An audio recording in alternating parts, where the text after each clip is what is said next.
Monday afternoon. How are you? And welcome to the Jason Gregor Show on Sports 1440, Oilers Nation, YouTube, Facebook, and X. As always, the Gregor Show presented by PlayAlberta.ca, where you can get in the game.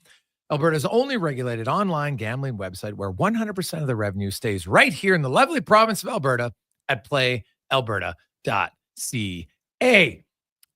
Hope you had a great weekend. Oiler fans, come to work on Monday, likely in a much better mood. The team has now won 2 in a row for the first time in over a month, both coming in regulation, defeating Montreal, and then Dallas in an entertaining game on home ice on Saturday night. The Oilers are now out east for the final time this year. They'll have a 4-game road trip that starts in Buffalo tonight, and then they got the Islanders and the Devils and the Rangers on Thursday, Friday, and Sunday. All right? Yeah, that's right. Thursday, Friday, Sunday. So away they go. Lots to discuss today on the show. Kevin Woodley is going to join us at 5 o'clock, as always. All things goaltending to get with Woodley.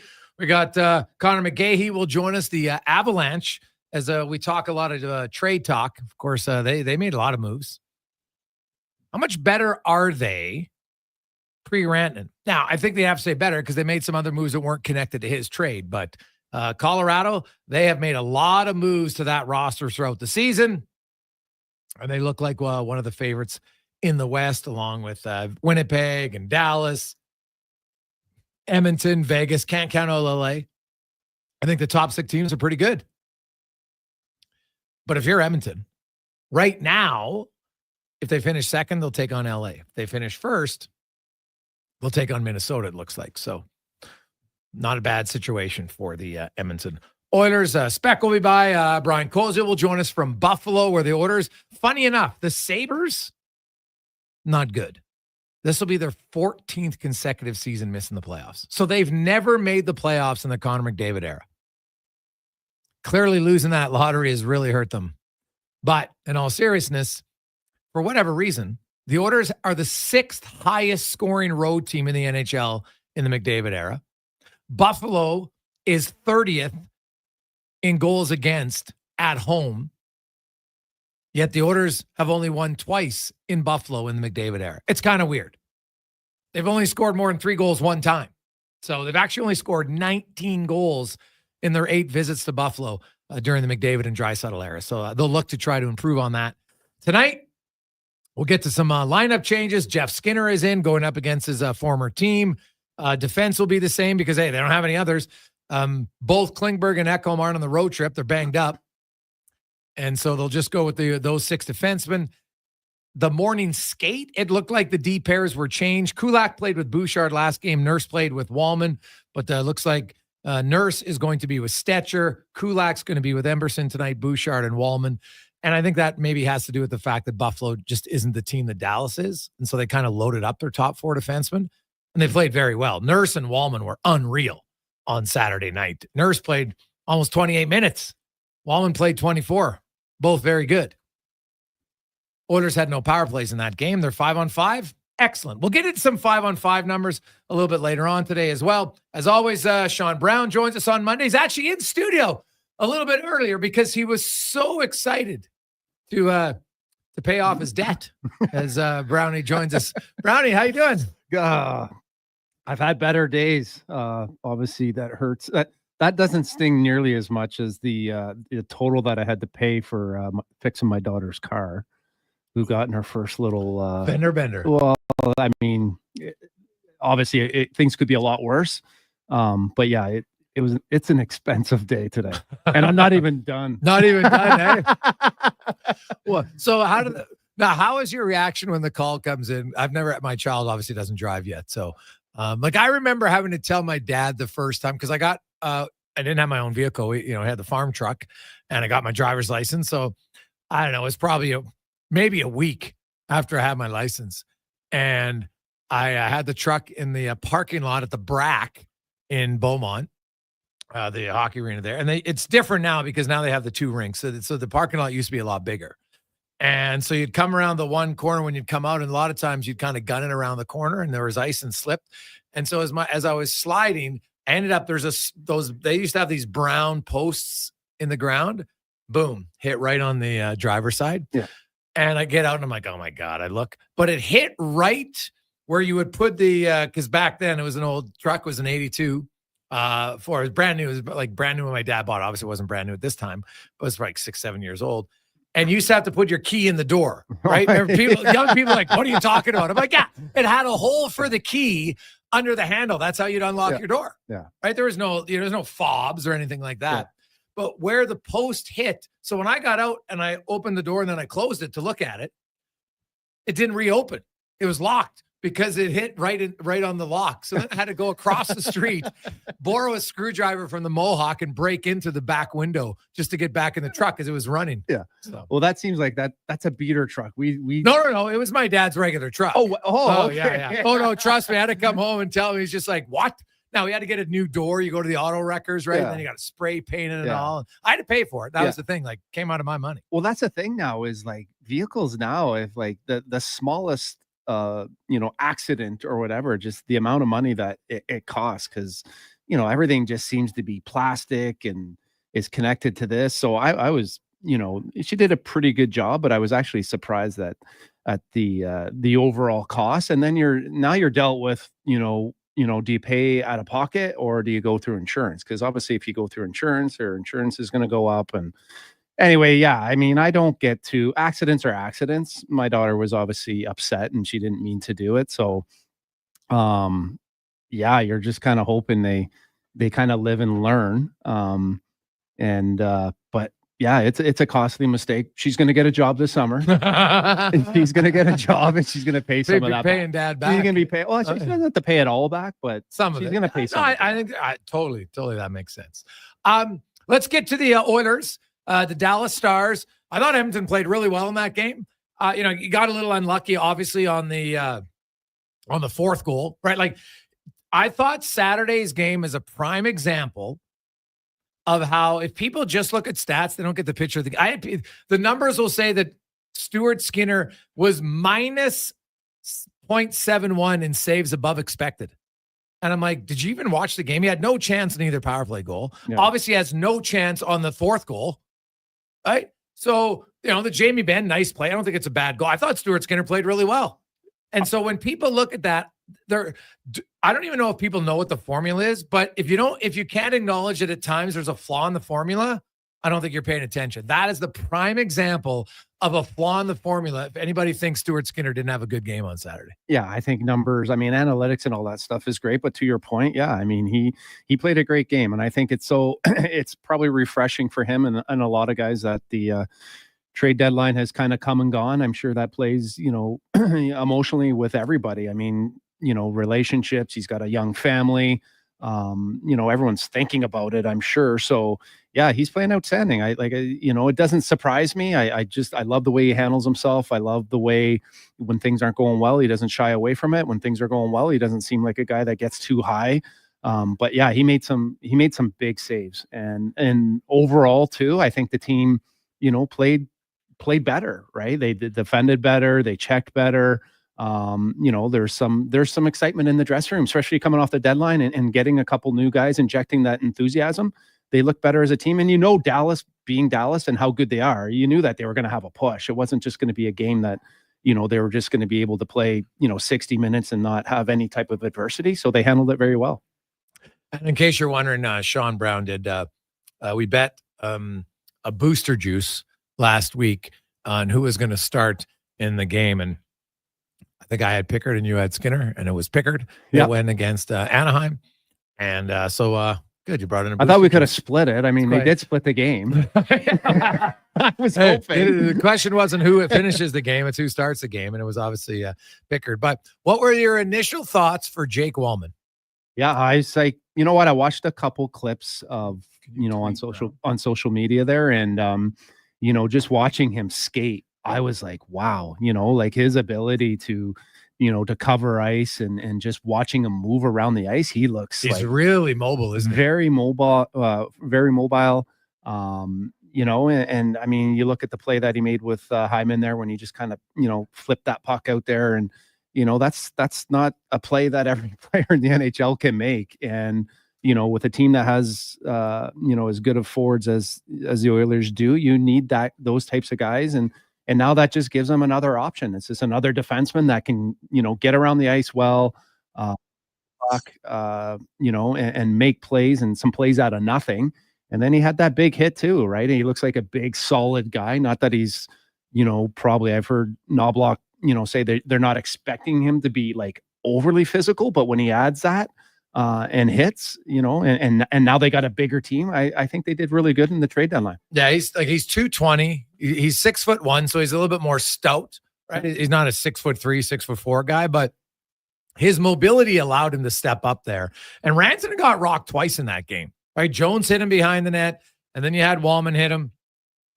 And you know what? Like, Jones in his 2 games has made it very noticeable and kind of remind people, oh, this is what a fourth line winger can be when you bring a little energy. And sure, it's nice to get an assist. You want to chip in, of course, but he's physical. He gets on pucks, doesn't play a ton of minutes, but you notice him in his minutes because the Oilers for a long time had way too many guys you didn't notice. Or you had to be, did this guy play tonight? And I think that's been big. But Walman, him and Nurse played excellent together. It sounds like looks anyway, based on the morning skate, he's going to start with Bouchard tonight. And I think that's probably has to do a little bit with who they're playing and stuff. And Ekholm doesn't settle unless he's going to join him later in the trip, which is very possible. But, I could easily see him just staying home and getting over the nagging injury and the illness and everything like that. But I look at Walman and I could see Brownie 5 defensemen, right? Because Brett Kulak, I don't want to just play him 13 or 14 minutes a night as a number 5.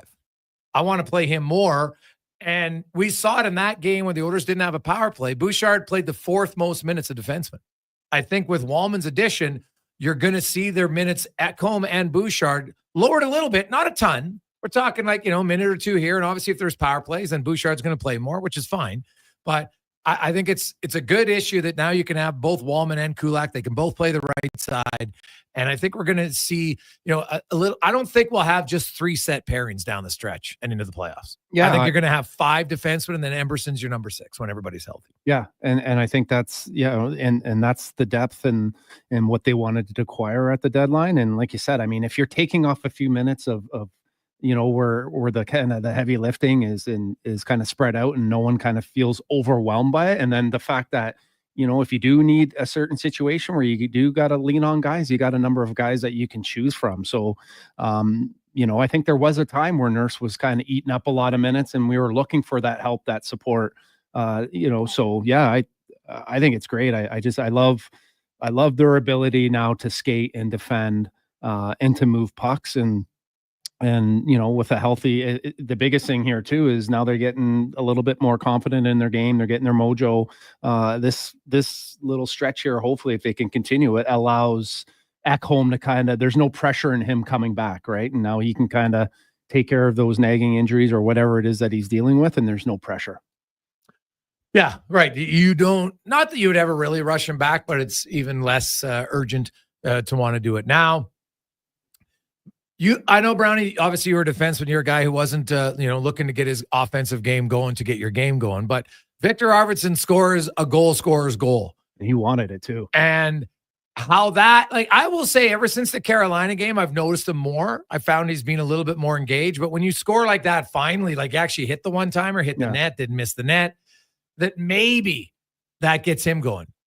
Yeah, I mean, you could hear, I mean, you seen him tap it, he wanted that puck, right? And he buried it, and good for him. I think that this is obviously not the season that he was hoping to have in the regular season, but he's got a little bit of, he's got that jam in his game that coming down the stretch here, or at least in the playoffs, he can really salvage, an average season.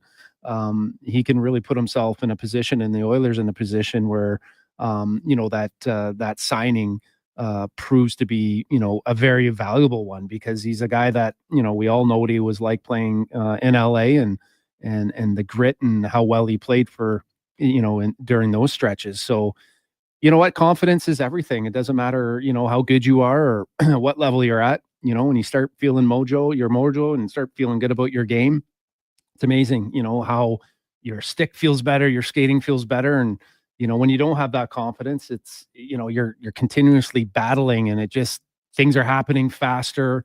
It's a little bit harder to play. So, hopefully this little, they're, they're definitely trending in the direction as a whole, a number of guys, where they're starting to find their game. And then obviously McDavid is starting, he's doing his McDavid things again, like that.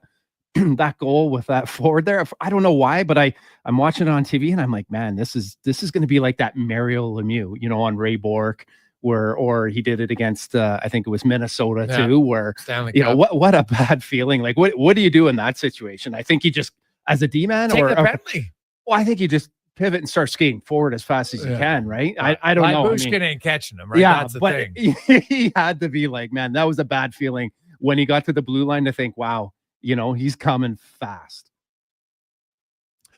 Yeah, it was the minute he got the puck, you're kind of stuck in no man's land, and as fast as you can go. And, McDavid just does the old, push it right through and then just skate around him, and almost went too far, but he's able to recover it. And like Andre, I think was kind of caught in no man's land too, because I think for a second there, it looked like he was going to go, but then he didn't go for the puck and it ended up being too far deep in his net.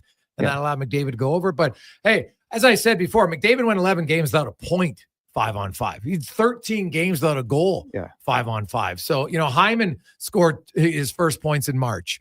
Arvidsson, Brown, second goal in 32 games. And you don't see guys celebrate Brown. He had a 5-1 goal like that very often. So it was pretty clear. I think there's guys who want to get going. Now you got Buffalo. They just traded Cousins. Like those guys are just like, oh my God, when can the season end? Right? We're here. I've heard so many things about players who want to get out of there. It's not a fun situation to be in. They got shut out by Florida 4-0. Now Norris is going to play his first. He'll play tonight. They get a few guys back in, and Edmonton, for whatever reason, hasn't had any success in Buffalo in the McDavid era, even though the Sabres have stunk. So, but this is a game where I think Edmonton, this is a game you got to really control start to finish.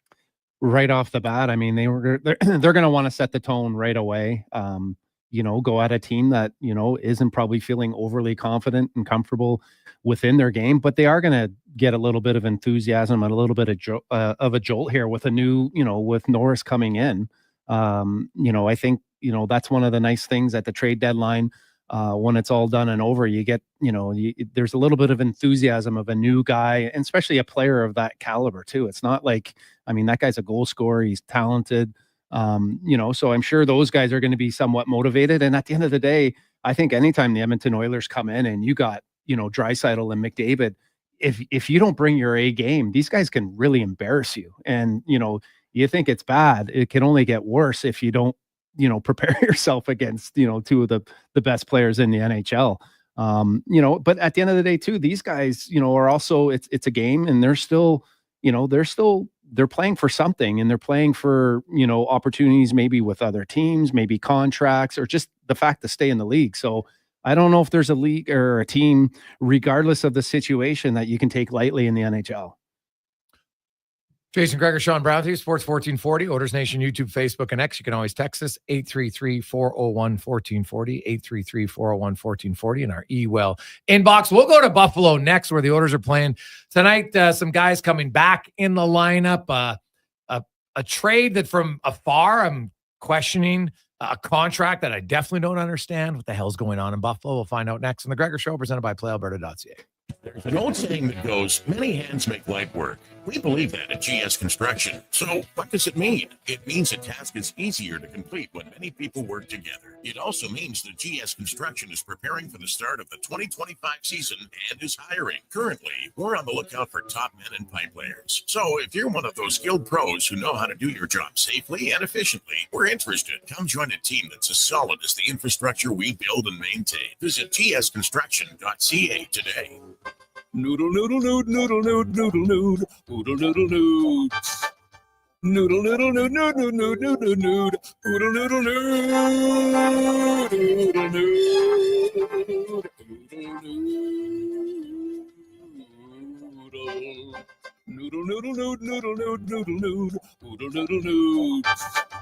noodle, noodle, noodle, noodle, noodle, noodle, noodle. Troll will load down to Oodle Noodle tonight because dine-in is open. Bringing every project to life requires the right team. By joining the Japa Machinery Group service or sales teams, you can be part of setting a new industry standard. Celebrating a legacy of excellence with Japa. Learn more at japamachinery.com. Happy St. Patrick's Day. Edmonton's biggest St. Patty's Day party is at On the Rock. Party at OTR March 14th to 17th as we celebrate St. Patty's Day the way it needs to be celebrated. Look at the Irish, the Irish. 96 hours of green beer. 5,760 minutes of mayhem, including live entertainment. Irish dancers. And all the festive Irish food you can handle. Celebrate St. Patrick's Day at On the Rocks. On the Rocks. Your Kiss Me, I'm Irish headquarters. Only if you're into that sort of thing. Jasper Ave and 118th. There's one. And another. No, not spring flowers yet, but rather huge deals. It's GMC's Truck Month at Wolf GMC Buick. Nab 0% financing up to 72 months on our most popular Sierra half-tons, or massive discounts starting at $8,000. Choose your truck from a great selection, like the fabulous all-new Canyon, right up to the trailer-hauling Sierra HD with the industry-leading Duramax diesel. Spring into Wolf GMC Buick today and snag your truck, and see the savings at wolfgmcbuick.com. Hair Aware with Dr. Vance Elliott. Hey, Dr. Vance, does a hair transplant have to look like a hair transplant? There's a guy at work, his is totally obvious. My goal is to give every one of my patients a full, natural-looking head of hair, so I stay up to date on the latest innovations. This is science, and more importantly, an art. I do things differently and move more hair than is normally done, resulting in a thicker look that is also more natural. Trust a world-renowned expert in hair restoration. Book an appointment at drvanceelliott.com today. At Cross Mitsubishi, you can rest easy. You're getting a great deal this month. So hurry in now. Lease the 2024 Mitsubishi Outlander for as low as $31,898. That's $7,000 off. Finance for 36 months with 0% available. You'll also enjoy an available $2,000 trade rebate, plus an available $1,000 loyalty rebate. Don't forget a 10-year, 160,000-kilometer warranty. See Cross Mitsubishi in store for details. 9605 34th Ave and at crossmitsubishi.ca. I'm Rick Showers from No Bull RV, and if you look outside, you'll notice it's not exactly RV weather, but it is time to get your plan together. Our busiest time for spring startups is coming in just a few weeks. So if you want to be ready for May long weekend, you should really book your time right now. A lot of people wait for warmer weather to book their spring startup. That's right, Bob, but we're booked weeks in advance for the most popular startup times. And if you've been putting off any small repairs or fixes, this is the right time to get that taken care of too. You don't want to spend another season with gutter butter leaking down the side of your RV. No way, Bob. Our used RV maintenance crew will get you ready to roll for the first camping weekend of the summer. And all it takes is a little thinking ahead and some TLC from our service experts. Because the best time to go camping with your family is the minute you feel like going. And that's no bull. NoBullRV.ca. I'm Colin Livingston, president of Cantork. Since 2016, we've been at the forefront of hydraulic torque wrenches in Canada. I'm delighted to share our latest venture, in-house production for quicker turnaround, superior quality, and heightened versatility. Experience excellence at Cantork.com.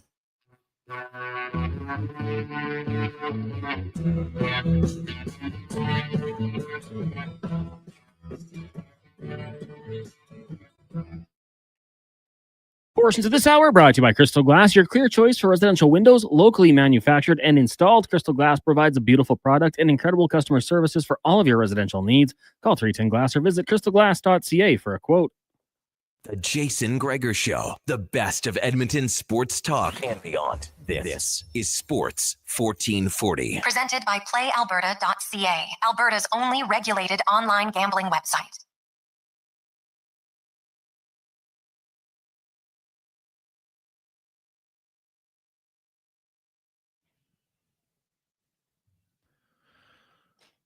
Game day continues on Sports 1440, Oilers Nation, YouTube, Facebook, and X.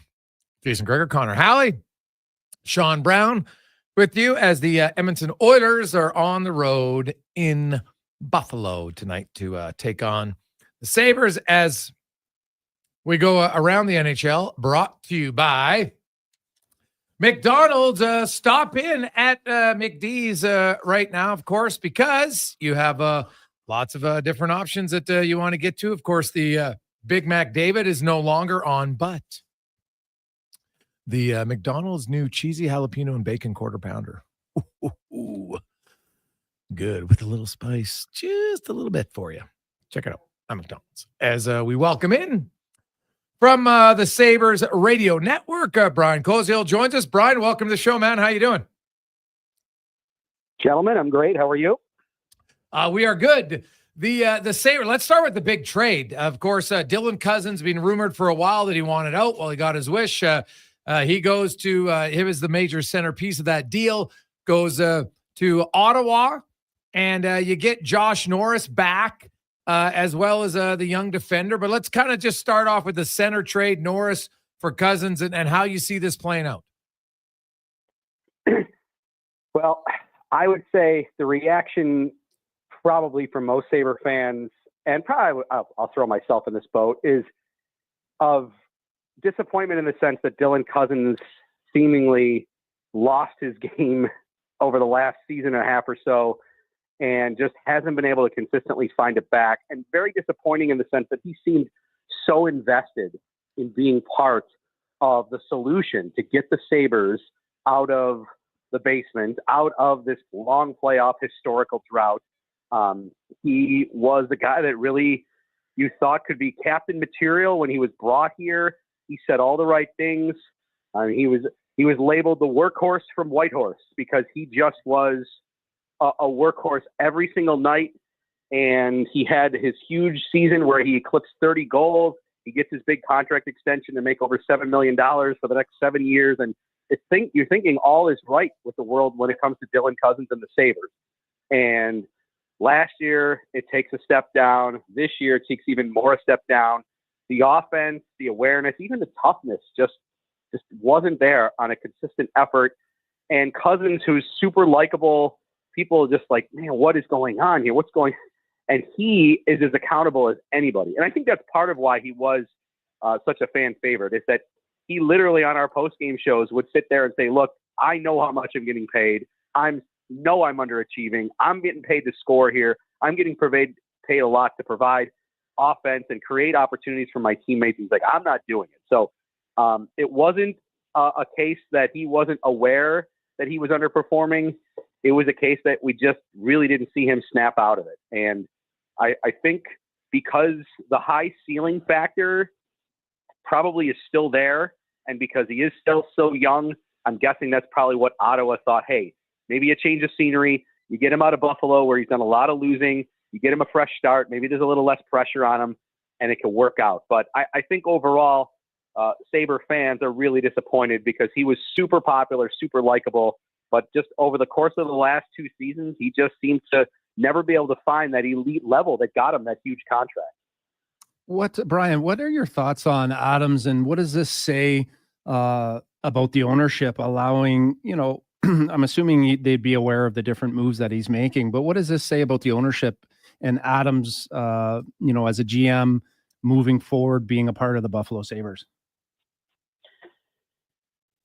I think I would take it as the message is that maybe Kevin Adams is going to be around for at least another season, or at least get a chance to go into off season as the general manager. If you base it solely upon where the Sabres have been in the standings, there's no reason why he should continue to have a job. And I know that sounds harsh, but like the NHL, as you know, you change coaches and GMs quite a bit, more so than maybe the other 3 major sports in North America, to the point where you'd sit here and say, well, not only is this team not only not made the playoffs during Adams' 4 seasons, but look where they are. They're still in last. They haven't even improved. They're not even like, quote, trending in the right direction. So to me, there's an easy argument to be made that Terry Pegula, the owner of the Sabres, should change the GM. Yeah. But if you're going to allow him to handle the trade deadline, and by the way, this wasn't a quiet deadline for the Sabres. No. I mean, obviously the Cousins for Norris deal is big, but there's other players there. They made 3 other moves. He signed 2 contract extensions to Jason Zucker and Jordan Greenway. So he was quite active here over the last handful of days. So obviously, if you're going to allow him to do that, I take that as the case that, well, why would he not be in charge a month later if you're going to let him maybe have one of the most important weeks of the season and still let him be behind the wheel? Man, you're reading my mind, because I want to lead you into the the contract extensions. Zucker's having his third highest goal scoring season of his career. He's had a good year, but Jordan Greenway gets $4 million. The guy's barely played. Like, really good for him, but why is he getting $4 million extension? Well, that's a good question. I think a piece of it is how highly regarded he is with Lindy Ruff. Lindy Ruff's style of play, what they want to do. I think the Sabres have a shortage of players that are willing to play around the net, that are willing to stand there and take a beating. They're willing to go into the corner and grind for one-on-one battles. When Greenway has played this year, the team has done significantly better than when he's been out. But I think your point is extremely valid. He's been out almost the entire season, in and out, in and out. He's had long illnesses. He's sick right now. He's had injuries. So to say that he's reliable, that's a piece of what I think you should get here with a contract. So yes, I don't think necessarily having Jordan Greenway be on your team is a bad thing, but the commitment that they made, I'm guessing they're thinking, well, the cap's going to go up. We've got room to do so. The Sabres still pre-Cousins trade here with Norris still had about $7 or $3 million amongst the cap. They're thinking, well, we've got room for this. So I think it's probably twofold. Lindy Ruff likes him, and B, they really, really have a shortage of players that are playing his style. So I think to just let that go, they're thinking, wow, we're going to have to just add that to the long list of things that we need. So let's take care of it here with at least a guy that wants to be here. Brian, can you maybe give us a little update on Ryan McLeod, former Oiler? Did really well when he was here. How is he doing in Buffalo? Yeah, he's doing really well this year. Career high in goals. I think 13 he's up to now at this point. Yeah, 14 he's up to this point. He's 33 points. One thing that's been evident here on the Sabres is that it's his speed. The Sabres, I would say, are a semi-above average fast team, but on this team, he's their fastest skater. He looks really good in those situations. McLeod, I feel like, has maybe even had an unfair go at it this year, in the sense they've asked him to play with every line in all situations, and I think that he's handled it really well. When the Sabres have had some injuries up front and their top line center, and he's played with Tage Thompson, he's played with Alex Tuck, he's performed really, really well, and that's where some of his points have come from. They've also asked him to play all the way down to the fourth line role. So I think the fact that he's been juggled, it seemingly like on a night by night basis. He hasn't even really gotten into a groove yet of where they want him to be. I think he's performed very, very well. Statistically, he's obviously putting up career high numbers. So I would say that trade so far, Kevin Adams has done a good job with. Looking at the Sabres, it's year 14, obviously, of missing the playoffs. It's disappointment for them. And when losing is kind of as infectious as winning is infectious. And the only problem is, when you win and it keeps getting infectious, you want it more. When you lose, it's like the last thing you want. And guys get frustrated, Brian. You hear the guys want out and everything. How can they turn this around in Buffalo? Because on paper, it looks like, hey, they got pretty good defense core. So what is the missing ingredient is Buffalo? Why have they not been able to take a step even this year? I think a big piece of it sometimes is their willingness to just stick to the game plan. If you look at what Lindy Ruff has done this year, he's turned around what I think was the biggest problem for Buffalo last year, that they were chasing in games all the time. They were always being down. They were always catching up. They were always playing, and they had to kind of come away with they had to change away from whatever their game plan was. Now, this year, they're one of the best teams in the NHL in goal differential in the first period. And even up to about a week ago, they were number one in the NHL in terms of goals against or goal differential in the first. So whatever Lindy Ruff is doing to set a game plan to start, and whatever value you put in motivating players to be, quote, ready to go to start a game, I think he's done a really good job of it. They just have not been able to keep that consistently throughout. The second and the third periods trendingly usually get worse. And I think a lot of that, to me, I would put that on the players. Like, look at your coaches put forth here with obviously a plan for the evening against the opponent that's worked well. You come out, you execute it well, but you're not able to stay with it. To me, that shows that A, they're not willing to put in the work that it takes to do it, and B, they can't adjust well on the fly. I feel like this team is not a very, very overall smart team. They seem to be caught sometimes in situations where you're sitting there shaking your head saying, what is that guy doing in that spot, in that situation? Or how could you have the opposition's leading goal scorer be uncovered at the side of the net? You know, so you see these night after night and you're wondering like, well, what is going on back there? You mentioned the D, like the acquisition of Bo Byram. Again, it's another trade I think Kevin Adams has won. Casey Middlestat wore out his welcome in less than a year in Colorado. He's moved to Boston. Bo Byram's been really good. Owen Power, again, that's a still super young. He shows flashes of being the number 1 overall pick, and then there's some times defensively where he's doing what I had just mentioned, where, you know, he's turning his head sideways, and all of a sudden the goal's already in the net because he's not even aware of where the puck is or where the score is down low by the net. So consistency for a full 60 minutes. They've started games well. They've finished them extremely poorly. I think that's been a big reason. If you want to put a blanket statement on why the season has gone poorly, I would put that right near the top. So you talk about the frustration and the confusion that, you know, Lindy Ruff probably has towards his team. You know, I thought, you know, it was a great move for Buffalo to bring back a veteran coach like Lindy. You know, you obviously listen to the post-game conferences. You know, what would you say? Where's he at? Like, is he frustrated? You know, what is your sense on how he's feeling about the season? He's frustrated because I think he sees that they're capable of playing better. I think if there wasn't that first period or those good starts, or there wasn't the games where they come out and they beat really, really good teams, he would say, all right, well, you know what? Maybe we're just not good, or maybe we're not good enough yet, or maybe we're not capable. The fact that they are capable and they've been dominating in first period, I think has got to make it even more frustrating for him, because he's sitting and saying, look, guys, we have this winning recipe. Why aren't you willing to commit to stick with it? So he's definitely got to get annoyed like that, get annoyed by that. I think also, too, they had gotten really, really good goaltending to start the season with Ukko-Pekka Luukkonen. His play has fallen off. I would say, you know, if you look at the numbers over the last 2 months or so from Luukkonen, he's gone from above average to below average amongst the starting goaltenders in the NHL. His play seemingly is much more sporadic. He's being asked to play pretty much almost every night, 5 out of 6, 6 out of 7. James Reimer has done, I think, a good job backing this team up. The Sabres, for whatever reason, seemingly don't score for him. He's got the least amount of goal support on the other side in terms of goals scored when he plays. But Devin Levi, who they acquired in a trade with Florida last year, and Sam Reinhart in a trade with Sam Reinhart, has been playing this season exclusively in Rochester in the AHL, putting up outstanding numbers. I would think that he's going to be in the mix maybe for next year, but right now they want Levi to play in the minors in the AHL and continue to develop, and kind of they want him to win and learn what it takes to win and dominate down there, I think, before they bring him up.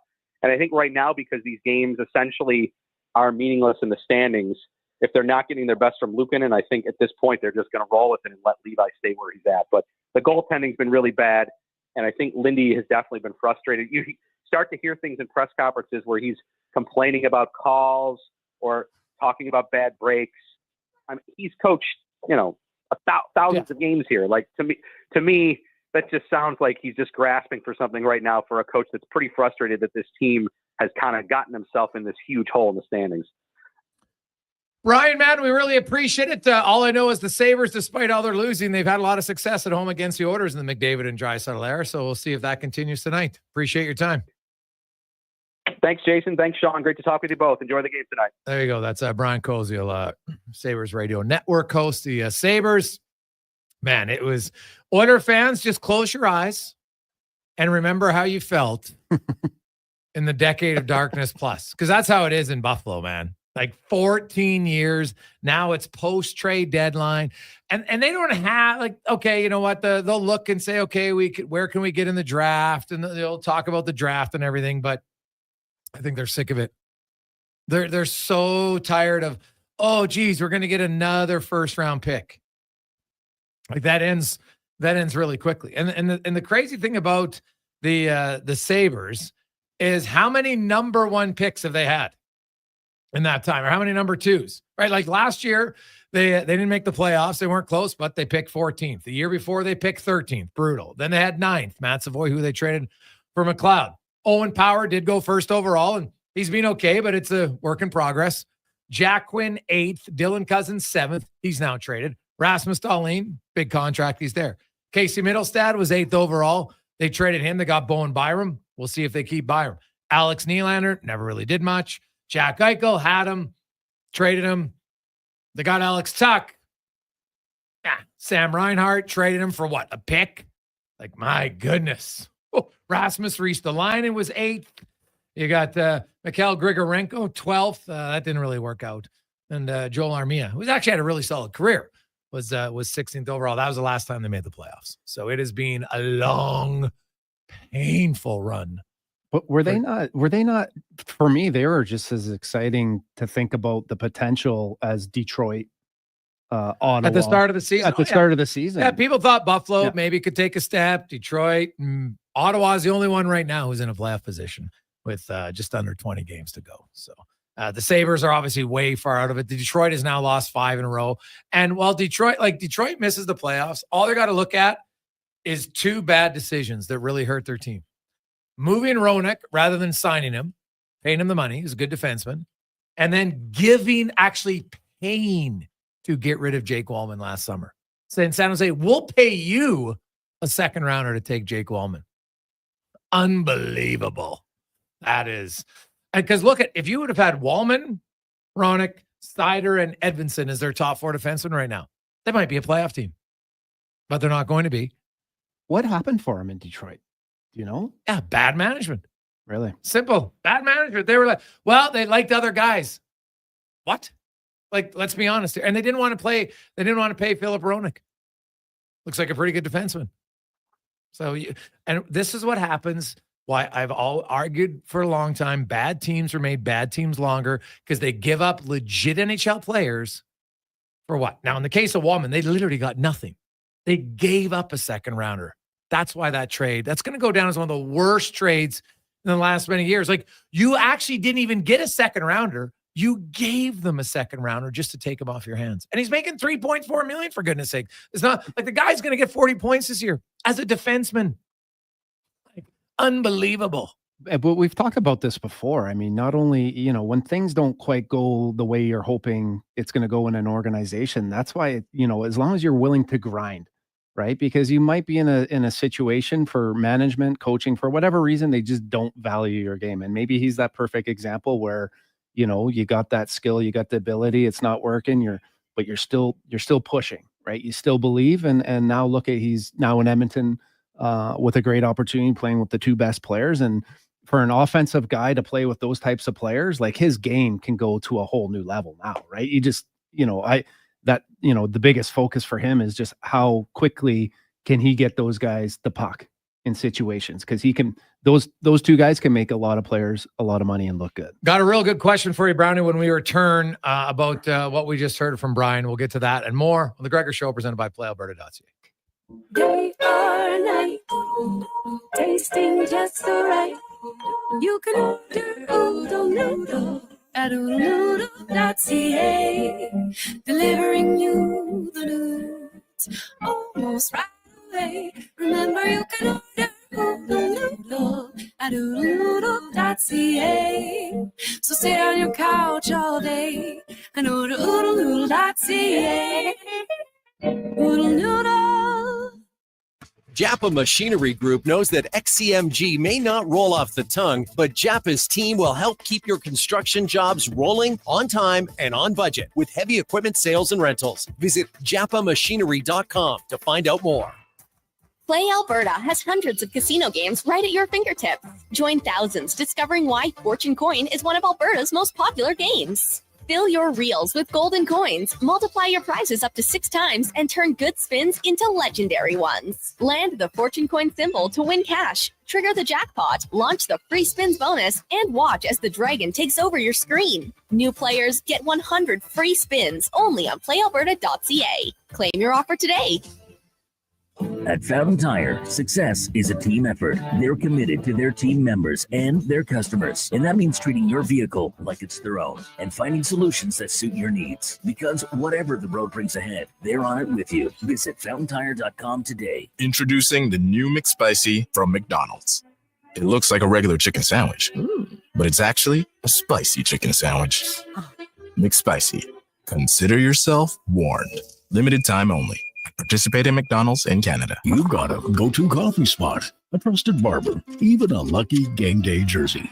But when it's about looking your absolute best, there's only one name you need. Mr. Dirk. Family run since 1939. We're experts in crafting impeccable tailor-made suits and offering a wide variety of everyday styles. Pair that with personalized one-on-one fittings and the convenience of on-site tailoring. Mr. Dirk elevates your style game. Visit our Edmonton store or explore MrDirk.com. Score big on style with Mr. Dirk.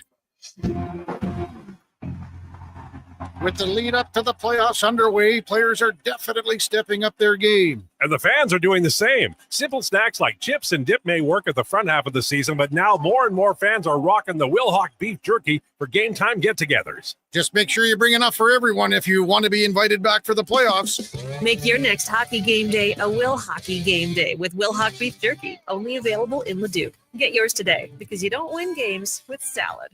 Mr. Ruther checks off his bucket list. Skydiving is tops on my list. I want to go to Bali. What's at the top of your bucket list, Mr. Ruther? Definitely the Rubbermaid H2864R. It has 14 quarts of capacity with a spill-free pour spout and a corrosion-resistant handle. Wow, what a bucket. You know that a bucket list isn't a list of nice buckets, right? I do. That's how good this bucket is. For a plumber with buckets of plumbing passion, call Mr. Ruther.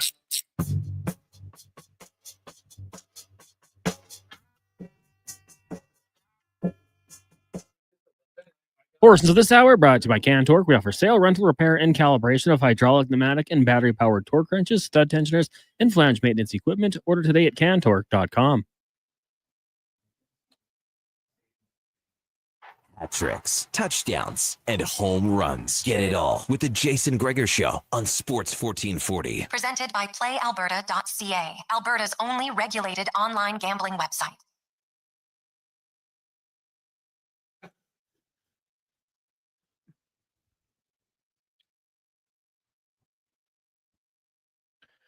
$2.49. Welcome back. Jason Gregor, Connor Halley, Sean Brown with you on Sports 1440, Oilers Nation, YouTube, Facebook, and X. We'll get to the oil report brought to you by Volvo Cars. Edmonton, of course, stop in, a 13-time Excellence Award winner in sales and service. And right now, the March showroom event is going on. XC90s, XC60s, XC40s, all great leasing from 1.49 to 1.99%. Get it now at VolvoCarsEdmonton.com. The Oilers, of course, are in Buffalo to take on the Sabres. The Oilers looking for their third consecutive victory tonight after an exciting game against the Dallas Stars on Saturday. I thought the Oilers 5-on-5 game was excellent. Scored 5 goals, 5-on-5. And if you look at their numbers, the Oilers this season, when they score 3 or more goals, 5-on-5, no surprise, they're 22-3.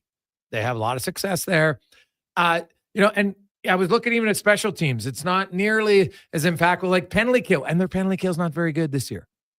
But they've allowed a power play goal in 29 of their games this year.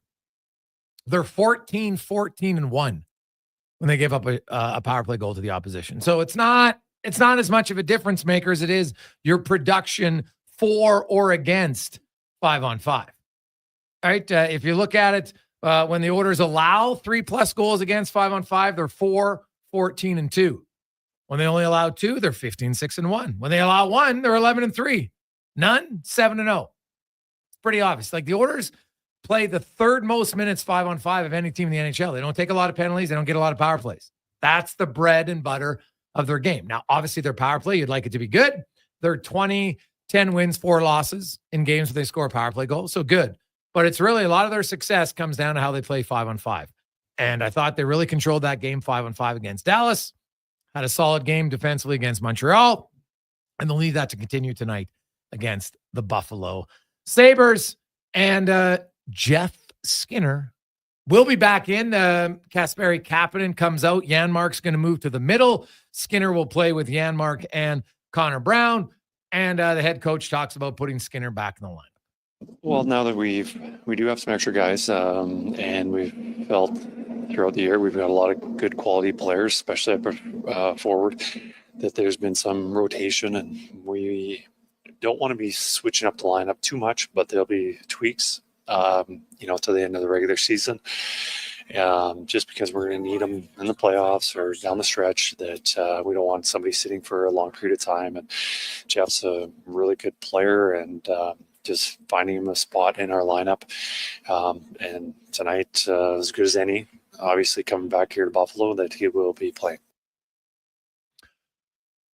Well, you listen to that, Brownie, and it's like, yeah, he's going to play, but he's going to play a whole bunch down the stretch here, just based on that conversation from the coach. Yeah, I mean, didn't sound overly excited, but he's pretty calculated on what he says and the emotion, the tone and the way he does talk. But the one thing about him, you know exactly where he stands. Non-Buck, he'll tell you who started in goal. He'll tell you who started in defense. He'll tell you in and out. Yeah. He's basically telling you, hey, things really haven't worked out with Jeff Skinner here. I don't think it's going to change. Yeah, but he's giving him a chance. And I think he knows at the end of the day that, he's saying the right things. He's giving him, I guess you could argue, is he giving him an opportunity depending on where he plays in the lineup and the players he plays with? But Skinner's got to do some things to build some trust and to lengthen his rope a little bit himself in his game. You know what? It just, for a guy that's played a lot of games and has a skill set, that I think can still help the Oilers. I still believe there's, with a long run, there's going to be injuries. Just because you have an average regular season doesn't mean that, you're not going to be able to find a way to contribute in the playoffs. I think this deadline and everything being done and over with, where everyone can now just kind of focus on their game and what they have to do, to get it to a level individually and as a team, coaches included. This could benefit him. And this, I think at different times, regardless of how your season's going, you're looking for different opportunities to kind of, get a hold of your game. Right. Because it's a season that goes ups and, there's a lot of ups and downs. And so going back to Buffalo where he used to play, I'm sure there's some comfort there. This might be an opportunity where he can find his game, and the team's playing better too. Right. And I'm telling you, I think, you have to believe in something. You have to grab something. But when you say find his game, Brownie, what part of his game do you think isn't there? I think the confidence, in the coaches knowing that when they put you out there, it's not so much offensively, it's probably the battling, the defending, and the the smaller details away from the puck. Yeah, like I don't think he's very quick. I think that's obvious, right? He doesn't move the puck very fast. He's gotten better, but that's just not his game. Like I think and you would know this, but it's hard to change who you are when you've been in the NHL for 12 years. Like this, Jeff Skinner has always been a guy who likes to hold on to the puck a little bit longer. He's not a great forechecker. He's not overly fast, and he's had a really good career. Yeah. But he's had a good career on non-playoff teams. Now you're on a playoff team, and I just think it's different. Yeah, but I wouldn't say Perry's overly fast too. He's just kind of plays a totally different game. But he's kind of through his experiences kind of evolved his game and found a way. But even when he was a goal scorer, he was a shift disturber then. Right. So he's still now a shift disturber. He's just kind of, because if you look at Corey Perry is still a 40 goal scorer, Brownie, around the net. Yeah. Right. Like that part of his game, he hasn't lost at all. Yeah. But he just, he knows, I'm not getting in any foot races here. I'm not winning any battles, but he knows how to shield guys off. Whereas Skinner's, that's never been his game, right? Like he's not a great on the wall type of player. That's not his forte. And so I just think he's in a spot where on a team that has guys that he can hold on to the puck more, right? It probably works. But when you play with Draisaitl or McDavid, you don't want Skinner holding on to the puck. Like that's just a fact. And the problem is he can't find a way, I would say, into, Draisaitl or McDavid's good books, right? You got, for whatever reason, Podkolzin. I mean, the reasons why Draisaitl likes to play with Podkolzin, right? Because he's, hard on pucks. He's relentless. He can hold on to him. He's strong, gets in on the forecheck. He hasn't put up a ton of numbers, but he continues to get opportunities on that line. I'm assuming because Draisaitl likes having him there. Draisaitl likes playing with them. And Skinner, for whatever reason in his game, whether it's he's not finding, those types of players in the right spots, not holding, he hasn't found a way to kind of complement playing with those guys.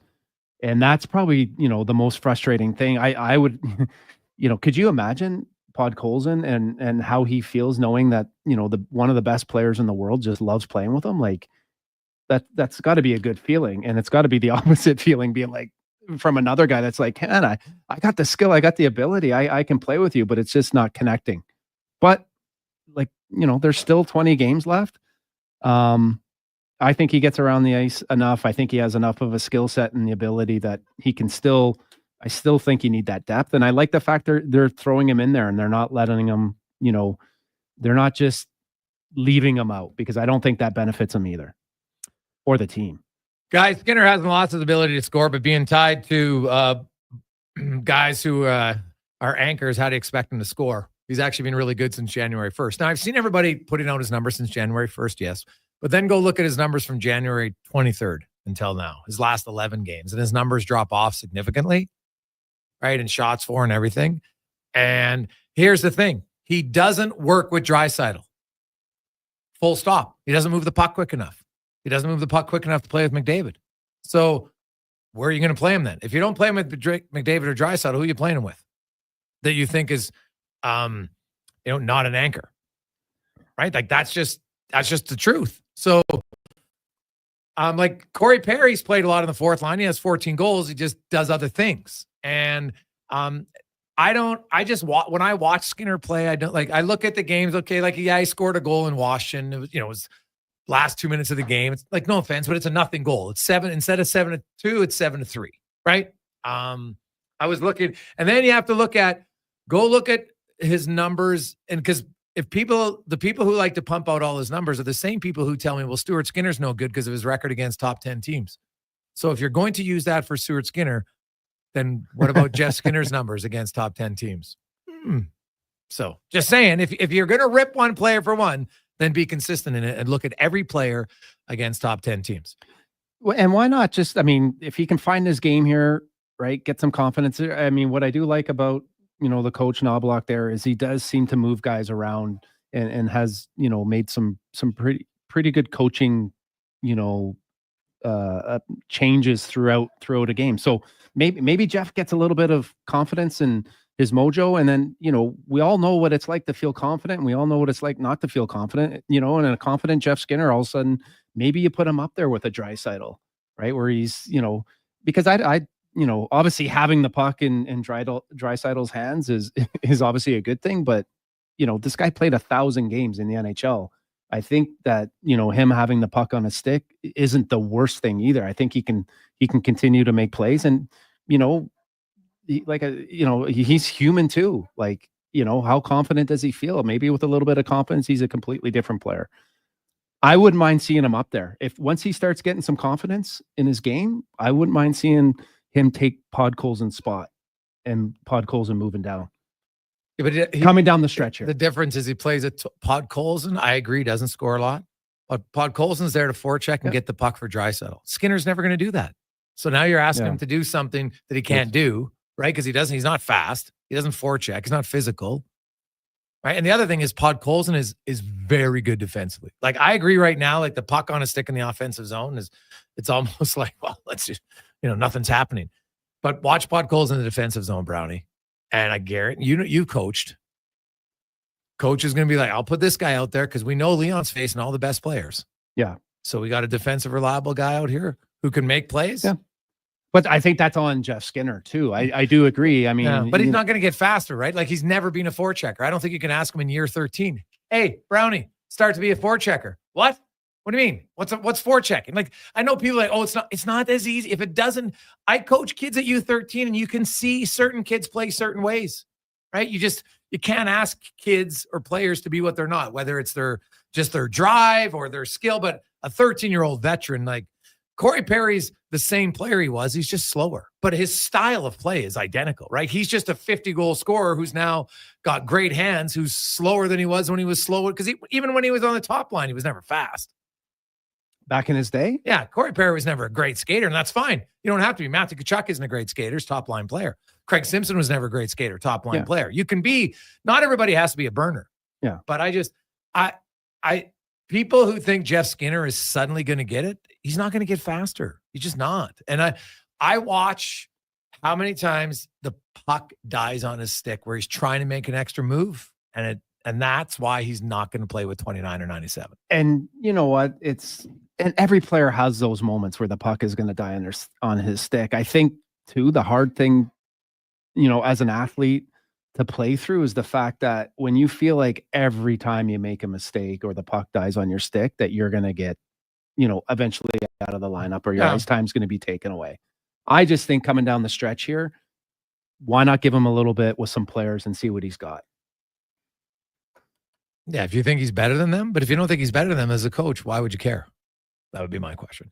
Quick break. Let's get to the comment and a Sports 1440 update brought to you by Booster Juice, as they got 3 new food options for you to try: the guacamole chicken panini, the guacamole black bean wrap, and the egg and chipotle black bean wrap. Visit your nearest Booster Juice today. Brownie was there paying up a bet. Check one out. Booster Juice. This is a Sports 1440 update. Game day, the Oilers out in Buffalo taking on the Sabres. Puck drop just after 5. We got Pregame coverage with Andrew Walker and Jason Gregor getting going at 4. Elsewhere, Sens host the Wings. Blackhawks take on the Avs, and the Maple Leafs are in Utah. In the association tonight, the Raptors hosting the Wizards. Puck tip off on that one just set for 5:30. And in the AJ, you've got Devon hosting Fort Mac. That gets going at 7 o'clock. News from the NFL, Seattle Seahawks and quarterback Sam Darnold agreeing to a contract worth $110 million over 3 years. The New York Jets bringing in former Steelers and Bears quarterback Justin Fields. Canadian wide receiver Josh Palmer agreeing to a 3-year, $36 million contract with the Buffalo Bills. And the Houston Texans trading 5-time Pro Bowl left tackle Laremy Tunsil to the Washington Commanders. Coming up in hour 2 of the Jason Gregor Show, we'll be joined by Avalanche play-by-play guy Connor McGahey, also Mark Spector of Rogers Sportsnet, and we'll ask 5 questions. I'm Connor Halley. This has been a Sports 1440 update.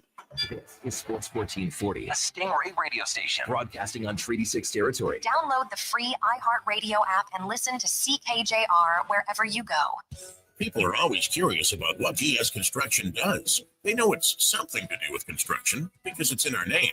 But our work at GS Construction isn't just about the projects we do. It's about people. This season, you'll see GS Construction improving underground infrastructure in the places we call home. So we're looking for crew members to work with motivated and friendly team members. Sound like you? If you want to join a team that cares about the community, your community, visit gsconstruction.ca and apply today. Happy St. Patrick's Day. Edmonton's biggest St. Patty's Day party is at On the Rock. Party at OTR March 14th to 17th as we celebrate St. Patty's Day the way it needs to be celebrated. Look at the Irish, That's 96 hours of green beer. 5,760 minutes of mayhem, including live entertainment. Irish dancers. All the festive Irish food you can handle. Celebrate St. Patrick's Day at On the Rocks. On the Rocks. Your Kiss Me, I'm Irish headquarters. Only if you're into that sort of thing. Jasper Ave and 118th. This is going to make you hungry. Booster Juice just dropped new guacamole and black bean grilled fresh options. What the what? Yeah, a guacamole black bean wrap, guacamole chicken panini, and an egg and chipotle black bean wrap. What a trio! Holy guacamole! Bye-bye, boring as bread sandwiches. Guac, yeah! New flavors, new cravings. Avocado up to wraps and paninis from Booster Juice. Canadian-born blending since 1999. Download the Booster Rewards app and order one today.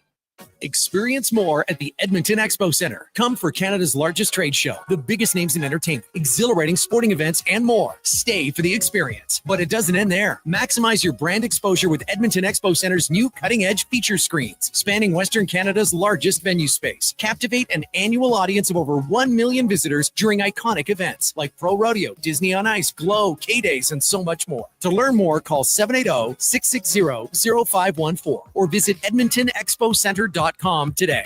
The 2025 Ram 1500 Motor Trends Truck of the Year in St. Albert Dodge is knocking 10% off the price. That's right, 10% off every single Ram 1500 they have in stock, and over 100 are available.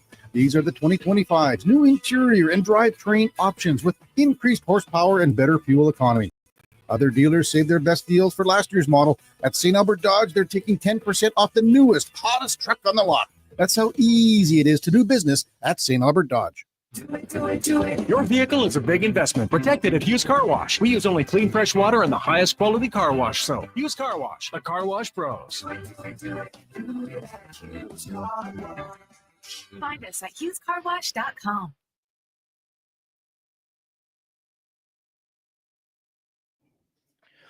Portions of this hour brought to you by Japa Machinery. Japa is digging deep on their 50-year history of supporting Alberta's construction industry with their line of special edition blackout excavators. Visit japamachinery.com for all the details.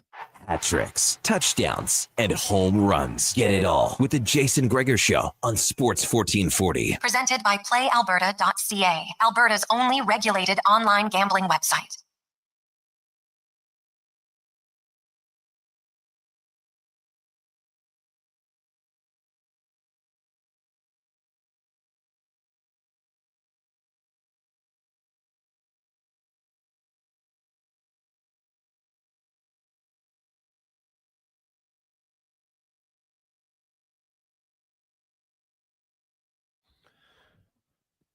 Welcome back to the Gregor Show, Sports 1440, Oilers Nation, YouTube, Facebook, and X. The Gregor Show presented by PlayAlberta.ca. Get in the game tonight. Use the promo code Gregor50, and you will get a free $50 play at PlayAlberta.ca. Hope you are having a lovely Monday evening. Oilers on a 4-game road trip that we'll see them play tonight, Thursday, Friday, and Sunday. The last kind of lengthy road trip of the season for the Oilers, and they finish up 5 of their final 6 games in March will be on home ice. It starts next Tuesday. I think it's Utah who comes to town. Now, Oilers, of course, into Buffalo, where surprisingly they haven't had much success in Buffalo. Even though the Sabres haven't made the playoffs in coming up on 14 years, the Oilers have only won there twice in the McDavid and Draisaitl era. It's kind of nuts. So they'll see if they can get on the winning side of things tonight. Now, let's go in the room. Now, brought to you by Action Electrical. Take action on your savings right now at actionelectrical.net. If you're looking for commercial or your home and you need solar, think Action Electrical. The trade deadline came and went last Friday. There was lots of deals. And if you look at just the team that has made the most changes to their lineup this season, none more than the Colorado Avalanche. They've traded both their goalies, and they traded Mikko Rantanen. Then they moved out more guys. They moved out Middlestat for Charlie Coyle. They brought in Lindgren on the back end. They just brought in Brock Nelson. It has been a busy time. Connor McGahey from Altitude Sports Radio in Colorado joins us now. And Connor, man, you're going through the sheets every game. You're lots of new names all season long for the Avs, but now they got their roster, and it looks pretty good. But man, it's been a massive overhaul from the start of this season until now. Yeah, I think it's 47 different players used this year by the Avalanche, which is definitely a team record. I think that the all-time record is the 90-91 Washington Capitals, which is 52 players, I think. Wow. It's 51 or 52, but I mean, Avs creeping up on that for sure. I think Eric Johnson, who will play tonight, by the way, is 40. I think he's 47. Look, we've used so many, I've lost count now. Okay. But the point is that there's been a lot of turnover. I think only 12 guys remain from opening night. And if you compare, we put up a graphic on Altitude Television the other night about an October 12th or 16th game versus the Boston Bruins versus the game versus the Leafs on Saturday. And wildly different. I mean, you had Ross Colton as a top-line winger with MacKinnon, and Parker Kelly's your third-line center. And now, Parker Kelly's pretty much playing wing because the Avalanche have more centermen than they know what to do with. But I give Chris McFarland, Avs general manager, all the credit in the world because there were things that needed addressing. There was size that needed addressing. There was strengths down the middle that needed addressing. There was obviously goaltending. The Avalanche are the first team in NHL history to trade both of their opening night goaltenders before Christmas. It's never happened before. And so he didn't hesitate to go out and do that and make those changes. We haven't even talked about Marty Necas and his instant chemistry with Nathan MacKinnon. So there are two approaches to managing a hockey team.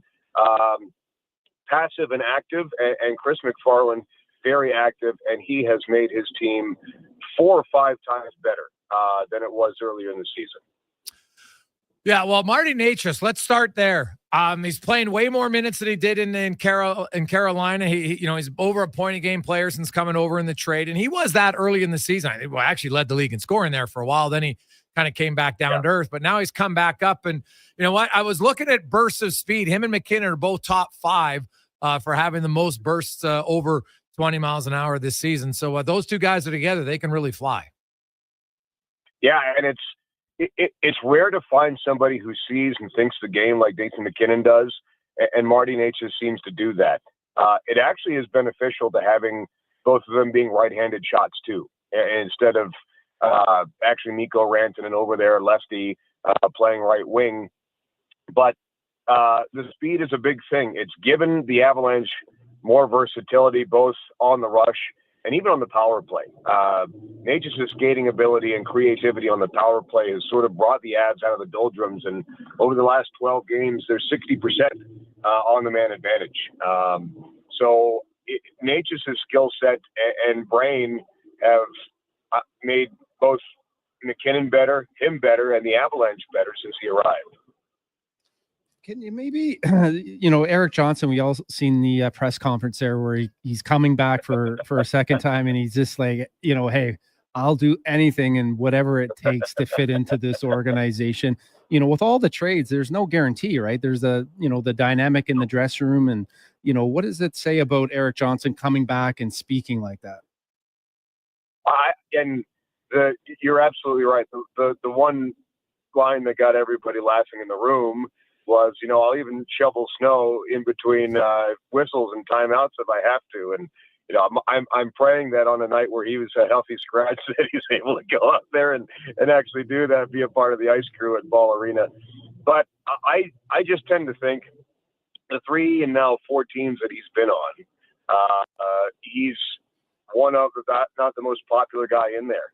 And because he cares, he wants everybody else to be better. And it's a sense of humor. It's serious when you have to be. It's light when it's needed. And our late great colleague Peter McNabb would always say, to have a great team, you need character and characters. And Eric Johnson is both. He has the character now of a champion, and he has the characteristics of keeping it lighthearted and keeping people loose when maybe they get too serious. And so I think his relationship with Danny Briere, both of them were teammates, remember, here in Colorado for a good amount of time, allowed him to come back to the Avalanche in a place where he won a cup, and frankly, a city that is in love with him. When the news dropped that Eric Johnson was coming back to Denver, Colorado, I'm not sure I've seen a more positive response of any athlete, either being drafted, coming back, anything, because that's what Eric Johnson has meant to this team in this city for over a decade. And it sure helps when you're a big integral part of winning a Stanley Cup like they did in 2022. So, Connor, you look at and what's crazy about this whole season is, so they lose Mikko Rantanen. Give me your thoughts on, like, when you see him sign for the $12 million in Dallas, it's like Colorado, Frank Saravalli told me he just felt like they didn't want to go even to that high. Like, what was it about Rantanen that they felt like they didn't want to give him $12 million, 12 and a half? Well, I never want to speak for Chris McFarland or anybody. You just happen to play on a team with Nathan MacKinnon and Cale Makar. And, MacKinnon, obviously, towards the beginning of his new deal, Makar up in a couple of years. And the cap is going up, which is beneficial for everybody. But a team like the Avalanche needs to go to $130 million tomorrow instead of just 95 and a half. So I think over the past couple of seasons since they won the Cup, they've sort of suffered from some top heaviness. And as we've seen throughout the years in different sports, you need to have depth to win. And I think there were definitely reasonable offers made with term to have Mikko Rantanen stay in a place that he's familiar and could have a great legacy and playing with the best player in the world and Nathan MacKinnon. I think that those two will combine for the most points out of any Avalanche players in history. Obviously have natural chemistry that has benefited the Avs ever since Nico came into the league in 2015. So it's a personal choice whether you want to stay in a pretty darn good situation with security and really good money, or you want to go and get paid. And that's a personal choice that the player and the agency makes. And I think that's what we've sort of seen play out here over the past couple months. Connor, I'd like to get your insight on Nathan MacKinnon. You know, you obviously cover him on a day-to-day basis, and you know, we have Connor McDavid, and he's so motivated, he's so good, and one of the best Oiler defensemen to ever play. Paul Coffey said, you know, I forget exactly his words, but he was going to will the Oilers to a Stanley Cup. What is it like covering Nathan MacKinnon, and what's his feel and body like? How does he feel with the pickups and the additions that the Colorado Avalanche have acquired? Well, MacKinnon is one of those that, you know, doesn't show a whole lot of emotion a whole lot, but we'll give you little tidbits here and there and have these, I don't want to call them surprising moments of honesty, but, you know, he will tell you what he's thinking if asked directly. And first of all, he loves all the additions. I think he appreciates the fact that Chris McFarland and the front office have gone out and backstopped him, Taves, McCarr into trying to win another cup. And it's without a doubt, the Avalanche are going for it with these acquisitions over the past couple months. But for him, as a person, I mean, and you've seen it obviously over the years in the Team Canada, the focus with Nathan MacKinnon is unlike anything I've ever seen with anybody else. If I was able to study Connor McDavid up close and personal, I would probably see something similar. But the attention to detail for MacKinnon, from preparation to knowledge about around the league, and you remember the line he had about, well, I just hope that the escrow gets paid off. You know, the financial piece of the game is fresh in his mind, but he keeps up with everything. And whether he says not, he forces everybody around him to be better, whether that's eating better, whether that's training better, whether that's resting better, whether that's recovering better. You know, years ago, we didn't see anybody do the cool down or the workout after a game. And now it's almost unsaid required that that's what players do, because that's what MacKinnon does. I don't think anybody prepares his mind or his body more for a game than Nathan MacKinnon, and that's why we've seen him get exponentially better, really, especially over the past 5 or 6 years, because he's put everything into this and into what he does, and that's why, you know, first player to 100 points again this year, trying to win his first R. Ross trophy, and the focus to detail in every area of his life is definitely apparent, and I think it motivates really everybody around him. Lastly, when you look at this Avalanche team, their head coach feels it's the best team they've had since 2022. They're going to face Rantanen most likely in the first round. I don't see Dallas catching Winnipeg. So what about this matchup, Stars and the Avs? You know, you not that you can prepare for a team for your final 18 games, but it's almost like they're locked in to face one another. What do you think the Avs would be looking to do if they're facing that Dallas team in the playoffs? Usually it's the second year in a row, second round matchup last year after the Avs beat Winnipeg as the lower seed in 5. And the second round series went to 6, and it took overtime in 6. Remember, the Avs didn't have Val Nichushkin and really didn't have a ton of depth, if we're being honest. You know, Georgiev was great in the Winnipeg series after game 1, and really wasn't the reason that the Avalanche lost in the second round. But I think if you put this team versus the Dallas Stars last year, it at minimum goes to 7, but I think the Avalanche actually win. So goaltending is better this year. Defense is better this year. Again, if they stay healthy, I really do like the matchup against the Dallas Stars. And obviously, it's theater that everybody is going to want to watch.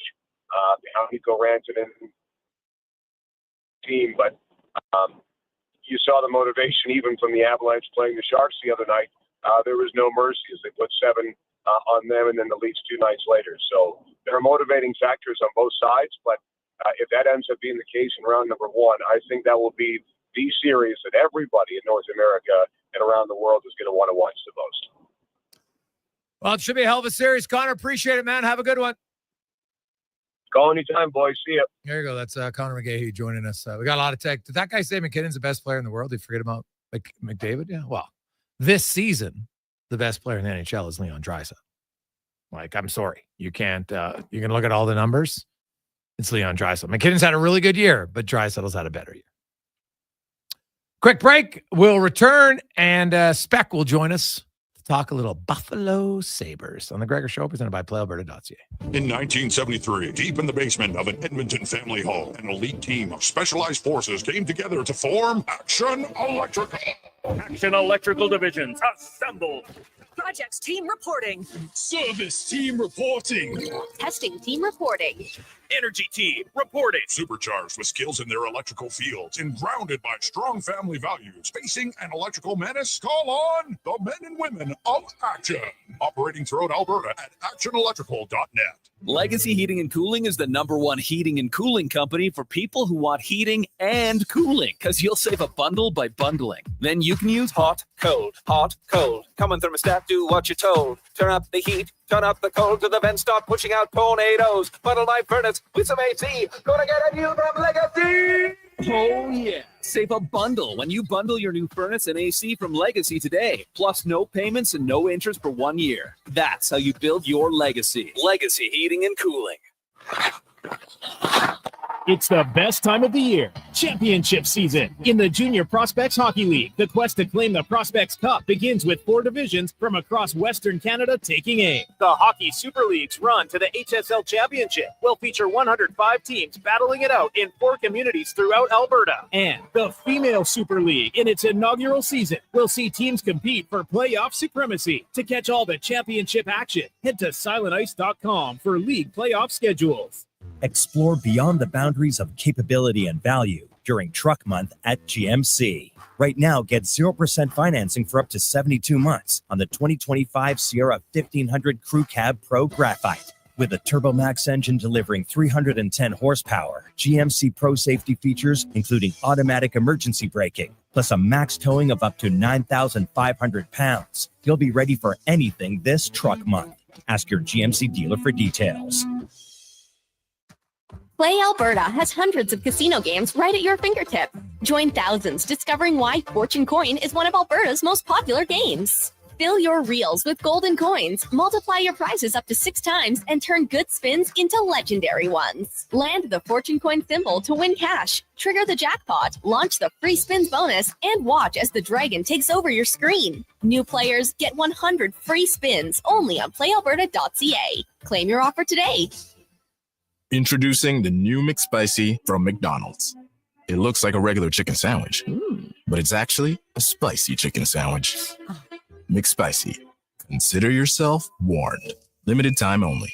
Participate in McDonald's in Canada. The Alzheimer's Face-Off presented by Christensen Communities Limited hits the ice April 25th to 27th. Don't miss the Champions Luncheon on Friday, April 25th at the Edmonton Convention Center. Tables are on sale now. This year's event is hosted by accomplished sports journalist and author Scott Morrison and features the legendary locker room tales of Mike Keenan. Iron Mike grew from a highly respected NHL player to one of the most passionate coaches in hockey history. For more information or to purchase your Champions Luncheon table, visit alzheimersfaceoff.ca. Are you tired of waking up tired? Are you tossing and turning all night and stiff and sore the next morning? If your sleep is suffering, it's time to visit the Brick Mattress Store. Their sleep experts will help you find the right support for a restful night's sleep. Back sleeper, side sleeper, hot or cold, there is a perfect mattress for you. Plus, with next day delivery, your best night's sleep could be tomorrow. Check out the Brick Mattress Store locations in Spruce Grove, South Edmonton, St. Albert, and Leduc, and start waking up refreshed. Farm, ranch, acreage, or lake lot. They're here to help at Bashaw Concrete Products. Family owned and operated for 60 years. They continue to provide the best products and service, period. Call now for your free quote on the highest quality ready mix and gravel, a new septic tank, or an outhouse pad and tank, plus precast cattle water pads, garage sumps, and more. Call 780-372-3854 for prompt delivery. Bashaw Concrete Products, 780-372-3854. BashawConcrete.com.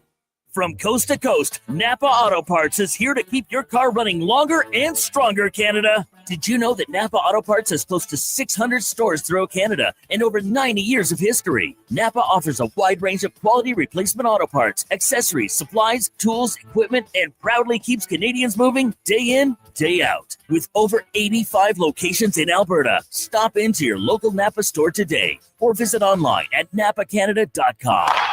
That's Napa know-how.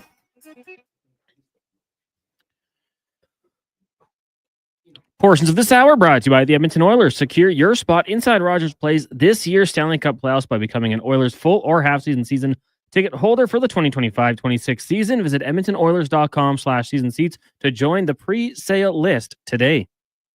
Tricks, touchdowns, and home runs. Get it all with the Jason Gregor Show on Sports 1440. Presented by PlayAlberta.ca, Alberta's only regulated online gambling website. 327. Welcome back. Jason Gregor, Connor Halley, Sean Brown on a lovely Monday afternoon. Hope you are having a great day. Remember, roads are a little slick, although they've seemed to be a lot better now. But just in case, give yourself a little bit more time and space on the on your drive home later today, so you can arrive without a fender bender, because no one wants one of those. Anybody who's dealt with it knows it's just a big annoyance. Get to the spec report now, brought to you by GS Construction. They specialize in underground infrastructure. They make your life more enjoyable with running water, indoor plumbing, and more. They are the grinders of construction at GS Construction. As Mark Spector joins us. Spec, good afternoon. How you doing? Hey, boys. Are you alone in there, or you got a partner? No. Well, that's a little personal of a question, but yeah, Sean Brown is right here. Yes. Oh, there you go. I thought I was listening to Brownie in there. What's going on, boys? Well, hey, let's start with the game against the Dallas Stars. I thought the Oilers played pretty well for Dallas pushed a little bit there. There obviously was the unlucky goal for Edmonton, lucky goal for Dallas off of Emerson's skate to make it 5-4 and a little bit tighter. But after that, I thought Edmonton kind of locked it down, didn't give up very much in the final 8, 9, 10 minutes of that game. And Jake Walman had a whale of a first impression. Yeah, did he ever? Hey, holy cow. It's funny, like how many times you think you must have seen Jake Walman play more. Was he there in San Jose with Noah, wasn't he? He was not. No, because this is his first year in San Jose. Oh, okay. So he wasn't there. Okay. But my point would be, like, I've seen Jake Walman play a bunch, but you don't watch him as closely because he's not on your team, right? There's no reason to take. So anyway, my point would be, I watched him very closely in that game, and he's, he has a real physical aspect. Obviously, he caught Rantanen, but he doesn't mind weighing in and using the body, which you love.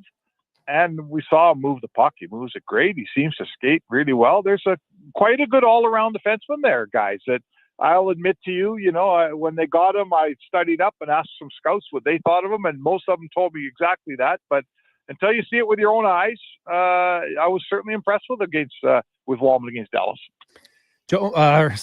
Spec, what are your thoughts? I mean, Jones looks as advertised. I mean, it needed some size and some physicality. He looks good to me. He covers a lot of ice, and he enjoys, it seems like that's a style of play that he feels comfortable playing. What are your thoughts? Yeah, he's played 2 real nice games and done exactly what you want a big fourth line left winger to do, get in hard, bang guys, knock some pucks loose, make a play here and there. So we've said it the whole way with Jones. The MO on him is that goes away, and you never know. I remember when the Oilers got Cassian, guys, he was obviously coming from a pretty dark place, but he came to Edmonton. He was on his last chance, and he gave you a couple of really good seasons, and then whatever happened. But you got Cassian at the right moment in his career, Zach Cassian. And, I would say to you that Max Jones is on his third team. He's probably heard about being inconsistent from the first two teams. And maybe, you never know, maybe you get the player at the right moment where he says, okay, enough of this. I'm going to bring it every night. I'm not going to be the player I used to be.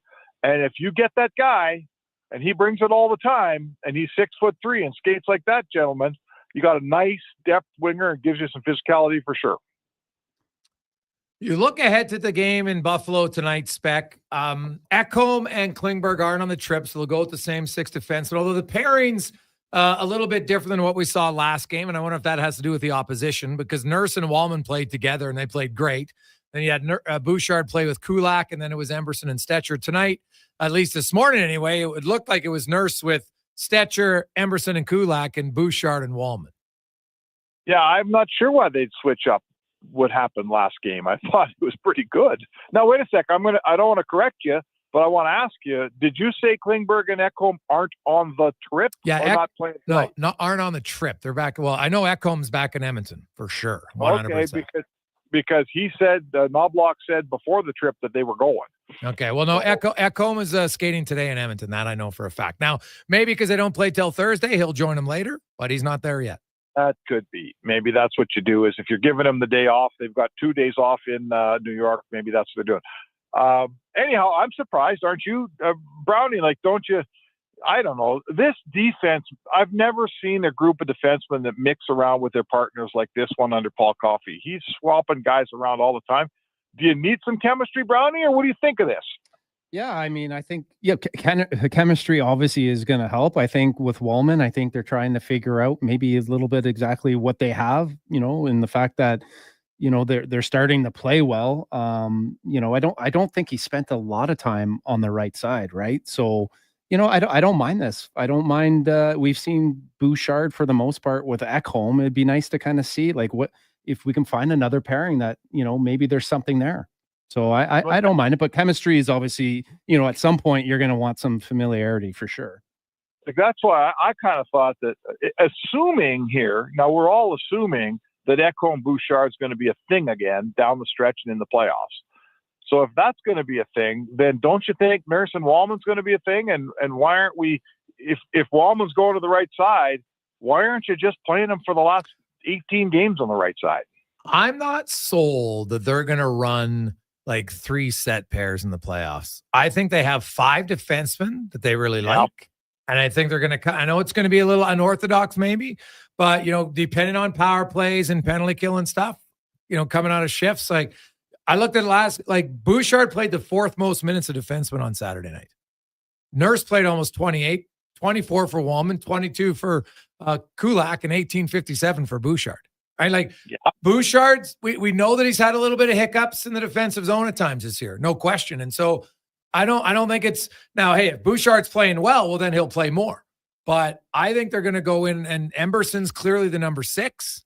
But I don't think Brett Kulak is just going to be pigeonholed into be playing like 14, 15 minutes a night. I think we might see him play a little bit more because I think after Nurse, he's been their second best defenseman this year. Well, and yet that should be noted that Edmonton didn't get a power play against Dallas, correct? They did not. So if Bouchard's at 18 and change, if they get their usual 2 power plays, that brings them up to 21, 22 right away, right? Yeah, no, but my point was they played 5-on-5 the majority of. Now he doesn't kill penalties. I get that. So, Dallas had 3 power plays. So, that's a part of it for sure. But I was looking at, who they're playing and where. And I just think that the way Brett Kulak's played this year, Spec, to me, it would be foolish to kind of pigeonhole and only play him as a 3rd pair guy. No, and I totally have. We've all seen the Oilers run a lot of games where they get 5 guys that play a larger amount and 1 guy that doesn't play much at all. And, their Coffey's, like I say, and that's part and parcel with switching guys around and swapping guys around in game. Like, guys don't have the same partner, every shift of the game in this system like they do in others. So that's fine. Hey, man, whatever it takes to keep the puck out of the net. Like, I'm not, I would say to you that they do have 5 guys and there's a drop off to the 6. So maybe this is the best way to do it. Spec, what are your thoughts on, Frederick's going to be coming back. Eventually Kane's going to come back. Jeff Skinner's put back in the lineup. Gregor and I were kind of talking about it. Like, what do you need to see from him to get in there consistently? before guys, I mean, he's kind of running out of runway here at some point, isn't he? Yeah, he is. He is. I mean, there's two things here, right? You know this, Brownie. You got to play Jeff Skinner in Buffalo tonight. He's been in the press box a couple nights. If you run back into Buffalo with the Oilers and make him not play, that's embarrassing the player. And that's, I don't know if the coach has lost Skinner yet. I mean, that's a possibility, but I guarantee you lose him if you don't play him tonight. He just says, oh, okay, you're going to embarrass me in Buffalo. I've been playing there for years. So I'm not surprised he's playing. Is there time for him to take another run into this coaching staff's trust tree or trust circle? I mean, what do you think, guys? Do you think he can do it? I'm not sure he can.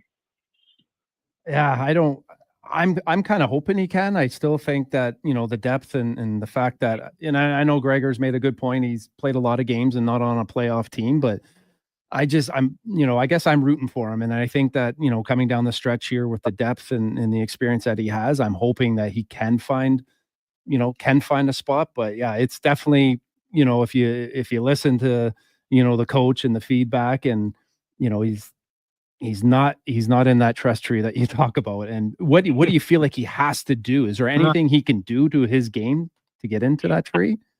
Get faster, which ain't going to happen. Right? How about this? Get bigger. Well, that's not going to happen either. Get better defensively. I mean, he's doing his best. That's what I'd say is you do see a guy that's doing his best defensively. I think we're running into an old dog learning new tricks territory here. I mean, he's a 30-year-old player that's never been great defensively, never been on a team that's been really good. It is required for the skill guy to also be really good defensively, and that's what you got to do here. And he hasn't figured it out yet. Maybe he can. Listen, I look at these things like this, guys. And Brownie, you've seen this before. I just watch how the coaches react to the player, and I watch the opportunity the coach gives the player, and that tells me whether he's doing things the way they want him to do it. And a guy like Podkolzin plays, and doesn't produce offensively. And I think when they go over the video the next day, they see a player that is never hurting them defensively at all and is doing his best offensively. And I think when they watch Skinner's video the next day, they see a guy that's leaving way too much on the table and is kind of sort of helping them offensively, but the trade-off doesn't work. I think that's what the coaches are saying when they look at the video the next day. Yeah, it's hard to argue that. Now, Matthias Janmark, Spec, at some point he's got to do something offensively, does he not? Especially when your penalty kill is getting scored on all the time. You can't fall back. Well, he's a penalty killer. Yeah, who gets scored on? You're right. No, you're right. Like, I only need, he's a 10-goal guy. He's an 8-9 goal guy. But right now he's sitting at 2. Yeah, and one of them's an empty netter. One of them's in it. You want more than no one's saying you want more than that. Matthias Janmark's a big part of the team in the dressing room. Again, coaches trust this guy. They love this guy. He's got way more rope than Skinner gets. I'll tell you that right now. But I hear you, man. Brown scores his first goal in 32 games or second in 32 games the other night. That's another guy. Like, okay, you check and you kill penalties. That's awesome. But can't you kick one in once in a while? Spec, what do you think now that, the trade deadline is come and gone, right? So everyone can kind of take a breath here. Stuart Skinner played, an exceptional game. How much is this, now that this is all behind everybody, how much is this going to help his game? Well, I think he's given you 2 awesome games in a row, for one. I think he was very good against Dallas, and he was obviously excellent against Montreal. I'd say this to you. He was the best goalie on the ice in both games, right? And we haven't said that about Stu Skinner enough this year. So, listen, if the team puts its defensive game together, then we expect Stu Skinner to put his goaltending game together. If they're going to keep playing the way they did the previous month and a half, I don't have high expectations for Stu Skinner. He's not a guy that steals games all the time when your team is brutal defensively, the way the Oilers were. So, if that team's going to play better defensively, and they had the last couple of games outside of maybe 8 minutes against Dallas, I expect Stu Skinner to to change his game accordingly and be good enough to win with. And at least for 2 nights in a row, guys, you can't argue that. He has been good enough to win with. He was a better goalie in that game than Ottinger was, and he was a better goalie than Montembeault was by not much, but by some. Oh, I had no problem with Skinner's game, the last 2 at all. And anybody who looks at save percentage or goals saved above expected might want to look at. They might just want to watch the game if you think those numbers reflect how the game was played on Saturday night, at least for me. Spec, enjoy the game in Buffalo. We'll see if the Oilers can get a win in a place for even when the Sabres have sucked. They don't win there very often, so we'll see if that changes. How is that anyway? It's a weird. Not only do they only have 2 wins in McDavid's tenure in 8 tries. Here's the funny thing: during that whole time, Buffalo 30th in goals against at home, and the Oilers are the 6th highest scoring road team, but they've only scored 19 road goals in Buffalo. It doesn't make any sense. So maybe they're due for a game. We'll see. Maybe it's the chicken wing factor. What about that? Maybe. Who knows? So they load up on chicken wings the night before the game. How about that? Do you ever do that, Brownie? You ever go to the Anchor Bar and eat so many chicken wings you could barely walk out? No, usually we get those on the way out. All right, boys, have a great night. Enjoy the game. There you go. That's Mark Spector, the Spec Report, brought to you by GS Construction. We'll return with 5 questions on the Gregor Show with Sean Brown, Connor Halley, presented by PlayAlberta.ca. Wow. Get ready for a silly hockey fans. Your partner in power just skated onto the ice. EWEL.ca, the new e-commerce website for electrical wholesalers Edmonton, is ready for the power play 24/7, 365. UL skates to where the puck will be in 5 years. Now that's forward thinking. Killer selection, slamming products from the best brands, and legendary service. Don't sit on the bench. Get your account today at ewell.ca and win that project. Plug into your partner in power. Get an EWEL.ca account today. Explore beyond the boundaries of capability and value during Truck Month at GMC. Right now, get 0% financing for up to 72 months on the 2025 Sierra 1500 Crew Cab Pro Graphite. With a TurboMax engine delivering 310 horsepower, GMC Pro safety features, including automatic emergency braking, plus a max towing of up to 9,500 pounds. You'll be ready for anything this Truck Month. Ask your GMC dealer for details. Legacy Heating and Cooling is the #1 furnace install company for sailors because they know the value of a warm port. And they sing, there was a ship who fought the cold, who sailed the sea with a furnace load. She brought the heat to YEG and her name was Legacy. Through icy wind and winter squall, her fire she burned for one and all with a comfort chugging guarantee, and her name was Legacy. No payments, no! Yep, no payments and no interest for 1 year on your new furnace. Don't trust just any ports in a winter storm. Trust Legacy Heating and Cooling. At Papa John's, you get your everyday favorites for just $9.99 each when you order 2 or more items from the Papa Pairings menu. When you order more, you save more. Choose from medium one-topping pizzas, boneless wings, papadillas, breadsticks, cheese sticks, and desserts. It's easy to order all your favorites when they're just $9.99 each. So the next time your friends come over to eat your food, check out the Papa Pairings menu to save. Better ingredients, better pizza. Papa John's. Riverside Marine and Motorsports are back for the 2025 Edmonton Boat and Sportsman Show, March 21st and 23rd. Discover new 2025 models and exclusive offers like Yamaha finance rates and big rebates. Riverside Marine and Motorsports. What you do for fun is our business. It's the best time of the year, championship season. In the Junior Prospects Hockey League, the quest to claim the Prospects Cup begins with 4 divisions from across Western Canada taking aim. The Hockey Super League's run to the HSL Championship will feature 105 teams battling it out in 4 communities throughout Alberta. And the Female Super League, in its inaugural season, will see teams compete for playoff supremacy. To catch all the championship action, head to silentice.com for league playoff schedules. Dang. Last season, you bought new clubs to fix your game.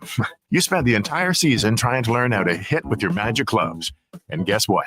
Dang. They didn't help your game. Now you're convinced it's your swing, but it really is your clubs. Even though you were told the ones you bought were the best ever made, if they were, you would have gotten better. Every day at Fitted Golf, we continue to prove the right clubs make all the difference in the world. From beginners to pros, Fitted Golf makes all the difference. Yes, fittedgolf.ca.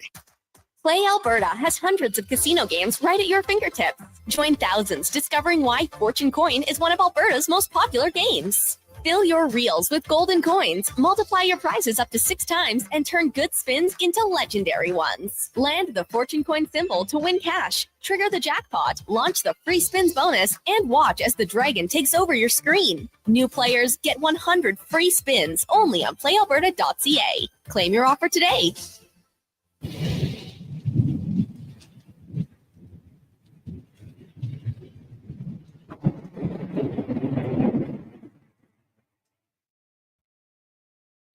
Portions of this hour brought to you by Leading Edge Physio. The team in Old Strathcona have special training dedicated to reducing the impact of cancer care before, during, and after your diagnosis. From lymphedema to the management of fatigue and side effects of chemotherapy and radiation, they can help. Learn more at leadingedgephysio.com. The Jason Gregor Show, the best of Edmonton sports talk and beyond. This is Sports 1440. Presented by PlayAlberta.ca, Alberta's only regulated online gambling website.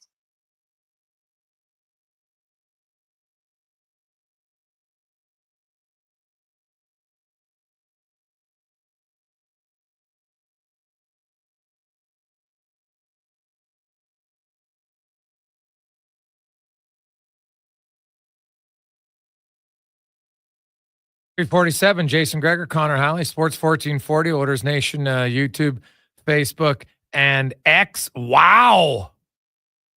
This just came down. Aaron Ekblad from the Florida Panthers has been suspended 20 games for violating the terms of the NHL/NHLPA Performance Enhancing Substances Program. It's a mandatory referral to their program for substance abuse and behavioral health for evaluation and possible treatment. So no word on what it is, but basically that means he is done for the remainder of the season and the looking at Florida and the first 2 games of the playoffs. That is a massive suspension for the Florida Panther defenseman. So that's just coming down right now. Especially the first 2 games of the playoffs. Wow. Yeah. Be interesting when that kind of comes out.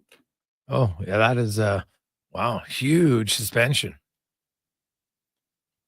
Let's get to 5 questions now, brought to you by The Brick. You're waking up and all of a sudden you're more tired than you were when you went to bed. You need a new mattress? You want the proper one? Well, go see their mattress experts at The Brick Mattress Store. Look at the one that fits you so you can sleep better. Saturday. It's time for 5 questions on the Jason Gregor Show. All right, guys, question number 1, official prediction. Oilers and Sabres and over under 6.5 goals scored tonight. That's the line right now. PlayAlberta.ca. I'll go over. Oilers. Now, I get that's a good line because did you know in all their meetings, like there's only twice that in Buffalo that actually been over 7 goals scored between these 2 teams. But I think Edmonton is you know what, they found their stride. They're not going to have a hiccup here after that Dallas game. I think they're going to come into Buffalo and be ready to play. I'll go under. I think that, they're going to be ready to play, but I also think Buffalo is going to be ready to play. As I said earlier, that, this is a team, if you're not ready to play, can embarrass you. Question number 2, Brad Marchand, officially with the Florida Panthers. Saw him today wearing the colors. It just looked weird. So I want to ask you guys, when you go to players that are with the team for a long time, then they go somewhere else, who looks the weirdest to you? For me, I will go with Wendell Clark. He was my favorite player growing up. So when he got traded from the Maple Leafs, seeing him in a Quebec Nordiques jersey was definitely, that was hard. It was weird. But it was also really nice when he got traded back. It's a good question. I'd probably go. It's going to be when I was younger, and I was definitely more engaged in it. The first time I saw Gretzky in a Kings jersey was kind of weird. Question number 3. Today, NFL free agency, the tampering period has begun. Has there been any contract that has stood out to you? I'll go with Josh Allen. Just for, what did he get? 250 or 30 or something like that, guaranteed. 250 mil guaranteed. Guaranteed. Yeah. Wow. That's a lot of money. I don't want to say anyone doesn't that's just a lot of money, guaranteed. Good for him. Good player. Good for Buffalo. That was interesting.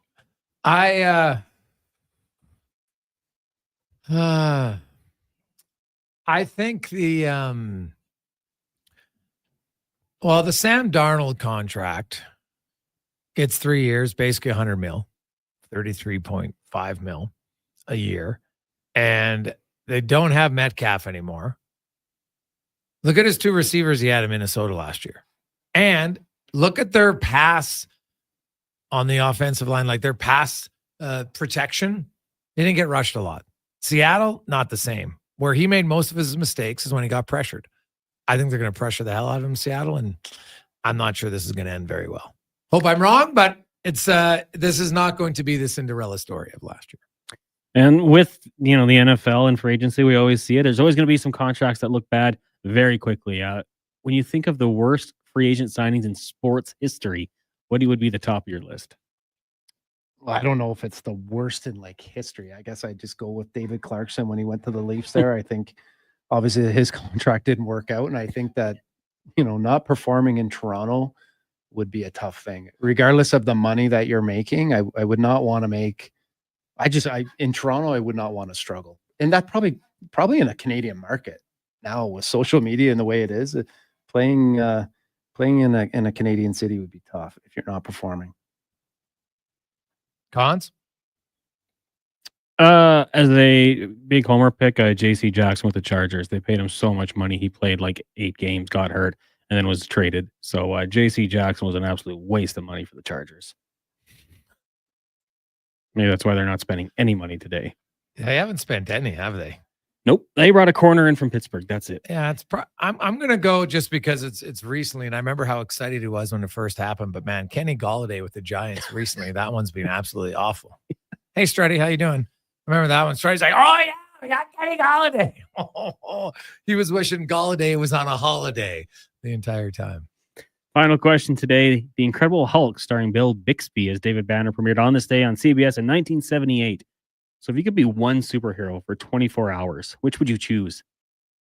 It's funny. My brother went for Halloween as the Incredible Hulk. It was and my brother's small and jacked. It was an unbelievable costume. He got painted up and had the ripped jeans and stuff. So I was when I seen that question today, it made me think of him. But I don't know. I guess I'll just go with, even though I'm scared of heights, I'll go with Superman. That would be kind of cool to be able to cruise around different heights. Maybe that would cure my fear. Oh yeah, fear. Just flying around. Yeah. I thought you did. Let's be honest. You just want to wear a tight little spandex outfit. That wouldn't be so bad for me. Superhero for 24 hours. Well, I'd want to be Batman just so I could drive the Batmobile. He's got a tight outfit too. I don't know if I want. Do you want to show your legs off? Oh, buddy. But Batman's he's got the cape, so the cape comes down the back, right? No, his outfit's way better. Really? Way better. Plus, he has a sick car. Yeah, I'm taking Batman. Cons? Spider-Man would be cool just to rip around, but I think I'm going to take Iron Man. Live it'd be cool to have the suit, but he's also super rich and successful. So, take a break, live the famous life. Everyone else is kind of wants to be incognito and not be known. I guess you could be Bruce Wayne as well, but Iron Man lives the life. So I think that would be it. I did go to Halloween as Spider-Man, actually. That was I think me and Boydie, and we wind up going to the bar after. That was, not much. It was cold too. Boyd Devereaux? Boyd Devereaux. Okay. Yeah, it was cold. That I remember that going out. Not a whole lot of material to that outfit.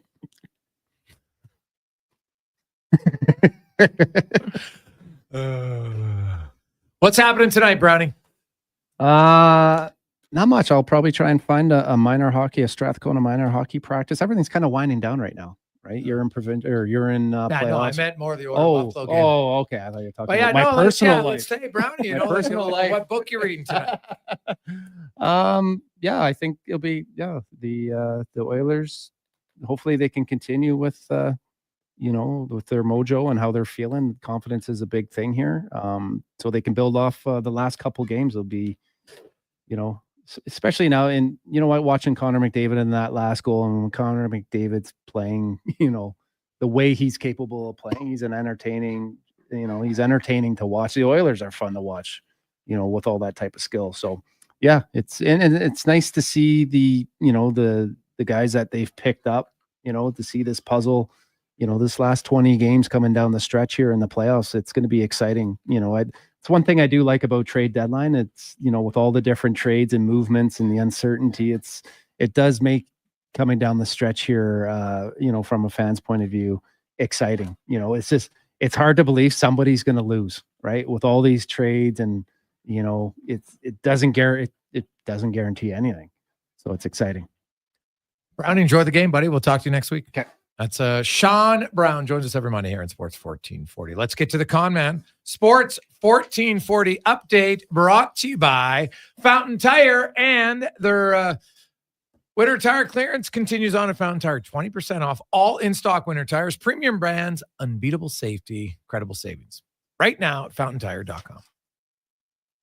This is the Sports 1440 update. Oilers game day is there in Buffalo, set to take on the Sabres. That gets going just after 5 o'clock. Our pregame coverage with Andrew Walker and Jason Gregor gets going next here on Sports 1440. Elsewhere, you got the Red Wings in Ottawa. Avs host the Blackhawks, and the Maple Leafs taking on the HC in association. The Raptors are in action. They'll host the Wizards. Tip off, and that one's set for 5:30. And in the AJ, Devon takes on Fort Mac. Puck drop at 7.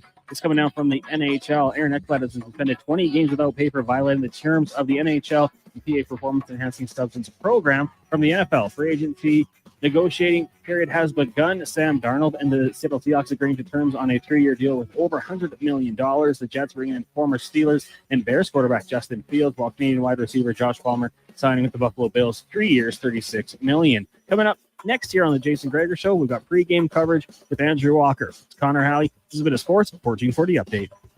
It's Sports 1440, a Stingray radio station broadcasting on Treaty 6 territory. Download the free iHeartRadio app and listen to CKJR wherever you go. Introducing the new McSpicy from McDonald's. It looks like a regular chicken sandwich, but it's actually a spicy chicken sandwich. McSpicy. Consider yourself warned. Limited time only. Participate in McDonald's in Canada. Play Alberta has hundreds of casino games right at your fingertip. Join thousands discovering why Fortune Coin is one of Alberta's most popular games. Fill your reels with golden coins, multiply your prizes up to 6 times, and turn good spins into legendary ones. Land the Fortune Coin symbol to win cash, trigger the jackpot, launch the free spins bonus, and watch as the dragon takes over your screen. New players get 100 free spins only on playalberta.ca. Claim your offer today.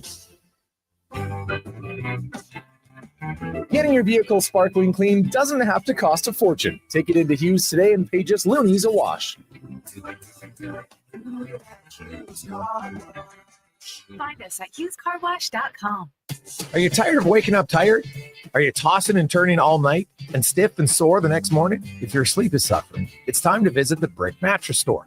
Their sleep experts will help you find the right support for a restful night's sleep. Back sleeper, side sleeper, hot or cold, there is a perfect mattress for you. Plus, with next day delivery, your best night's sleep could be tomorrow. Check out the Brick Mattress Store locations in Spruce Grove, South Edmonton, St. Albert, Leduc, and start waking up refreshed. At Papa John's, you get your everyday favorites for just $9.99 each when you order 2 or more items from the Papa Pairings menu. When you order more, you save more. Choose from medium one-topping pizzas, boneless wings, papadillas, breadsticks, cheese sticks, and desserts. It's easy to order all your favorites when they're just $9.99 each. So the next time your friends come over to eat your food, check out the Papa Pairings menu to save.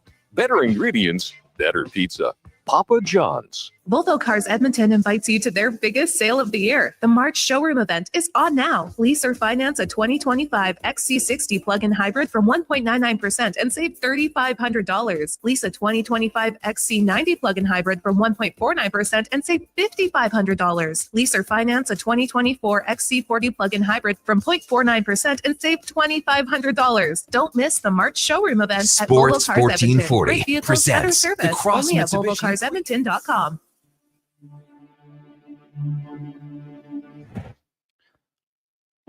Portions of this hour brought to you by Papa John's. Feeding a crowd with a triple plate. 3 large specialty or 5 topping pizzas for only $54 when you use promo code 3play at papajohns.ca.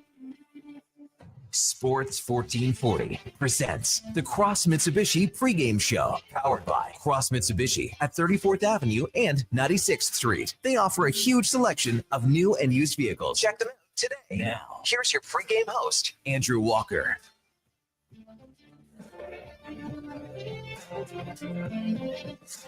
It is game day on Sports 1440.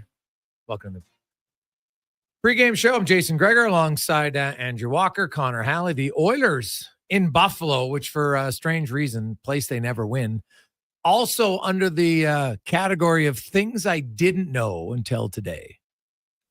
Connor McDavid, in his career, home and away, has never scored a power play goal against the Buffalo Sabres. A very odd stat, but it's true. I knew that the Sabres always seemed to give him a little bit of trouble, especially in Buffalo. And I was about to look up the numbers, and then I heard your show, and you're always pretty good at the numbers, so I didn't have to. But it's kind of been a home team series, I suppose, over in the McDavid era. Oilers have handled them okay here at home. I remember the end of last year was that was the game, I think, that Connor Brown scored in, right? It was like an 8-3. Yes. 8-3 shellacking. But yeah, every time, I feel, this is just a feeling. It feels like when you play in Buffalo, it's in the middle of a trip, right? You're usually going upstate New York or down the coast or the Canadian teams. And there's always these high hopes, like even this week, right? It's like, okay, the Sabres are lottery bound. The Islanders are likely, lottery bound. The Devils are banged up. Go out and have a great week, and then you start in Buffalo, and it starts on the wrong foot. That's kind of been the feeling in Buffalo against the Sabres for me, anyway.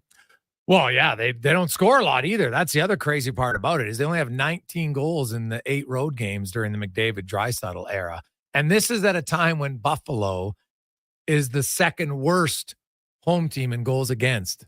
Yet, for whatever reason, the Oilers haven't been able to score there. So we'll see if you're a fan of the under, maybe you look at that. But the Oilers have coming off, I think, 2 solid games. The players have talked about wanting to ramp it up. They got some help on the out-of-town scoreboard last night. LA wins. So, Vegas is 4 points back. You try to keep putting the pressure on. I do think finishing first, there's an advantage because you just get more home ice advantage. And Edmonton had their funk. And I think that they're like lots of guys at McDavid's coming out of his. Mm-hmm. Hell, Victor Arvidsson scored a goal scorer's goal, right? Connor Brown scored. Like, you don't celebrate 5-1 goals like that very often. So you could tell that one meant something to him. So I'm kind of curious to see how they respond in Buffalo against a team they should beat, because the Sabres, my goodness, it's another dead man walking season for them. And there's lots of rumblings that there's lots of unhappy players. I feel bad for Buffalo, mostly because I think we lived that Sabres story for so many years here, right? You go out, you bring in some better players, and you draft pretty well, or you at least, you think you draft well, and then it's just the same old, right? And the Sabres, I mean, you look at their top 9 forwards. I like a lot of players on this team. Like, I even like Ryan McLeod in a certain vein, right? Like, he's having his best offensive season in his career. And it's just, no matter what they do, it just never leads to victories. Like, who wouldn't want Bowen Byram and Rasmus Dahlin and Owen Power and Samuelson? Like, these are good players. And for whatever reason, it just does not work collectively. Yeah, their defense core on paper looks pretty good, but it hasn't transpired onto the ice. Tage Thompson's having a pretty good year. Jason Zucker's having a decent season, but man, they've had a lot of guys who aren't. And I do know that, you talk to, and even the Norris for Cousins deal. I like Josh Norris as a player, but boy, there's some risk involved there, isn't there? That's a big win for Ottawa. Yeah. Similar players, and that guy's not going to miss 30 games. No. And I find, for the role that he plays, he's the second line center in Ottawa because they've got Stützle. Mm-hmm. And then you got Shane Pinto, who's really good. But Cousins plays a much grittier game than Norris does. And I think that's going to help them in the playoffs. If every guy was like guaranteed, like a genie comes and you get perfect health, I'd rather have Norris. But that's a huge what if.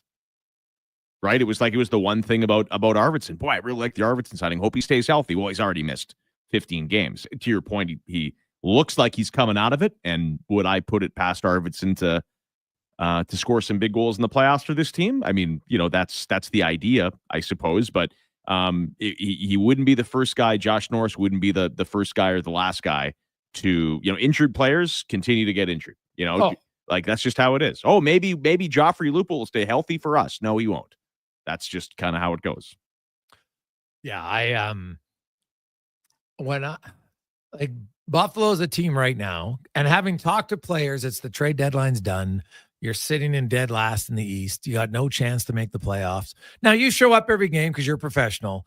But what happens, players say, is if you get down early, your will to come back is just different at another times a year. And that's why I think a good start for Edmonton could go a long way. Mm-hmm. And on that Buffalo side too, it's funny because if you continue to struggle as a management group, you also get sick of, I mean, if you're out of the playoffs, you should be selling certain guys at the deadline, but you get sick of doing that too, right? Like Jason Zucker, they probably could have got a second round pick for, but lo and behold, a veteran guy that actually wants to re-sign, you can only trade away every possible guy at the deadline for so many years, right?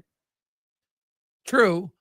Although I still would have traded him, but yeah, well, him I can understand. He's having the third best goal scoring season of his career. But $4 million for the big man who's gonna play on their fourth line tonight. Oh, Greenway? Yeah, come on. Yeah. Yeah. It's same deal, right? I like Tuck. I mean, Tage looked 2 years ago. Tage looked like Mario Lemieux, and hasn't quite got to that point. You know, Peterka, have a lot of time for him too, but yeah, it just doesn't. He's gone. Doesn't lead to wins. He is. He'll be asking for a trade this summer. Mark it down. He'll be out.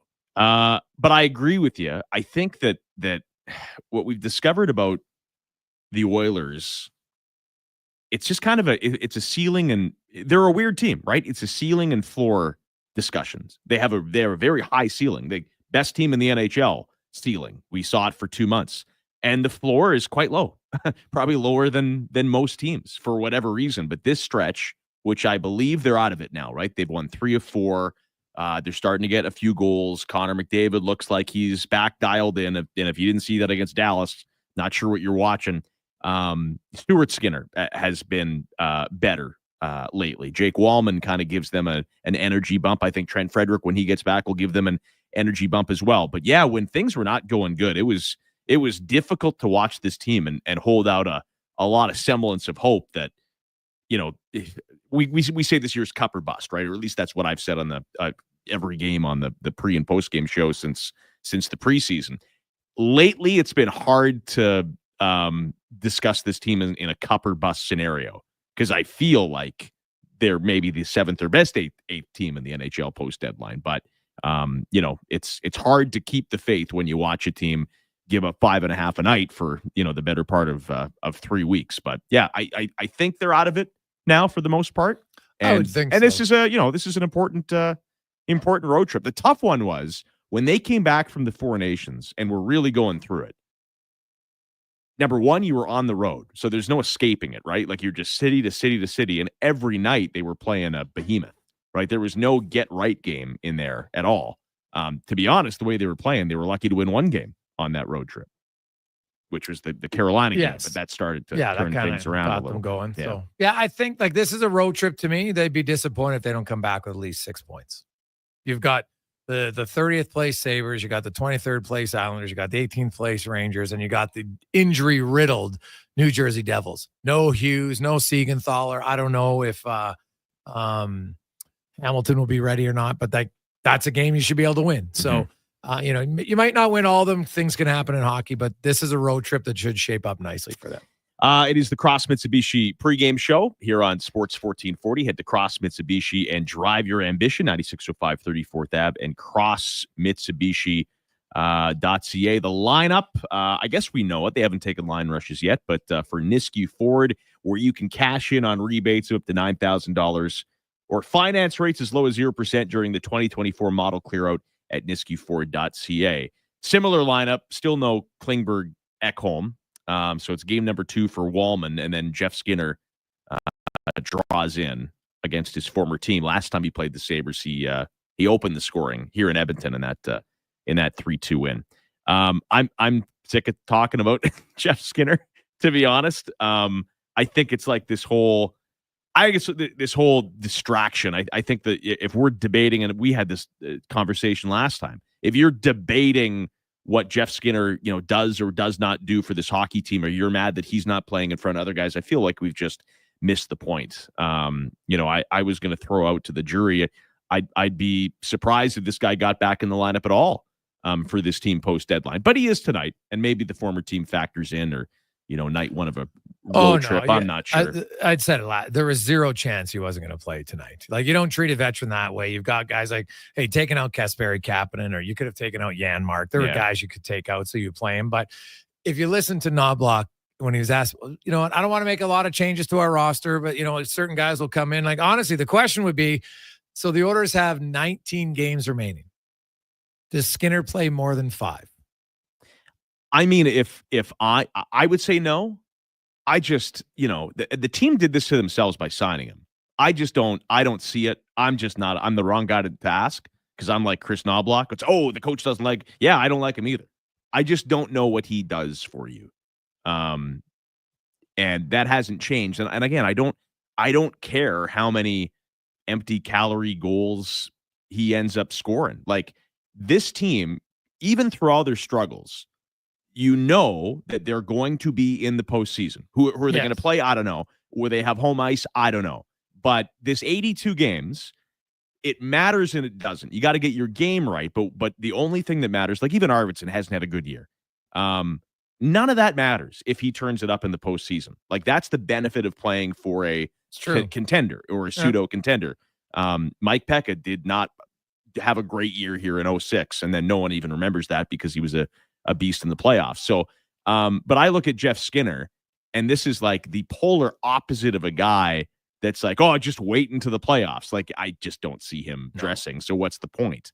And I don't know what happened. I don't know if the head pro scouting department was having a stroke on July 1st. I don't even know why they went down the Jeff Skinner road. Makes no sense to me. But what's done is done. But I don't know. I just don't see this guy helping you in the playoffs. So I'm in no hurry to get into some long debate about the merits of Jeff Skinner. It just doesn't work to me. Oh yeah, there's a Jeff Skinner. It hasn't worked. I don't think it's going to work, and people will still get frustrated. And now I know. Well, people look at stats, right? And they're everybody's using the January 1st stat, right? Okay, the numbers are good. Now quickly go to January 23rd and on. And you'll see a stark difference in those numbers. And it's just, when you look at his speed and everything else, could Skinner, does he bring you more offense than a lot of the older guys? 100%. There's no debating that. And could Matthias Janmark sit out a few more games? For sure.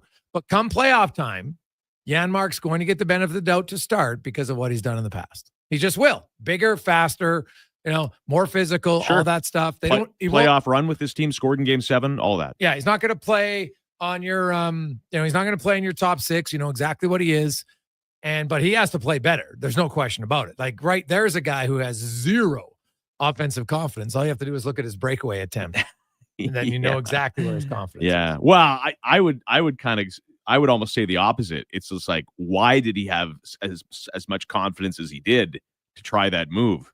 Put your head down and rip it. Dude, what move did he try? He kept the puck on his backhand from his own blue line. Well, he never once got his puck on his forehand.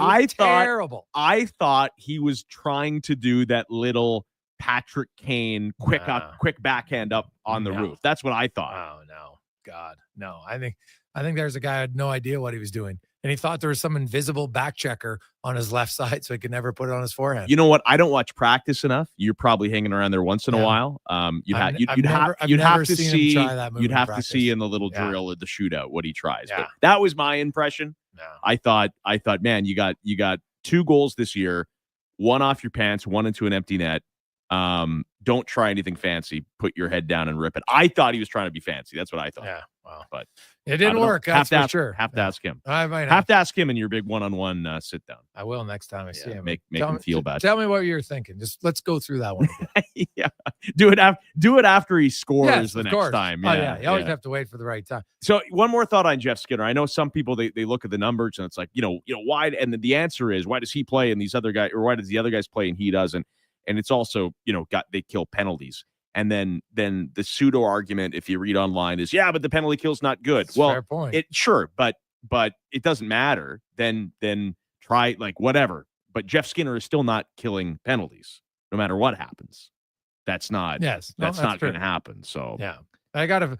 You know what? I'll say this: Janmark's, Garrett. Like right now, he's got the advantage. Once Trent Frederick's here, and he kills penalties. Sure. Well, now guys who are on the penalty kill, who are doing nothing 5-on-5, their window of opportunity comes crashing down. No, 100%. Frederick has the potential to throw a big monkey wrench into a lot of guys' ice times for sure. Yeah, and rightfully so. He brings a lot of what they don't have. I did, and maybe this is okay. I'm going to make a bad movie reference here, because it's not exactly an Oscar winner. Remember the movie Little Big League, the baseball one? Yeah. So there's two like kids movies with baseball. Actually, there's a bunch. There's a theme. There's a bunch of kids movies baseball wise that came out at the same time, right? You got Little Big League, you got The Sandlot, which was a great movie. Rookie of the Year, which is the exact same plot as Little Big League, except one he's the manager and one he's the closer. Right. And then the Angels in the Outfield was another one. But Little Big League. So he gets named, he gets left the team, right, by his grandpa, then he starts managing it. And his favorite player plays for the Twins. He's the first baseman, but he's getting up there in age. This is his favorite player, right? He has, and then later on in the movie, he has to like release his favorite player. All right. And it's very emotional. Very emotional, yes. And I remember there's a scene, I still remember this, I haven't seen it since I was a kid. There's this scene late where his favorite player gets into pinch hit and hits like this little seeing eye single through the right side. And so the manager, Billy, his name is, he's like talking to his bench coach and he's like, hey man, this might get him going. This might be a thing. And the bench coach says, man, if you're this encouraged over a bouncing single, does that not tell you something's wrong? And so I wondered the same thing with Arvidsson, right? He just rips a 40-goal type of one-timer from the half wall.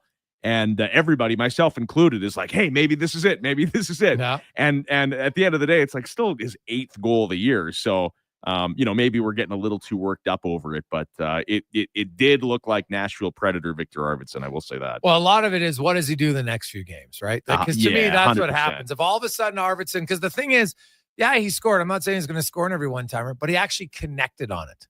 That like there was no fan or anything like that. Like he actually got everything on it. And so to me, it's like, okay, he might not score in his next one-timer or two, but is he going to get himself in a position to actually use the one-timer and actually get good wood on it? Well, and he ripped one off the bar in Carolina. Yes. That's where he started playing better, I thought, actually. Yeah. No, I agree. And there's something to be said, too, because God knows we talked about it, right? Like, big change is needed. Could they move off of Skinner, free up some room? Would they move off of Arvidsson, like, who's got a year left, right? Like maybe it just wasn't a fit here.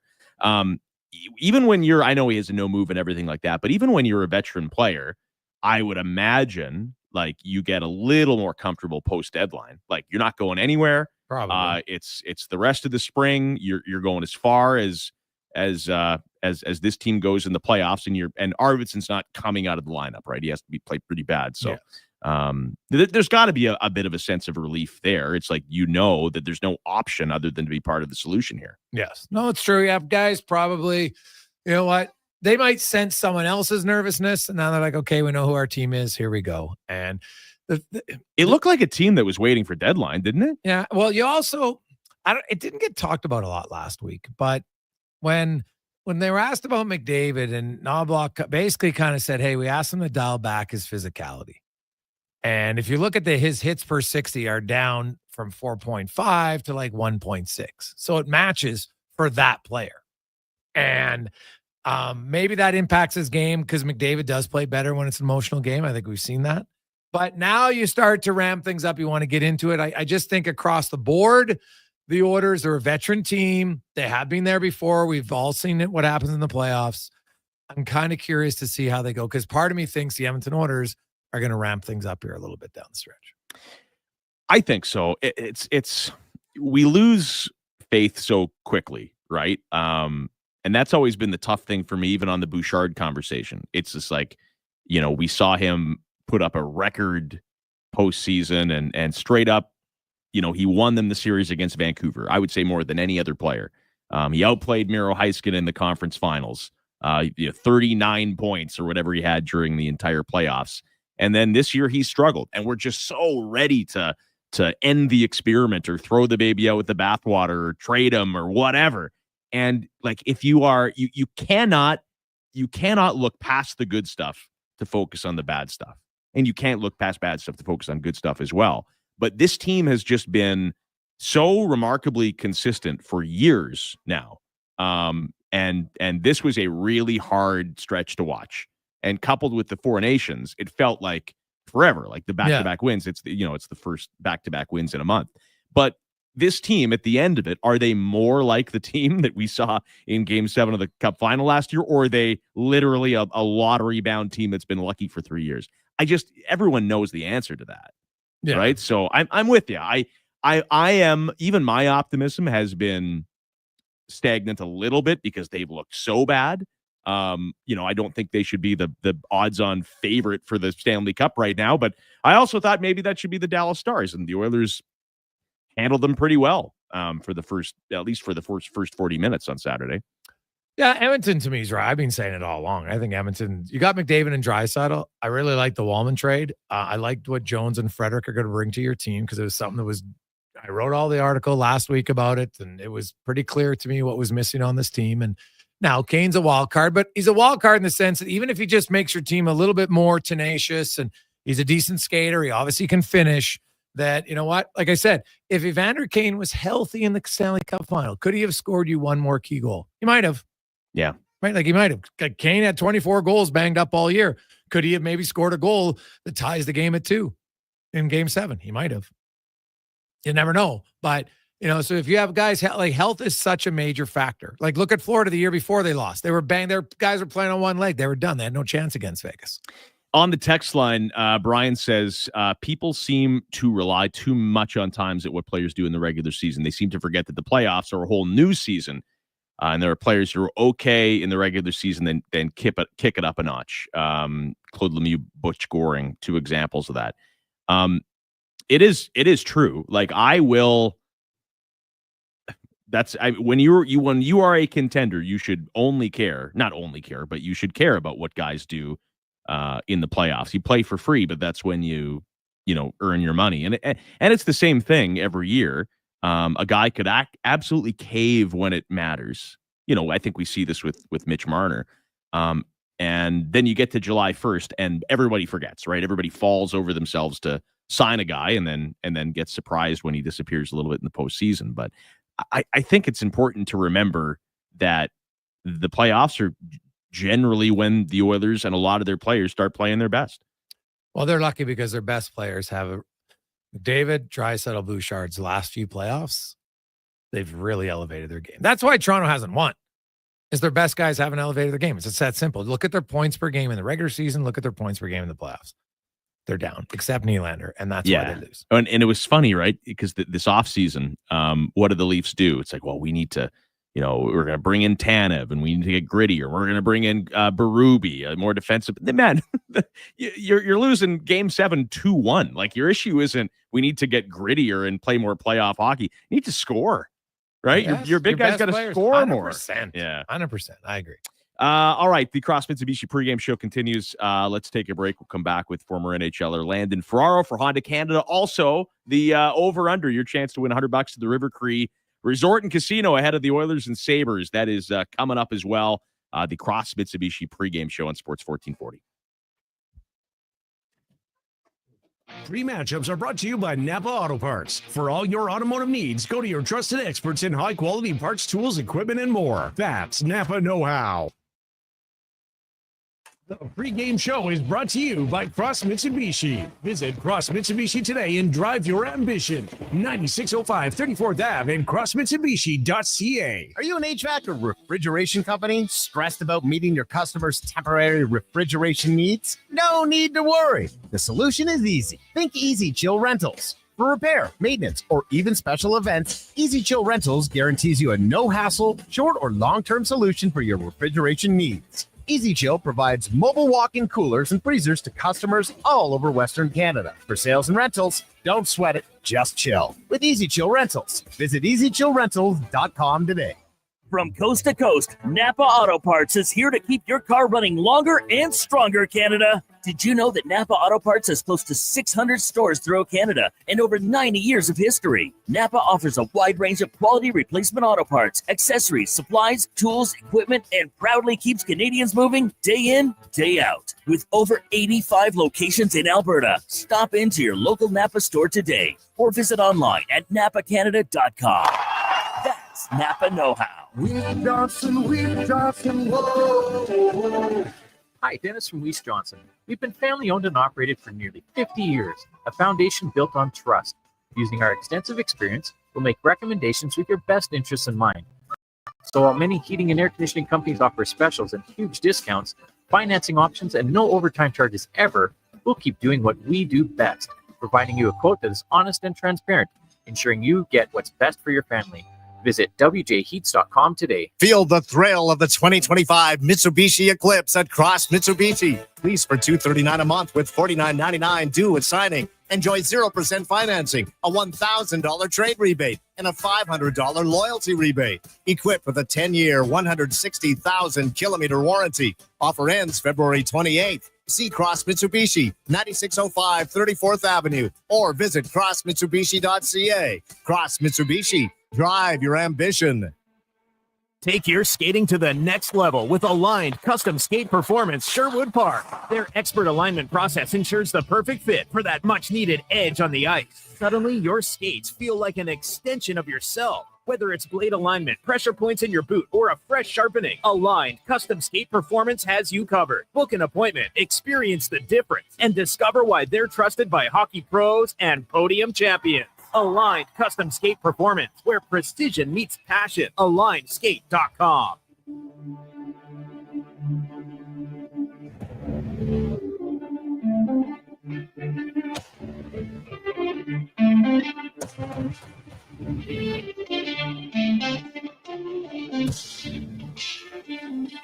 Portions of this hour brought to you by Cantor. We offer sale, rental, repair, and calibration of hydraulic, pneumatic, and battery-powered torque wrenches, stud tensioners, and flange maintenance equipment. Order today at cantor.com. It's the Cross Mitsubishi pregame show on Sports 1440.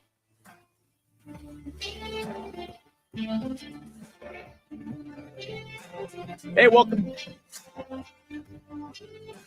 welcome back. The pregame show continues. Sports 1440 for Cross Mitsubishi and crossmitsubishi.ca. Andrew Walker, Jason Gregor, and Connor Halley, Oilers Sabres, just over 30 minutes away. Let's get to our game day analyst. He's Landon Ferraro for Honda Canada here on the pregame show. Don't worry, I got your over-under question coming up momentarily. Welcome to the show, Landon. How are you?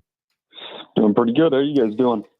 Doing okay. Early game. The Buffalo Sabres have been, as Greg's had pointed out earlier, in the McDavid era, they've gone to Buffalo and it just has not gone their way, especially with scoring goals. And it's strange because this will be year number 14 in a row, I think, in which the Sabres missed the playoffs. Like, that's crazy. I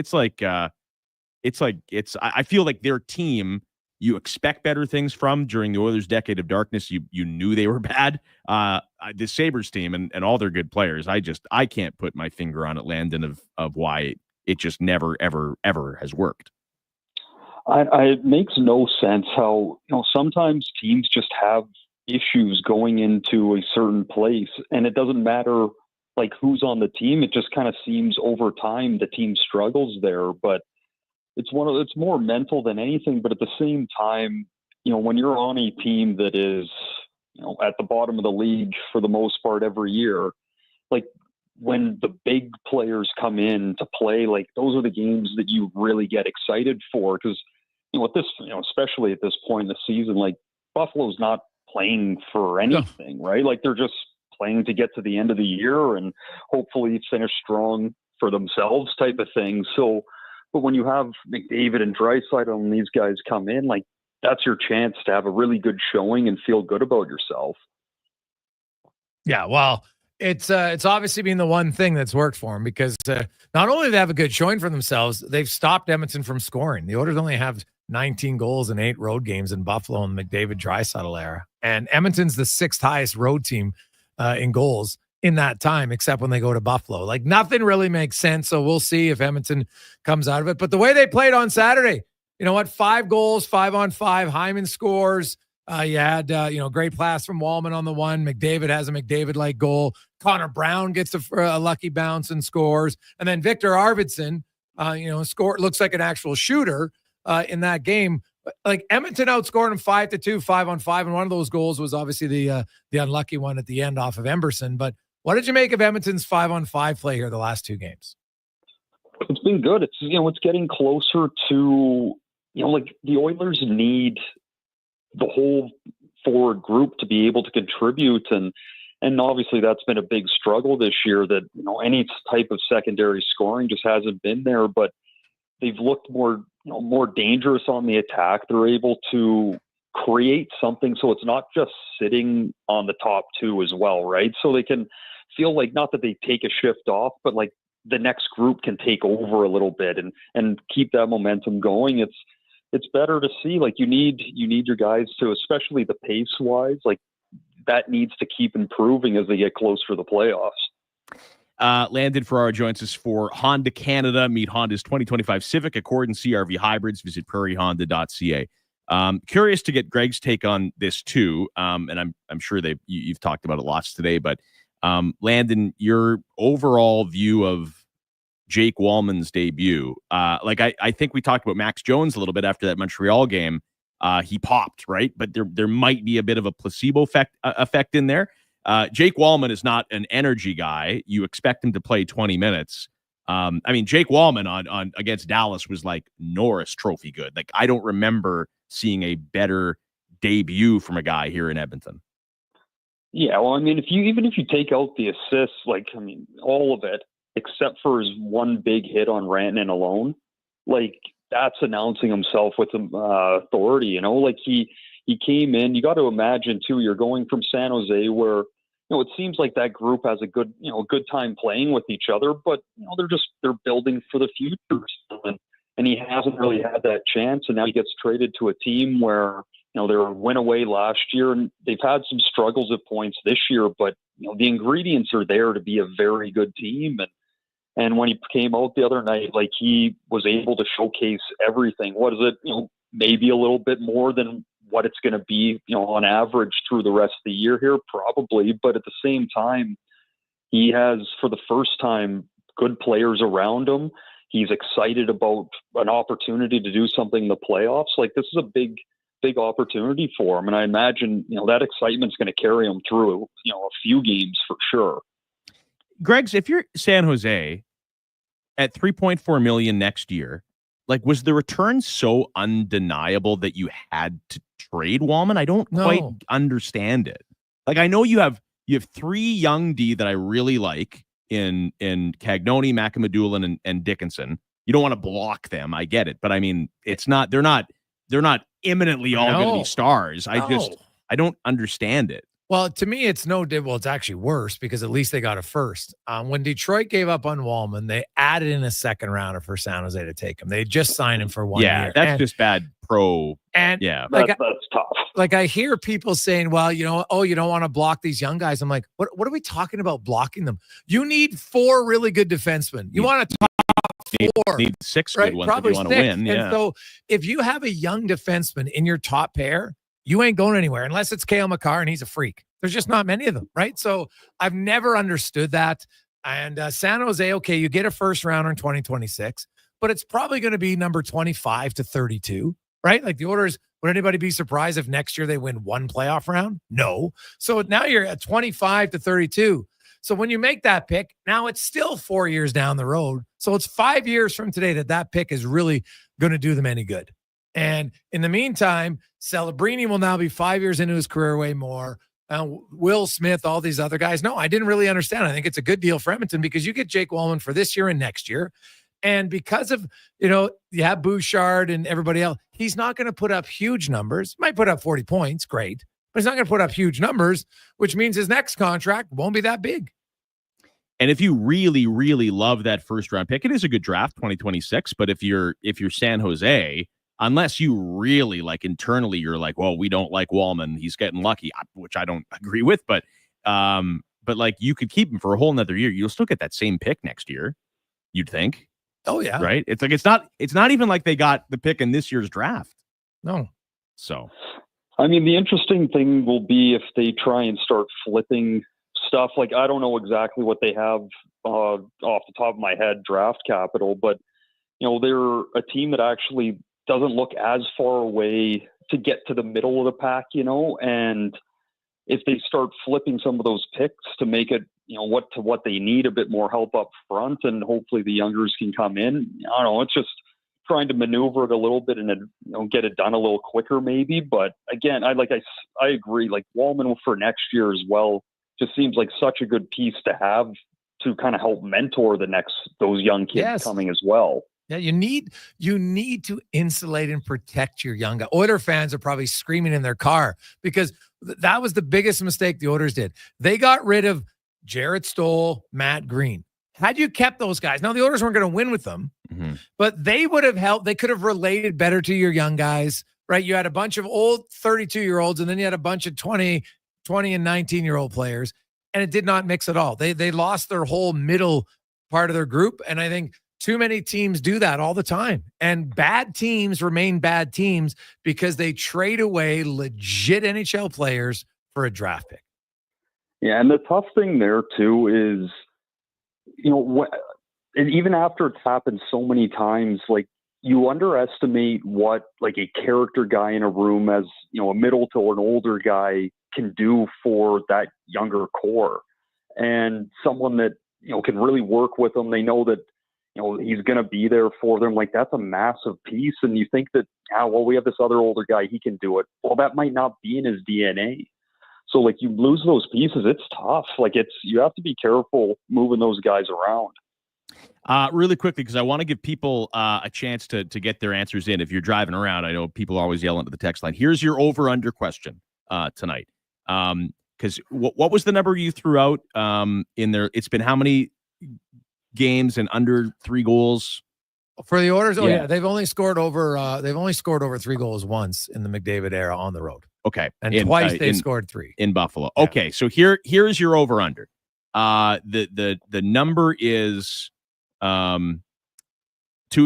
That's will they score 3 goals? We'll say in regulation tonight. We'll take overtime out. Will the Oilers score 3 goals in regulation? So over under 2.5. Send us a text 1-833-401-1440. Over under 2.5. I know there'll be a lot of overs, but hey, that's okay. It gives you something to cheer for the River Cree Resort and Casino. All right, Landon, the matchups for Napa Auto Parts for all your automotive needs. Go to your trusted experts in high-quality parts, tools, equipment, and more. That's Napa know-how. This team on the other side, we discussed them a little bit. A lot to like, a lot of good players to like. What did you make of the Cousins for Norris trade? I mean, it just kind of seemed like, you know, 2 guys that, you know, have already signed their bigger deals and have not been up to snuff to what their teams were expecting. And Norris, especially, just off his, you know, he's had a really tough time staying healthy. And so I think it's just a pretty simple, give them new environments, see if they can figure it out in the new spot. I mean, they're both good players, but at the same time, you know, they've taken a step back, and sometimes just that new environment, new people around, new coaches can fire that guy up. I mean, it's a bit of a hope for both teams, I guess. Well, I look at that. I think that's a big win for Ottawa. Norris, because of his, what it is, somebody called it his shoulders like a potato masher. Like it's just mashed potato. Like when you have that many issues with your shoulder, I think that's a concern. Cousins is able to play more of like a gritty center ice role, and he did have 31 goals and 68 points 2 years ago. So he's got some offense beside him. He was unhappy in Buffalo. I think this is a guy that's going to get a whole breath of fresh air, whereas Norris comes in, he'll be devastated. He finally looks like he was on a playoff team, and now he goes to the worst team in the conference. He will get to play with Tage Thompson, it looks like, so that'll be good news. But and the other thing is they get Gilbert on the back end in Ottawa, and that adds a little toughness for a team that doesn't have a lot. So I actually really like that trade for Ottawa, and they actually save about $900K from in salary from the top guys. Yeah, I mean, I know for Norris there was, you know, a couple other teams looking around because they do like his speed through the middle, right? Like it's, especially in this day and age of the NHL, like you need to have speed through the middle. It's the only way you can break a game open. And when he is healthy and moving, like that is part of his game and something that he can bring. So, especially if he ends up playing with Thompson here, like if he's blasting through the middle and he's got Thompson sitting on the outside for that big one-timer, like it could be a pretty dangerous combo. Speaking of Cousins, so Ottawa plays Detroit tonight. Obviously, that's a big game in the Eastern Conference. Wildcard picture begins at 5:30. It's different than the West because technically, points-wise, man, you can go all the way down to even the Islanders, right? The Islanders feel out of it and done. They trade Brock Nelson, but points-wise, they're 3 points back, right? So everybody's in it. What two teams, Ottawa, Columbus, Rangers, Detroit, Montreal, Boston, New York, I guess, even Philly, what two teams do you think are in the best position to win those wild card spots? Well, I think Columbus is getting in. And, I mean, I don't know if it's just me wanting it so much more for Ottawa to be there, and that I'm just kind of forcing it on myself. But I just feel like this team and Tkachuk are like they're just ready for that moment. Yeah. And the city's ready for it. They've waited long enough, and I just think they're going to be able to pull it off. And then on the Columbus side it's just such an unbelievable story, and the team has obviously become so close, and they've just ended up playing unbelievable hockey, and they're put themselves right into it here. So, I mean, I really think it's going to kind of finish where it's at right now with those two sitting in. They've had so many breakout guys. They're 26-4 at home. Columbus has been. Oh, yeah, they're feeding. There's some human spirit at play. Yeah. I don't think anybody can deny that. Yeah. And then Ottawa, I mean, they're fun to watch. Yeah. Yeah, they trust me. They score a lot. They give up a lot. Well, and they're getting better too, right? Because it just makes sense. Game 60, game 70. A guy like Fantilli, he's going to get better, not worse. You'd think, right? Same with Marchenko and Voronkov, and Kent Johnson he's getting better. Great year as well. Yeah, 100%. And then with Ottawa, I mean, their big question has always been goaltending, and Allmark. It was ironic. Right before Christmas, he got hurt here in Edmonton, and right at that time, he was playing better than any goaltender in the league. And you're like, look out for Ottawa. And then he missed a couple of months. But if Allmark can play like he was right before Christmas with this team, not only can the Sens make it, but they're going to be a hard out. Yeah, they could beat a couple of teams. Yeah, that's one of those where if anything takes them out, it'll be an experience in different situations. And that's why it's so important to make it is you just need to start, pocketing all that experience. But I mean, that team, they play hard, they have skill, they got speed. Like it's not going to be an easy situation. Before we let you go, Landon Ferraro joins us for Honda Canada. Look at this road trip as a whole. So you got Buffalo, you got the two New Yorks, you got the Devils. It appears the Oilers have come out of their toughest stretch of the season. They've won 3 of 4 now, and the last 2 games obviously very encouraging, and still a little banged up on the back end with no Ekholm and Klingberg. But how do you view this 4-game stretch? I mean, it's a big stretch for them, and I think you look at the teams that are there, and there's really no reason that they can't pull 3 of 4 out of this. And yes, if they play the way that they have been, but more just focusing on the defensive side, like if the Oilers lock it down and play hard through the neutral zone and coming back fast, the goals will come because they have the skill. But as soon as every time that they do it, they take over the game. So if they can show that consistency through this trip, they're going to be able to get through with some good results. You have some teams that are struggling, obviously, with Buffalo, but even at the end of it with Jersey, they're in tough right now. They've Jack Hughes out, Markstrom not up to his best right now. There's teams to take advantage of there. Landon, thanks for this. We'll talk to you in the postgame show. Yep, sounds good, guys. Right. See you, buddy. Landon Ferraro, former NHLer, played with the Bruins, the Wild, and the Detroit Red Wings. For Honda Canada, want an efficient power play? Meet Honda's 2025 lineup, the Civic Accord and CR-V Hybrid. In case you missed it, the over-under question, will the Oilers score at least 3 goals in regulation tonight? So overtime does not factor in. Over under 2.5. As you can tell by your text line, Greg's the over under. It's the game show that is just sweeping the city. Very, very, very, very popular. Yeah, it's it is interesting. A lot of overs though. Yeah, people want to cheer for goals, Yeah, and I get it. It's very true, but Yeah. there's definitely there's some unders who are still a little concerned and maybe valid about the about their opportunity to score 3 goals. But at some point, you would think that they'd be able to score, more than 3 goals in Buffalo. The last year, maybe I'm because we all knew they were good anyway, and they were heading to the playoffs. But last year, that 8-3 win over the Sabres, I think, was pretty important. Like, once in a while, you need to have like this laugher where just like everybody gets on the board. You're feeling good about yourself. Helps. That was the game where Connor Brown scored, right? And there was a couple goals. It was just, embarrassing for the Sabres. It's just tic-tac-toe through the slots. Not every game can be like that, but I think it is important to maybe have a couple.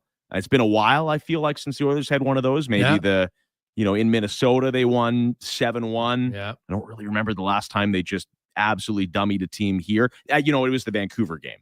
That was the last time that they had a real easy time of it, I think. But I'm not saying it's going to be tonight, but it was the Sabres team a year ago. So it is the Cross Mitsubishi pregame show. By the way, the over-under for the River Cree Resort and Casino. Text your guests 1-833-401-1440, and we could send you $100 to the River Cree Resort and Casino. The winner will be announced on the postgame show. When we come back, we'll hear from Oilers head coach Chris Knobloch. You're listening to the pregame show, Sports 1440. Discover the 2024 Mitsubishi RVR AWC at Cross Mitsubishi. Lease it today for just $229 a month with $49.99 due at signing. Plus, enjoy 0% financing for 36 months with a $1,000 trade rebate and a $500 loyalty rebate. It's a deal you can't miss. Equipped with a 10-year, 160,000-kilometer warranty. Offer ends February 28th. Visit Cross Mitsubishi at 9605 34th Avenue or online at crossmitsubishi.ca. Cross Mitsubishi. Drive your ambition. What keeps Alberta business moving? It's pallets, whether you're shipping, manufacturing, or looking for in-house storage solutions. Hi, it's Andrew with the Pallet Recycler here in Edmonton, and we've been providing reliable, affordable, recycled, and custom pallets for local businesses for the past 30 years. Contact the Pallet Recycler at 825-474-1981 to find out why recycled pallets are the most cost-effective way to move and store your product. Learn about our recycling program as well at thepalletrecycler.ca. Whoa. Hi, Dennis from Weiss Johnson. The weather is always weird in Edmonton. Cold for 2 weeks, then pow! A 25-degree change overnight. If your furnace barely made it through another weird winter, consider a new Goodman furnace installed by our experts. And get set for summer with a new Goodman air conditioner. Remember, Goodman pricing will only be going higher with industry changes and possible tariffs. So hurry, visit weiss-johnson.com to book your free estimate today. Listen to over 500 radio stations from anywhere in Canada with Radio Player Canada, the must-have app that's as Canadian as you are. Friendly, ready to party, great company. Enjoy every type of radio station, anywhere, anytime.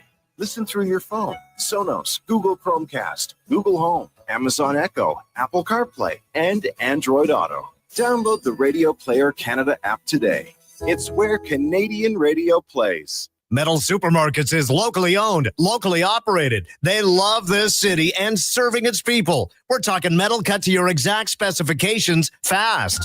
In fact, at Metal Supermarkets, they're as Edmontonian as saying, cold enough for you? Or when's playoffs start? Or what's with the silver balls and the white mud? Any project, any size, count on your kindred spirits at the local convenience stores for Southside, West End, metalsupermarkets.com. Hi, it's Mandy from Jack's Drive-In. They say breakfast is the most important meal of the day. And at Jack's Drive-In, we make breakfast quick, delicious, and priced right all day long. Enjoy our popular Eggs Benny Express or try our very own cheddar cheese omelet sandwich. Start your day here. jacksdrivein.ca.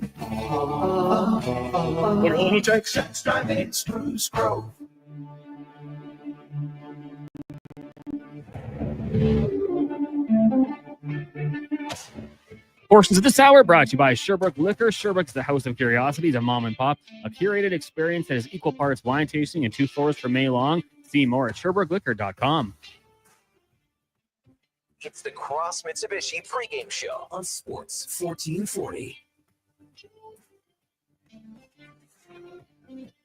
Cross Mitsubishi pregame show continues moments away from Oilers and the Buffalo Sabres as the Jason Gregor Show rolls on. Walker, Gregor, Connor Halley with us as well.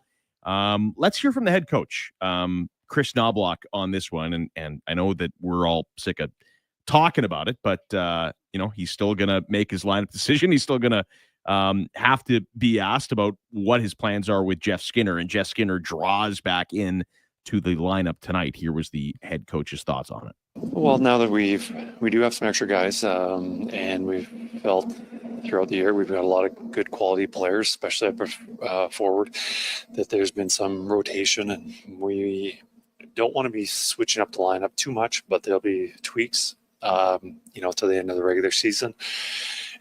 Just because we're going to need them in the playoffs or down the stretch, that we don't want somebody sitting for a long period of time. And Jeff's a really good player, and just finding him a spot in our lineup.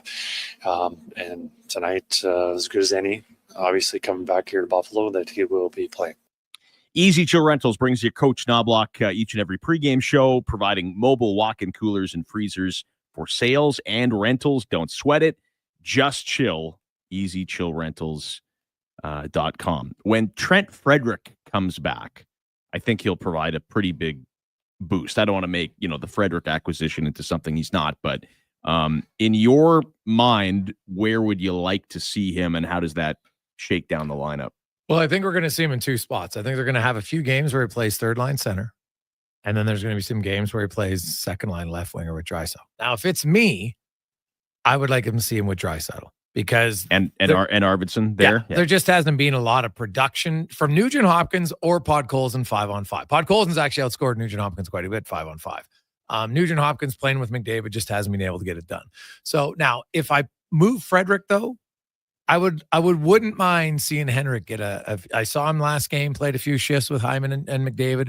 We saw that last year until he got injured in that series in LA.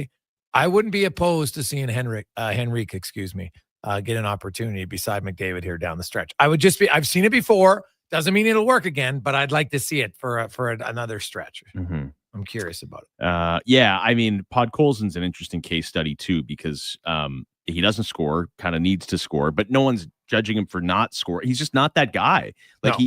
He's big enough and he can shoot it well enough. There might be a day in his NHL career where he pots 16 to 18, right? He has one of those years where he shoots a high percentage, but that's just not his game. No. Right? So if Podkolzin is skating and getting it on the forecheck, it's all about slotting your guys. If they can have a guy like Podkolzin on your fourth line, that means the rest of the lineup is pretty good.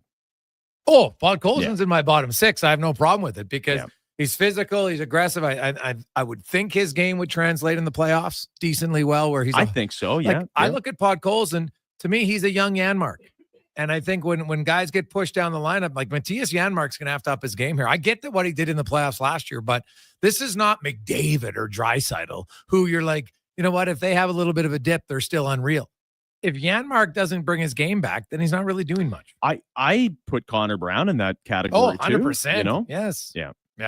Yeah, I would agree with that. He only played, it's that Montreal game. He played 8 minutes.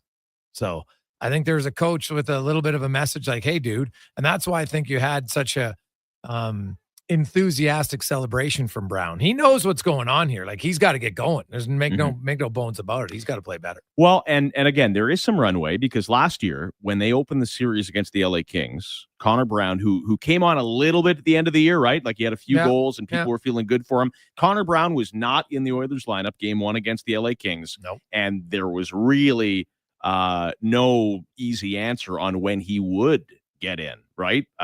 He was not in their starting lineup.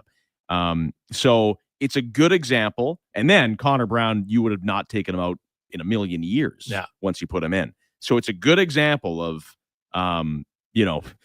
you can make up for a bad 82 games or a bad 40 games or whatever it is by playing your best in the playoffs. And at the end of the day, still that's what really matters for this team. And I think they're as good as they were a season ago? No, I'd be lying if I said I did. But you still have two of the three best players in the world. See, I think when the Oilers are fully healthy, like when they get Trent Frederick in their lineup, yeah, and now that you have Walman, I'd actually argue that they're better. I think it's a really interesting conversation. Maybe we can do it. When's the next game? Thursday. Maybe we can do it on Thursday. But I also look at, that they're missing 20 goals from Foegele, 24 goals from Evander Kane. Bouchard is not the same player right now. A lot of it hinges on Bouchard, does it not? Yeah, and keep in mind, Kane in the playoffs was unfortunately for him for three rounds. He was banged up, right? After the first round, he was just midway through the Vancouver series. So if you get a healthy Kane, then I think he'll be better than he was in the playoffs. And do I think Victor Arvidsson can score as many goals as Foegele in the playoffs? I firmly believe he can. Yeah, and they're not missing a ton with Ryan McLeod. Well, not with Frederick. There. God, that's a big upgrade for me. Another thing, maybe we could do this on Thursday as well. I had a note here. I had a bit of not a rant, but there's two things, and I'm sure you've talked about it. There's two things, like my wish for the NHL, that we can explore at some other day. I really feel they need to address two things. The LTIR nonsense that we just can't get away from. Like everyone is they're at the end of the day, the Oilers are doing what everybody wanted them to do with Evander Kane. But what's above board and what isn't, it's exhausting, right? Well, it's impossible. The thing that's hard about it is, unless you make the rule that the player has to play, if he doesn't play in the final week of the regular season, he's not eligible for the right. You can't be magically ready on one day and not the other. Yeah. And then the Bruins. Oh, hooray! Matthew Tkachuk's injured. Now we can sign another star. It's not right. Like something has to change here. And the other one is this whole, and we just saw it with Rantanen too. Shocker, he ends up signing a big extension in the no tax state, one of the no tax states. There's got to be some sort of equalization here. Yeah, I look at the numbers on that though, and I've talked to a few agents about it. Like you look at, so there is federal tax. So we're talking, like in Colorado, they have 4.4% tax, and Dallas has none. So if you calculate the 4.4% difference. It was Colorado didn't want him paying that money. And did you know that Carolina offered him $14 million for 8 years and he turned it down? I didn't know that's what the offer was. Yeah. But there's between Seattle and Tampa, obviously, and Dallas is another one of them. It's just a competitive advantage that I think needs some tweaking. But again, it's another conversation. That's a good conversation because I would say Florida for 20 years had no state tax. And they sucked. True. Yeah. No, it is true. When you have good management, it can benefit you. But you mentioned Seattle. Where are they close? Right. So it's kind of like when we had no salary cap. Colorado and Detroit were good. The Rangers spent all the money and sucked. The Rangers. Well, do you remember when? And as a kid, I loved Glenn Sather, obviously, because he looked after this dynasty. And then when the Oilers became all of a sudden the small market, couldn't sign a free agent, building needed an update. They were, they had ownership problems. They had one of the smallest payrolls in the league. And Glenn Sather still put together playoff teams, right? The Marchand, Mike Greer, Dan McGillis era.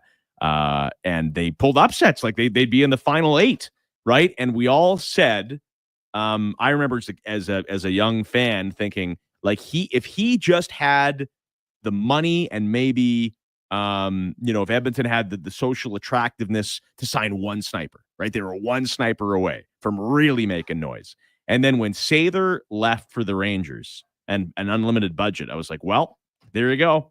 Give the Rangers the next 8 Stanley Cups because you take that brilliant GMing, mix it with a little cash to spend. Who's beating that team? And then Sather did what probably everybody would do. He just signed everybody. Yeah. Right? Malikov and Holik. And you name them, he signed them, and the Rangers couldn't win. So, shows what I know.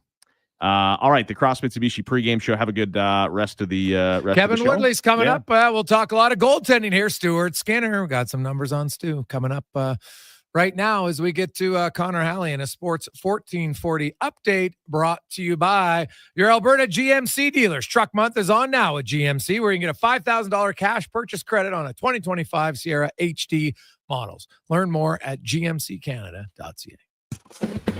This is a Sports 1440 update. Game day, the Oil down in Buffalo, taking on the Sabres. This one gets going shortly once it wraps up. Post-game coverage with Andrew Walker and Donovan Paulson right here on Sports 1440. Elsewhere, you got the Red Wings and Sens at 5:30. At 7, the Avs host the Blackhawks.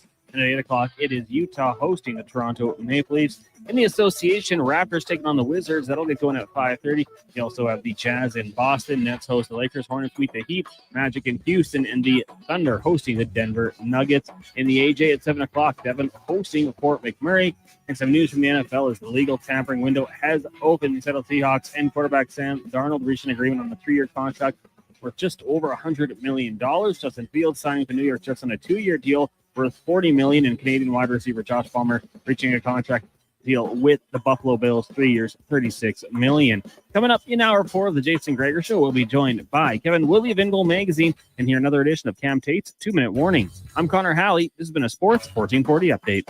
Sports 1440, a Stingray radio station broadcasting on Treaty 6 territory. Download the free iHeartRadio app and listen to CKJR wherever you go. The pregame show is brought to you by Cross Mitsubishi. Visit Cross Mitsubishi today and drive your ambition. 9605 34th Ave and crossmitsubishi.ca. Looking at the Alberta weather forecast, wild, unpredictable, brutally tough. When the this weather year. turns tough, Titan Supply doesn't back down. Titan Supply has been protecting workers from conditions like this for 50 years. We stand tall with you against the elements with the industry's best rigging, hauling, and lifting products to get you home safe. Tire chains, wire rope, round slings, chain slings, and a whole lot more. Titan Supply in Edmonton, Grand Prairie, Red Deer, and Calgary. Online at titansupply.ca. Lift, dig, haul. Touch base on the Weiss Johnson text line, 1-833-401-1440. Industry changes, possible tariffs. Prices are going higher on Goodman furnaces and AC units, so don't wait. Visit weissjohnson.com. I take possession of my commercial space in 3 months. I need lighting. I need a fire alarm. I need data. I need a generator. I need panels. Sounds like a job for the men and women of Action Electrical. Projects team reporting. We design, build, and construct all the electrical systems for your projects. Need everything to work right? Get the Action Electrical project team on your site. Facing an electrical menace? Call the men and women of Action. Operating throughout Alberta at actionelectrical.net. Customers rely on you to keep their refrigeration systems running smoothly. So when they have downtime, you have stress time. Time to call on Easy Chill Rentals. Easy Chill will help ensure your customers' trust during maintenance or emergency repair downtime, so they stay cool. Easy Chill provides mobile walk-in coolers and freezers to customers all over Western Canada. For sales and rentals, don't sweat it, just chill with Easy Chill Rentals. Visit easychillrentals.com today. Need a solid foundation without the fuss? Richard and Kalina at DCL Pile Driving have your back. Locally owned, they offer straight, driven piles.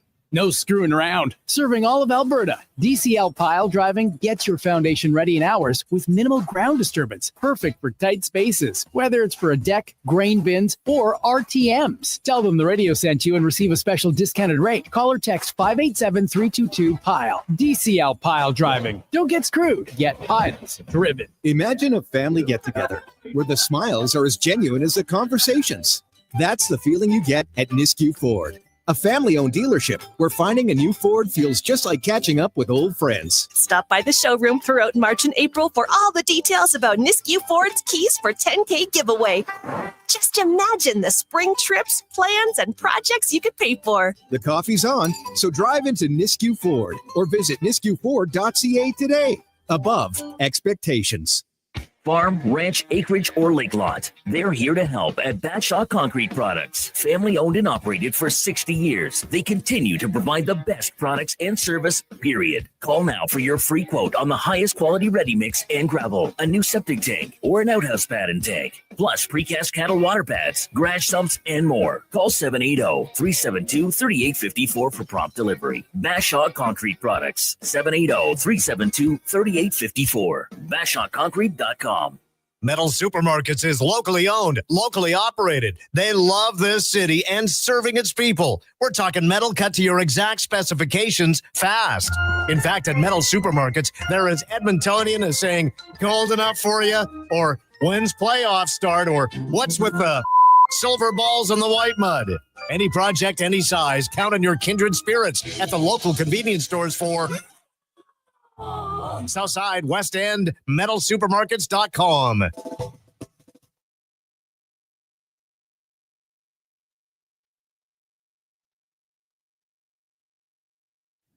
Portions of this hour brought to you by Papa John's. Use promo code Gregor and get 20% off your order all day, every day.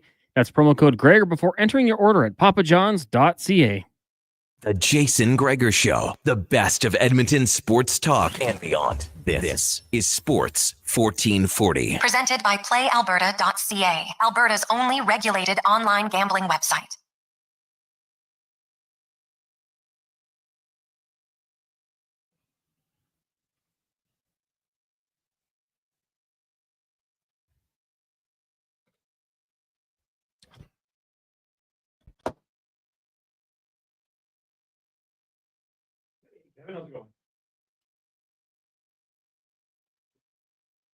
Oh, I will answer you right now, and you can join the room. Thank you. Just after 5 o'clock, Jason Gregor, Connor Halley, Sports 1440, Oilers Nation, YouTube, Facebook, and X. It is the Gregor Show presented by PlayAlberta.ca. Hope you're having an awesome day. Of course, the big news in the NHL today. Aaron Ekblad, 20-game suspension for violating the NHL and NHLPA substance abuse program. Now, that doesn't necessarily mean it's PEDs. It might be, illegal drugs. We'll have to see what it is. But that's 18 regular season games and 2 playoff games for Ekblad right now. Welcome back. It is the Gregor Show presented by PlayAlberta.ca. Hope you are having yourself an awesome day. Oilers taking on the Buffalo Sabres tonight, a place where they don't have a lot of success. But we'll see if that changes. In the McDavid Draisaitl era, they've only won 2 of 8 games. But we shall see. The lineup changes for the Oilers. Defense will be the same as last game. Defense pairings will be a little bit different. Walman's going to play with Bouchard, Nurse, with Stetcher, Kulak, and Emberson. Up front, Jeff Skinner comes in. Kapanen comes out. Janmark's going to center Skinner and Brown. Henrique will center Jones and Perry, the former Ducks, on the fourth line. And then Podkolzin and Arvidsson, Draisaitl, McDavid with Hyman and Nugent. Hopkins, let's get to our big guest of the day, brought to you by Silent Ice. And the championship season is upon us. The JPHL, the players will chase the Prospects Cup. 105 teams in the HSL are vying for the title, as well as the Female Super League Championship is ongoing. You can watch all the action at silentice.com as we welcome to the show from In Goal Magazine, NHL.com, Kevin Woodley joins us once again. Woodley, how you doing, my man? I'm good. A little bit rushed here. I apologize. I had Montreal Canadiens obviously in town, and was down at the rink and got to catch up with the guy, for those that are watching, over my left shoulder. Carey Price today was at the rink, so it was nice to catch up with him. Yeah, he's I know I saw the interview last week, him talking about how he would have loved to play in the Four Nations. He'd probably just like to play in an NHL game in November at any point, but unfortunately unlikely to happen for him. Wasn't a lot of goalie movement leading up to the trade deadline, but there was the Mrazek trade. What did you make of that trade by the Detroit Red Wings? Yeah, I was a little surprised by it. I got to be honest, Jason. Now, Mrazek's got some upside. We've seen him perform well at times behind teams that give up a lot of chances. But the irony here is the Red Wings have become a really good defensive team, and he's having a down year. Like, his numbers are, amongst the bottom third of the entire NHL. As good as he's been at times for the Blackhawks, it wasn't happening. I understand it from Chicago's standpoint. They've got their future, like Spencer Knight. We talked about it last week. I think that trade happened before, if I recall correctly. But like Spencer Knight's like top 10 in the National Hockey League in adjusted save percentage. He's a bright light for them in the future. Arvid Soderblom has been so good, and so Mrazek wasn't going to play. They move him out. I think they will probably move Laurent Brossoit out this summer as well. I think there was some interest in him from other teams this year, and there will be next year. So that'll be their new duo. And for Detroit, like, you pretty much have made your tandem for next year, right? Like, Mrazek's got another year left on his contract. You signed Cam Talbot for 2 years. And the irony is Alex Lyon's sitting there from a numbers standpoint, he's outperformed either one of them, like both of them. He's got the best numbers of the three, and he's looking at the writing on the wall being like, I'm the odd man out next year. So, and he's the guy who's, just 2 years removed from getting on a heater that gets Florida into the playoffs. So when you play him more, he has a tendency to put up, like, that's when you get your best out of him. Like, he can get on hot streaks, and now he's probably looking at it like, I don't have a future here. So that one, obviously they got something in mind, but that one had me scratching my head. And, the amount of goalies they have on their depth chart now, even after moving Billy Husso to Anaheim, had me scratching my head a little bit. There's some buzz around the league that maybe they've run out of patience with Sebastian Cossa, which would be ironic because it looks like he's finally starting to turn a corner in the American Hockey League this season. So I'm really curious to see what they do with their goaltending moving forward. But in the short term at the NHL level, it looks like they made their commitment to those two guys. Okay. Yeah, it is. I just found it interesting to see what, why they would make that deal. Obviously, they felt like their goaltending wasn't good enough. I could go in the whole conversation. You know what's not good enough in Detroit? Their defenseman evaluation process. They didn't want to pay Roenick, let him go. Then they didn't, then they just paid San Jose to take Jake Walman.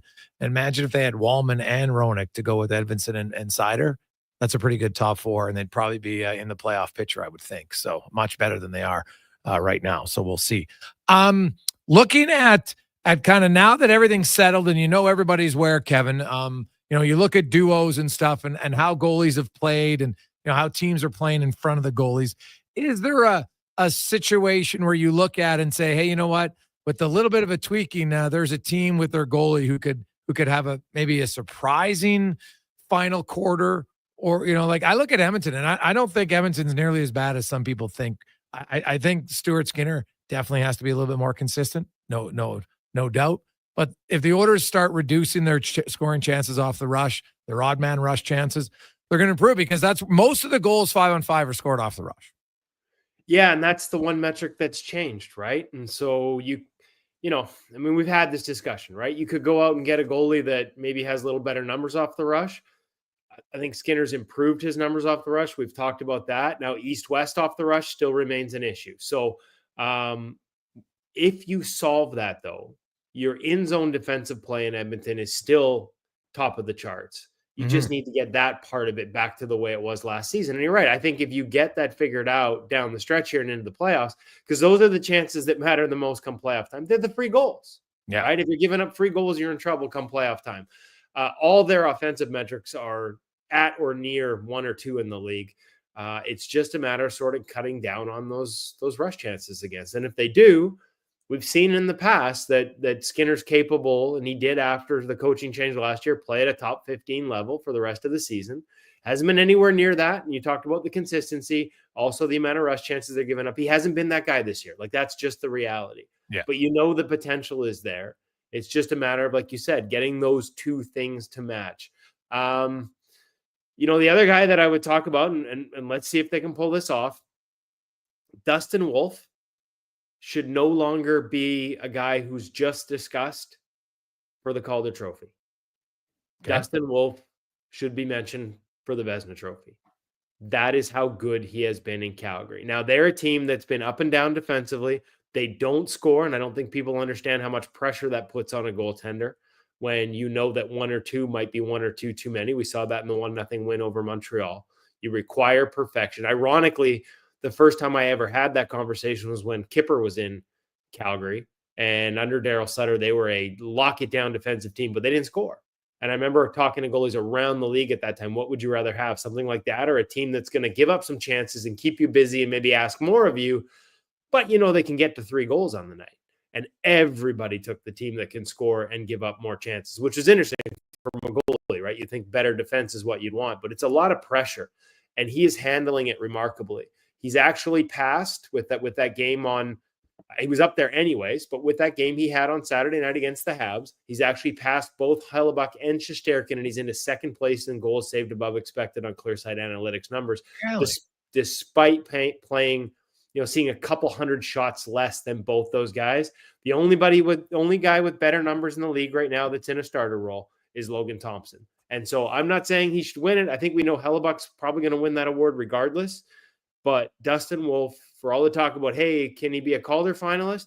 he should probably, if he keeps this up down the stretch and gets them into the playoffs, he should probably be a Vezina Trophy finalist. So to me, that's one that I feel like it's not, everybody knows how good he is, but I'm not sure people realize just how good this season for him is right now. And hey, a lot of pressure, going to be some more ups and downs down the stretch, but like it's been really fun to watch.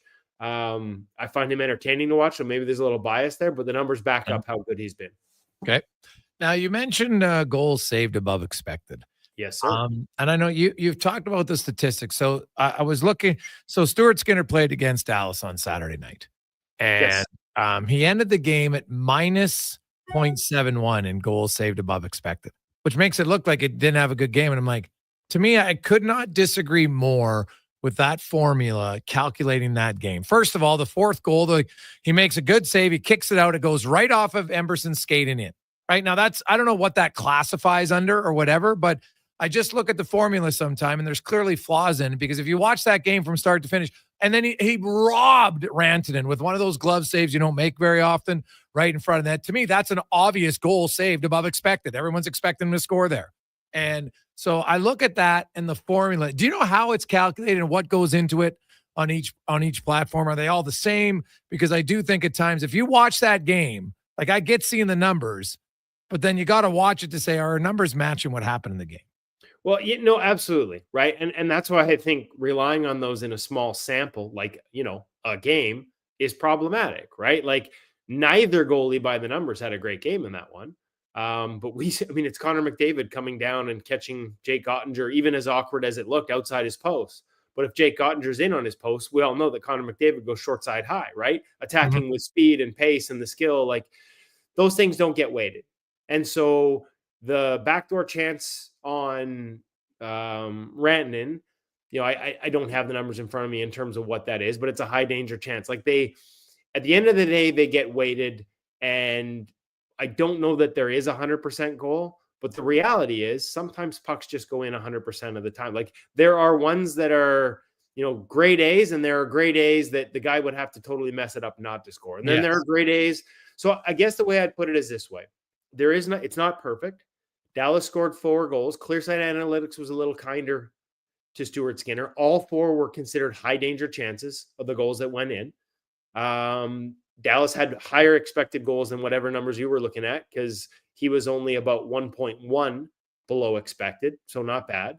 Same with the, on the other side, like 5 on an expected goals of 2.11, 4 out of the 6 were high danger. 1 was a mid danger on Jake Ottinger. So it's not perfect. I think when you get into bigger samples, that's where you start to see some of the specifics. At the end of the day, everything sort of gets weighted by the chance type and the location, everything combined.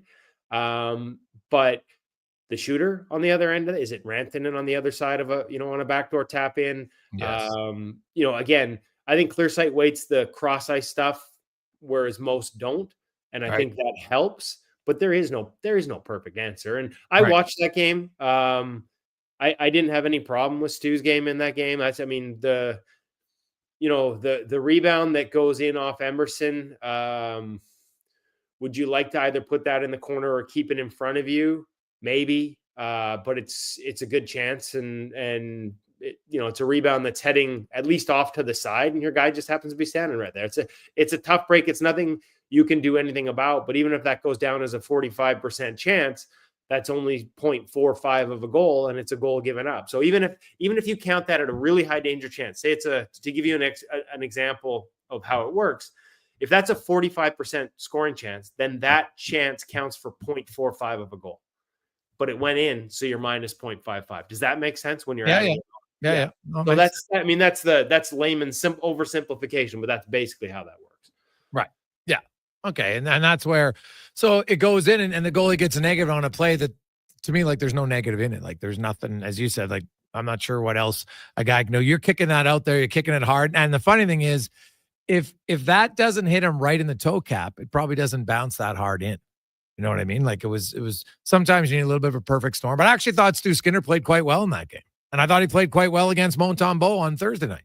Yeah. And he looks like he's starting to build, right? And that's all you want. Like I said, combine that with a little more attention to detail in terms of not giving up the rush chances. And I think they're going to be just fine. And the other thing too, is like, listen, we talked about, what would the difference be? I know that Stephen Valaquette, when he was on with, who obviously is the founder of Clearsight Analytics, I know when he was on with back east in Toronto, he talked about Binnington as an option and how like there was a 17 goal difference because some of the chances they were giving up the most were where Binnington excelled. And hey, that's fair. We talked about how good he was for Canada and all the things that he would bring to any team, frankly, especially a contender. But the reality is the Blues are in the race, and you're probably not getting Jordan Binnington. Yeah. So, no, you're not getting Jordan Binnington. Kevin Woodley joins us from Ingo Magazine and NHL.com. Kev, as you look at some of these teams down the stretch, you're obviously pretty happy about what Calgary's doing or what they're getting from goaltending right now. You look at, what about Columbus? When you look at their numbers and you make everything there, like what is it? Goaltending, is it team defense? Like I know Columbus is a great success story. It's unreal, but like they score a ton and they give up a ton. It's kind of rare. Yeah, and so that mix, like they've really leaned kind of heavily on their goaltending, especially, Tarasov hasn't played as much, but when he's been in there, he's got a really low expected. So he gets fed the, sort of the tough minutes. And even Jet Greaves, when he's been called up, has been fed tough minutes and has played exceptionally. On the whole, Merzlikins is dead even for the season. He's basically playing at an NHL average, NHL expected level, which gets you 28th. Like that's the 28th best numbers in the league right now.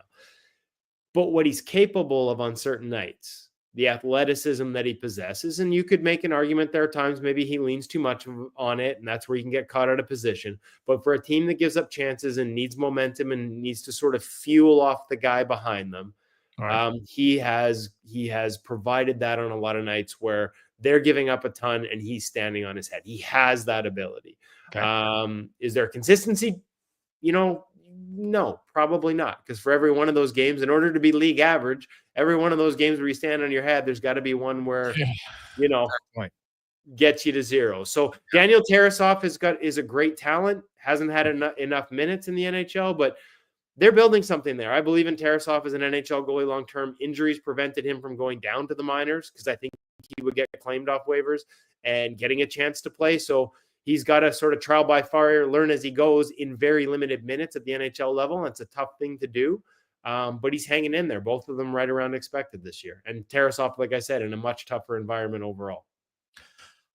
Since January 1st, Kev, I don't know if, and I'm kind of throwing you on the spot here, but the Toronto Maple Leafs have given up after being pretty stingy defensively since the calendar turned here. They are 25th in goals against at 3.2 per game. How much is that goaltending? How much of that is team defense? Because if you look at the numbers, early on, everyone was raving about Toronto's goaltending, right? And that they were playing great.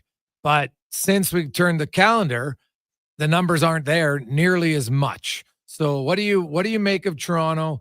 Stolarz' numbers are better, but Wall's under a 900 save percentage at 897. He's got a 310 goals against average. So is it more Joseph Wall? Was he playing too much? What do you make of it? Maybe a little bit of both. Like since January 1st, it's interesting. They're not giving up much off the rush. They've been much stingier in terms of that, but in zone 5-on-5, 25th in the NHL in terms of high danger chances against. PK, 18th in the NHL in terms of high danger chances against. As far as the goaltending, we know how good Stolarz was, and he's still, when I talked earlier about, how many guys are, above Dustin Wolf, Stolarz is just right behind him in adjusted save percentage. Joseph Woll is plus 0.5% on the season, which is 22nd in the league, slightly ahead of guys like Jacob Markstrom, right around, Charlie Lindgren, Aiden Hill, John Gibson, right around Ilya Sorokin, right? Andrei Vasilevsky, who's getting a lot of run, is only a couple of points ahead of that. So just to give you an idea of sort of the company he's keeping, in terms of expected save percentage on the year, they're both, Wool's right around league average and Stolarz is higher. But in terms of what's happened since January 1st, and that's a pretty small sample, but I guess we're into over 2 months now, even without the break. Joseph Woll's expected save percentage, now we're talking about the environment, is down to 882, which is 10 points below league average. So I think that is probably what you're seeing there. And with Anthony Stolarz, obviously missing some time because of injury, since he's come back, he's had a little bit of an easier time in terms of the environment in front of him. and he's just actually kind of dropping off. Like the performances, there've been some good ones, but overall, he's underwater since coming back from the injury. He had such a high start. He's still up there overall, but he's kind of dropped. The equivalent I would make is Connor Hellebuyck in Winnipeg. Nobody notices, but since January 1st, his numbers have really dropped. Nobody notices because the environment's really good. Anthony Stoller since January 1st has a similarly high, like expected, of 9-10, and he's just not quite performing at the same level. So Wall maybe lately, and obviously all eyes are on that last start. I think it was 3 goals on 6 shots, and he was out of there, and that'll kill you. But even with that included, you know, his numbers since January 1st are still holding water right around the same level he is for the season on a whole, 0.6%, which puts him in that top 25, top 22 range. Okay. What do you make of Hellebuck's number dip? Is he playing too much? Or they got to pull him back? They got to monitor his starts here down the stretch?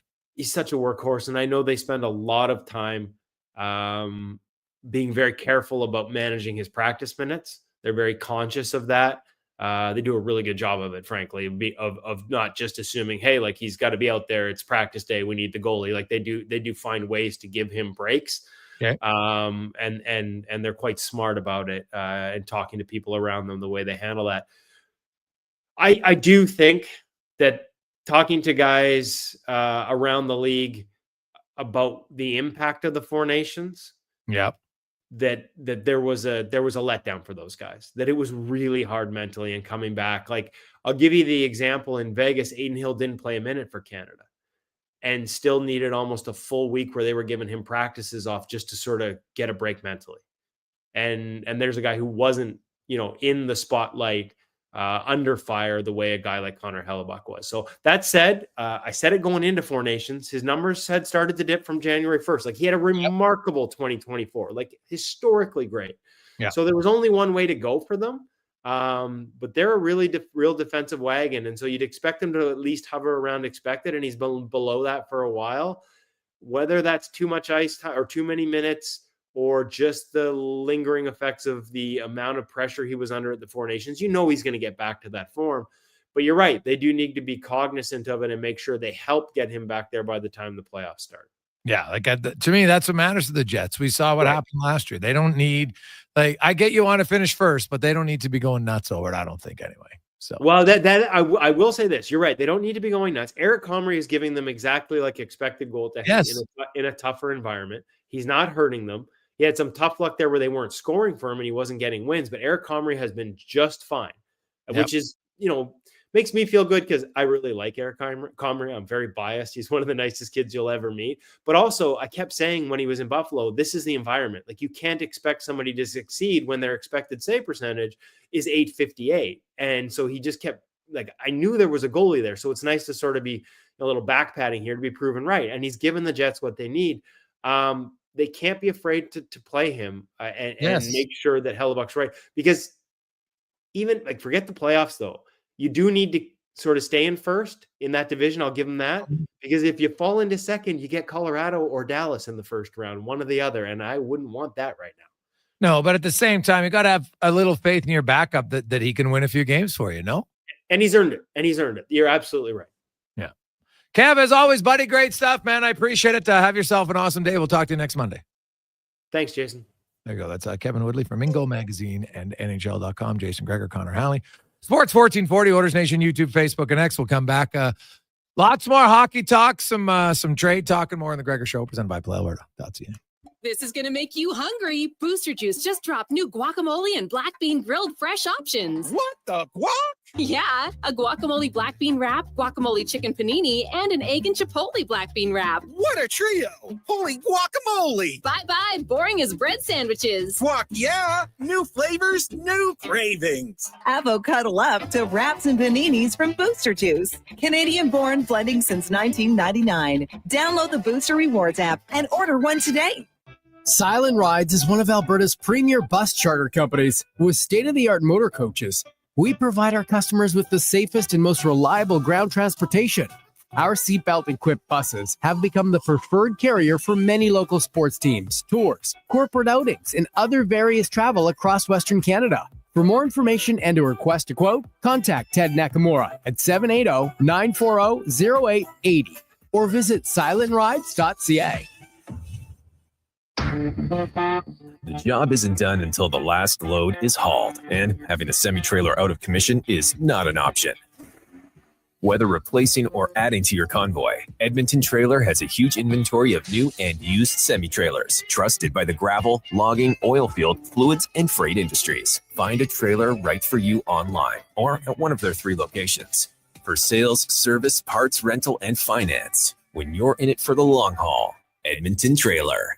The Alzheimer's Face-Off presented by Christensen Communities Limited hits the ice April 25th to 27th. This Edmonton-based tournament pairs hockey fans with some of their favorites from the NHL Alumni Association for a fun-filled weekend featuring a champions luncheon and tournament. Teams are already fundraising in the community, enabling the Alzheimer's Society of Alberta and Northwest Territories to continue providing help for today through free education programs and support services, and hope for tomorrow through research. For more information or to learn how you can get involved, visit alzheimersfaceoff.ca. Explore beyond the boundaries of capability and value during Truck Month at GMC. Right now, get 0% financing for up to 72 months on the 2025 Sierra 1500 Crew Cab Pro Graphite. With a TurboMax engine delivering 310 horsepower, GMC Pro safety features including automatic emergency braking, plus a max towing of up to 9,500 pounds. You'll be ready for anything this Truck Month. Ask your GMC dealer for details. Whether you're a craft beer connoisseur or more of a wine aficionado, there's always something new to discover at Sherbrooke Liquor, a unique family-owned independent liquor store. The selection? Incredible. The non-alcohol section is also very impressive. Sherbrooke Liquor, expert, knowledgeable staff with a passion for unique finds. Hey, Jake. More than just a liquor store. Now here's a stat which tells how good this guy is. Oh, how it was. Stretch past Saturday morning reporters sauntered. It was morning, you understand. Oh.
First Nation YouTube, Facebook, X, and Instagram. You can always text us 833-401-1440, 833-401-1440 in our inbox. We have lots and lots of texts flying in.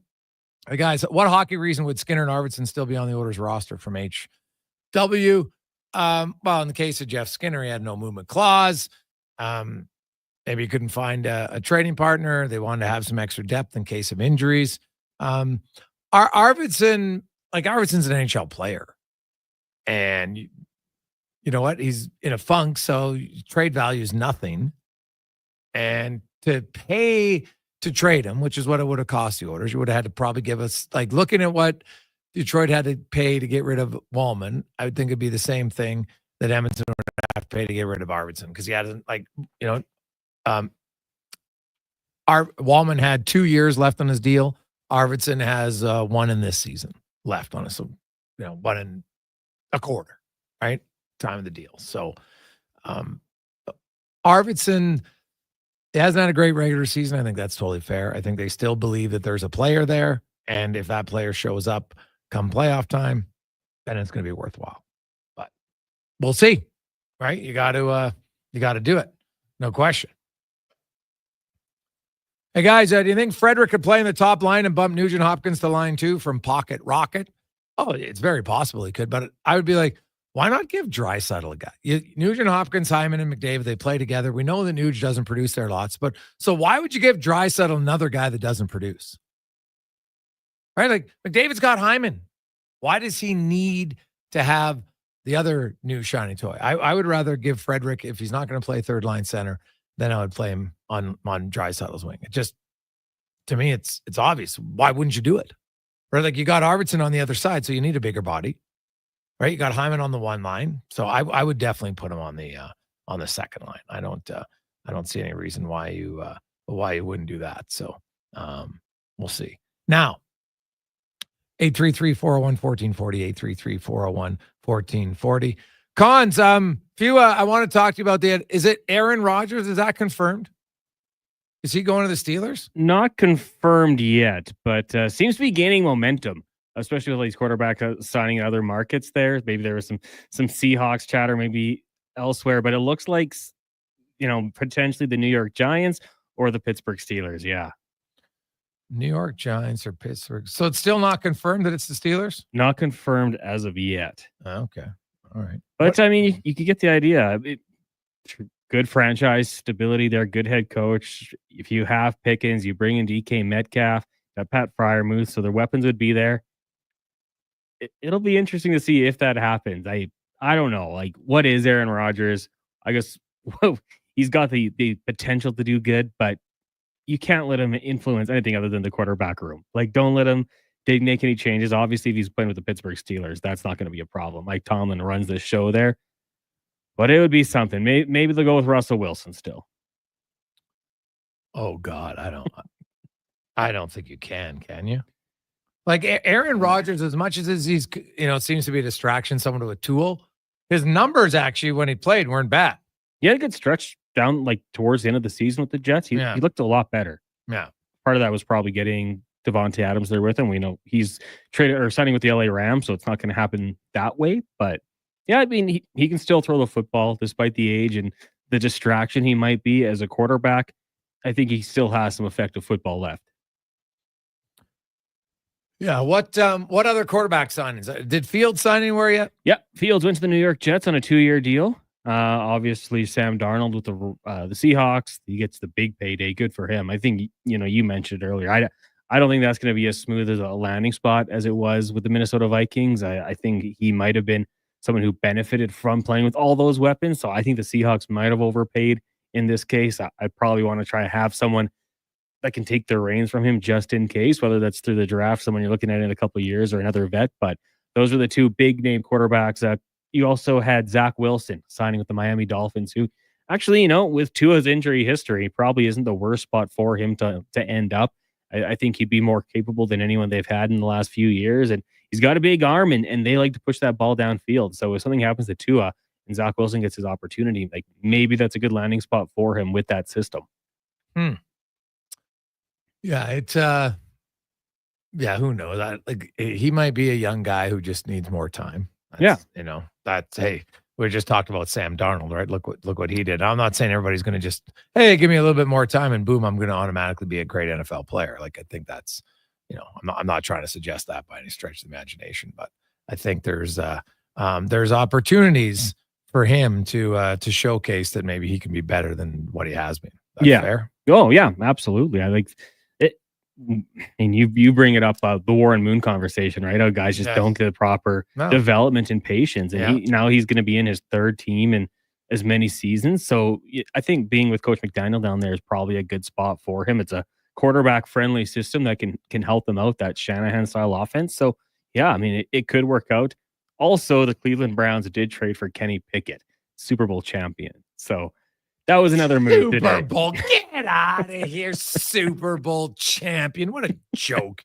Stood and held a clipboard. Let's call a spade a spade. He's got the ring. I don't care. That doesn't matter. Yeah, so that doesn't matter. I know those. He played a role in the team. Like, yeah, not every Super Bowl champion is created equal. I think we can say that. His best on-field play was where he threw the ball, but it kind of slipped out of his hand, and he ended up doing a barrel roll before fumbling. That was his biggest contribution, I think, to the team. Other than that, yeah, just clipboard, let the Eagles do their thing, take the knee, but he's still got the title. It's going to go in his Wikipedia bio forever. Will it? Yeah. Well, I guess so. One-time Super Bowl champion. Yeah. Well, I guess, hey, good for him, man. I don't want to take it away from him. He was on the team. Maybe he was really good in running skelly drills in practice. You never know what his complete contribution to the team was, but I'm always, there are, not everyone is created equal. That's all I'll say. They're not all created equal when it comes to being a Super Bowl champion. Fair to say? Absolutely. Yeah. Certainly a backup. He wasn't Jalen Hurts. He wasn't out there getting there for the tush push. He wasn't making any of the big throws. He was just along for the ride. But a guy who was a former first round pick, I don't know if that's a system I'd want to be going into the Cleveland Browns and some of the karma issues they have there. But maybe he gets a chance to play. So they restructured that contract of Mr. Masseuse and saved it's like $25 million. So it just defers his money, right? Like for Watson, that's all it did when they restructured his contract. He doesn't lose any money; they just restructure it, right? Yeah, the team gained like $36 million in cap space for 2025. Just pushes it all down the road. His money's all guaranteed, so he's going to get it all eventually. Yeah.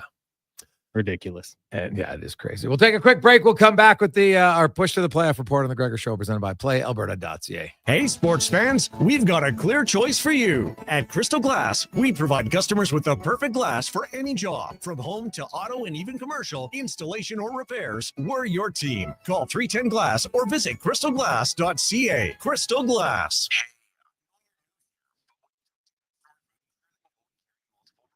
Okay. Hi there, this is Riverside Motorsports, Yamaha, Suzuki, KTM, Polaris, Gas, Husqvarna, Tittersled, Stasic, Talaria, Climb, Thor, Alpine Stars, 509, Troy Lee Designs, and more. Sales, how can I help you? Located on St. Albert Trail, rideriverside.com. Riverside Motorsports. What you do for fun is our business.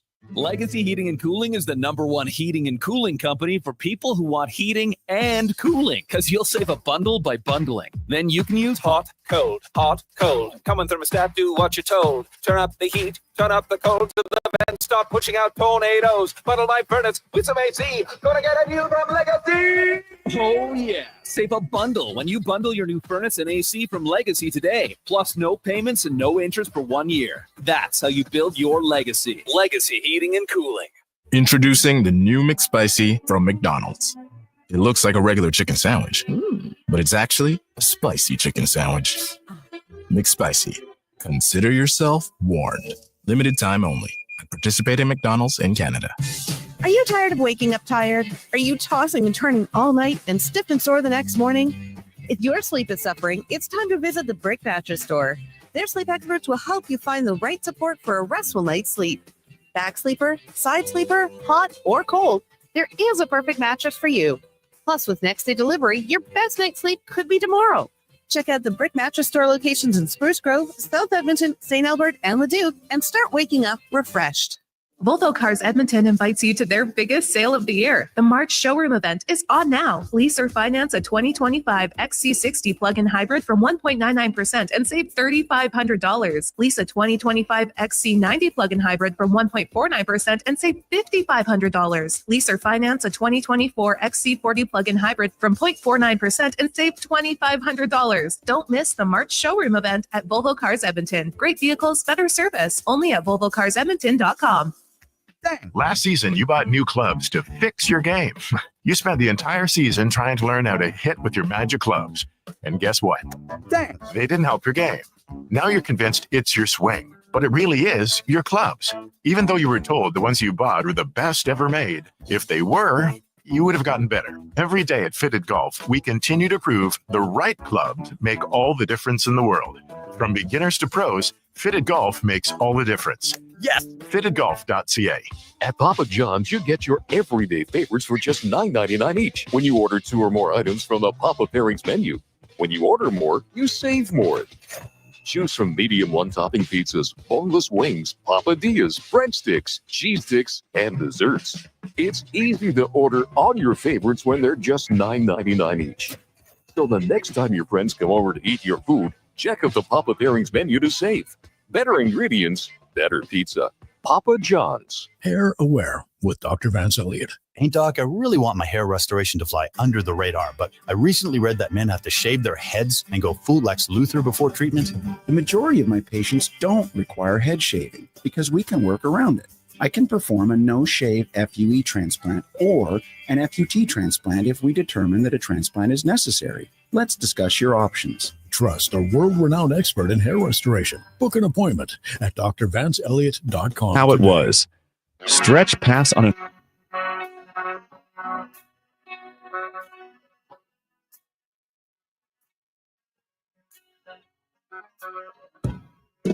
Portions of this hour brought to you by On the Rocks. Watch every Oilers game at OTR with $5.25 Molson Canadian, $5 Pink Whitney shots, and 60-cent wings. Plus, play Oilers score and win for your chance to win On the Rocks gift cards. Oilers hockey at OTR. Book your table today. Jasper Ave and 118th. From puck drop to kickoff, it's the Jason Gregor Show on Sports 1440. Presented by PlayAlberta.ca, Alberta's only regulated online gambling website.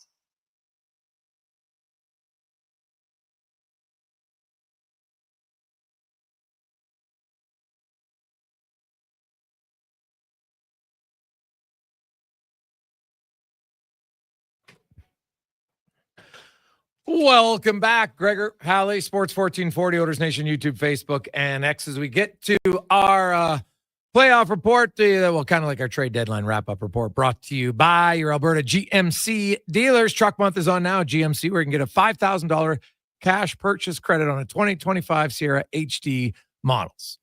See more at gmccanada.ca. And of course, we saw Florida making the big trades. Brad Marchand they got Seth Jones, they got Vanacek, they got Sturm.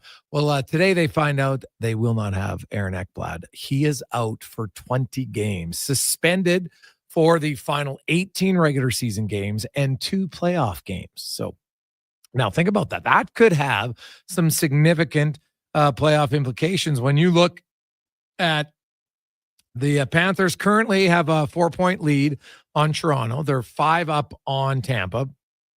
Toronto and Tampa both have games in hand. Panthers have won 6 in a row. They're rolling. So I don't know if one injury is going to derail them or not, but it might have an impact because imagine if they don't win the division, then they have to play one of Toronto or Tampa Bay, and then they don't have Ekblad for the first 2 playoff games. So there's some, that's no joke, right? That's no joke. So, Ekblad is out, substance abuse, basically performance-enhancing drugs, my understanding. So we'll see kind of where it goes from here. For them, the Maple Leafs, they get Carlo and they get Lawton. I think they improve their team. Honestly, I don't know if they've improved enough. Tampa Bay's good. Tampa Bay improved their team. They got Bjorkstrand. They got Yanni Gord. And they got Vasilevsky healthy, which probably doesn't get talked about enough this season, that he is fully healthy and rested. They've had 2 back-to-back years where they go out in the first round, which obviously sucks for them. But at some point, you get an extra break. That's going to be a big advantage. So he was done. He had May, June, July, August, September before the season started. That's the most time off he's had 2 consecutive seasons. So Tampa Bay, I would not count them out at all. They look pretty good to me. The Capitals, obviously Beauvillier was the one move they made. They're looking to improve their third line. I think I would have liked the center iceman, but they go with Beauvillier. Still adds a little bit more there. They're good. Carolina obviously lost Mikko Rantanen. They bring in Stankoven, also Jankowski. Jankowski scored a pair of goals in his first game, and Stankoven also scored, so they're excited. But Rantanen, Stankoven, I'm sorry, it ain't close. Carolina, to me, they took a step back. The New Jersey Devils, they took 2 steps back, mainly due to injury. Jack Hughes, done for the year. Siegenthaler, done for the regular season. You've got Dougie Hamilton's banged up. Now, they did go out and get Dumoulin just to kind of fill some spots on the back end, but Hughes and Siegenthaler, those are massive losses for the New Jersey Devils, massive.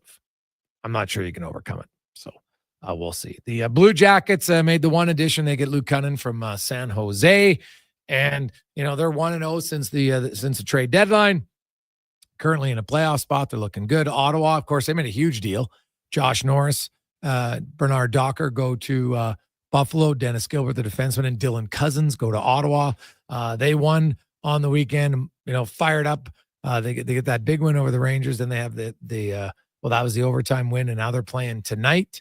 We'll update you on that scoreboard in a second. The Jets, I like what the Jets did. It wasn't, I think, their best. They would have loved to get a second line center, but after Brock Nelson, just there really wasn't a second line center I felt that was available. So they had Tanev, comes back to Winnipeg, knows the group, so that's kind of an easy fit for him. They get Luke Shannon. I think that's a sneaky good addition for them on the back end. The Dallas Stars, obviously, with the biggest splash, getting Mikko Rantanen.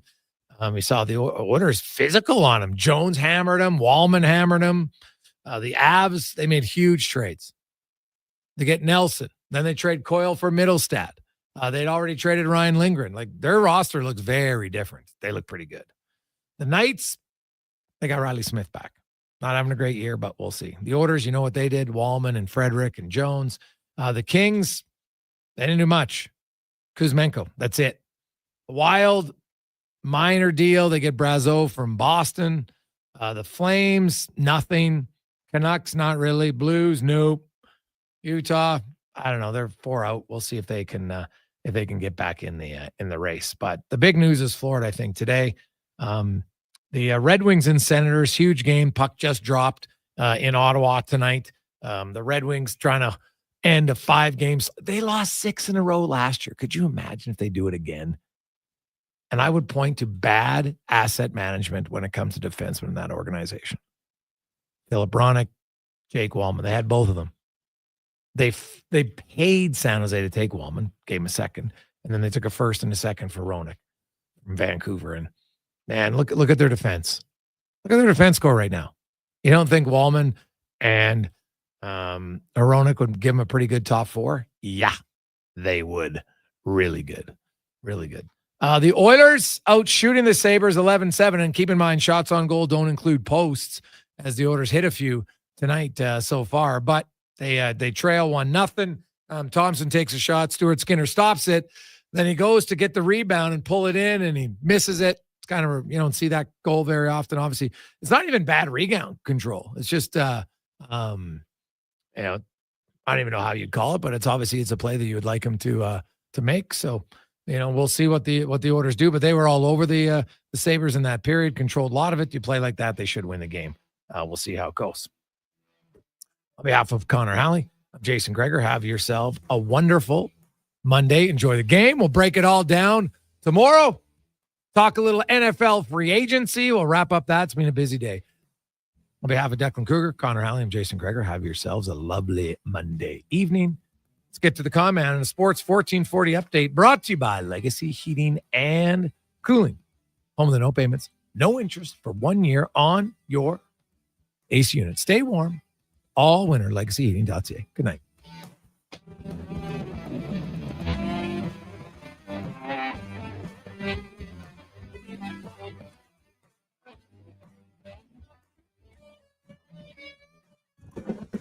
This is a Sports 1440 update. The Edmonton Oilers in action after 20 minutes out in Buffalo. Sabres lead 1-0. Tage Thompson with the 32nd of the season. Once this wraps up, Andrew Walker and Donovan Paulson have your post-game coverage right here on Sports 1440. Just one other game going on right now. Sens and Wings scoreless early in the first period. Later tonight, the Blackhawks in Colorado and the Utah Hockey Club hosting the Toronto Maple Leafs in the association. The Raptors right now trail the Wizards 14-11 early on in the first quarter. Elsewhere, Sixers and Hawks tied at 26. You got the Jazz trailing the Celtics 15-13, and the Lakers lead the Nets 12-7. Later tonight, Bulls host the Pacers, Magic in Houston. Grizz taking on the Suns. Nuggets meet the Thunder. Spurs host the Mavs. Blazers in the Bay take on the Warriors, and the Kings up against the Knicks. And the AJ, one game tonight. Fort Mac has the Devon to take on the Extreme. That gets going just after 7. In the NFL, the Seattle Seahawks signing quarterback Sam Darnold to a 3-year contract worth just over $100 million. The Jets bringing in quarterback Justin Fields, 2 years, $40 million, and Canadian wide receiver Josh Palmer joining the Buffalo Bills on a 3-year contract worth $36 million. The Houston Texans trading 5-time Pro Bowl left tackle Laremy Tunsil to the Washington Commanders for picks. Tunsil, 30 years old, has 2 years left on his 3-year, $75 million contract extension he signed back in 2021. That's going to do it for us here on the Jason Gregor Show. Coming up, we've got Fox Sports Radio, and then once Oilers and Sabres wrap up, post-game coverage with Walker and Paulson. I'm Connor Halley. This has been a Sports 1440 update. Sports 1440, a Stingray radio station broadcasting on Treaty 6 territory. Download the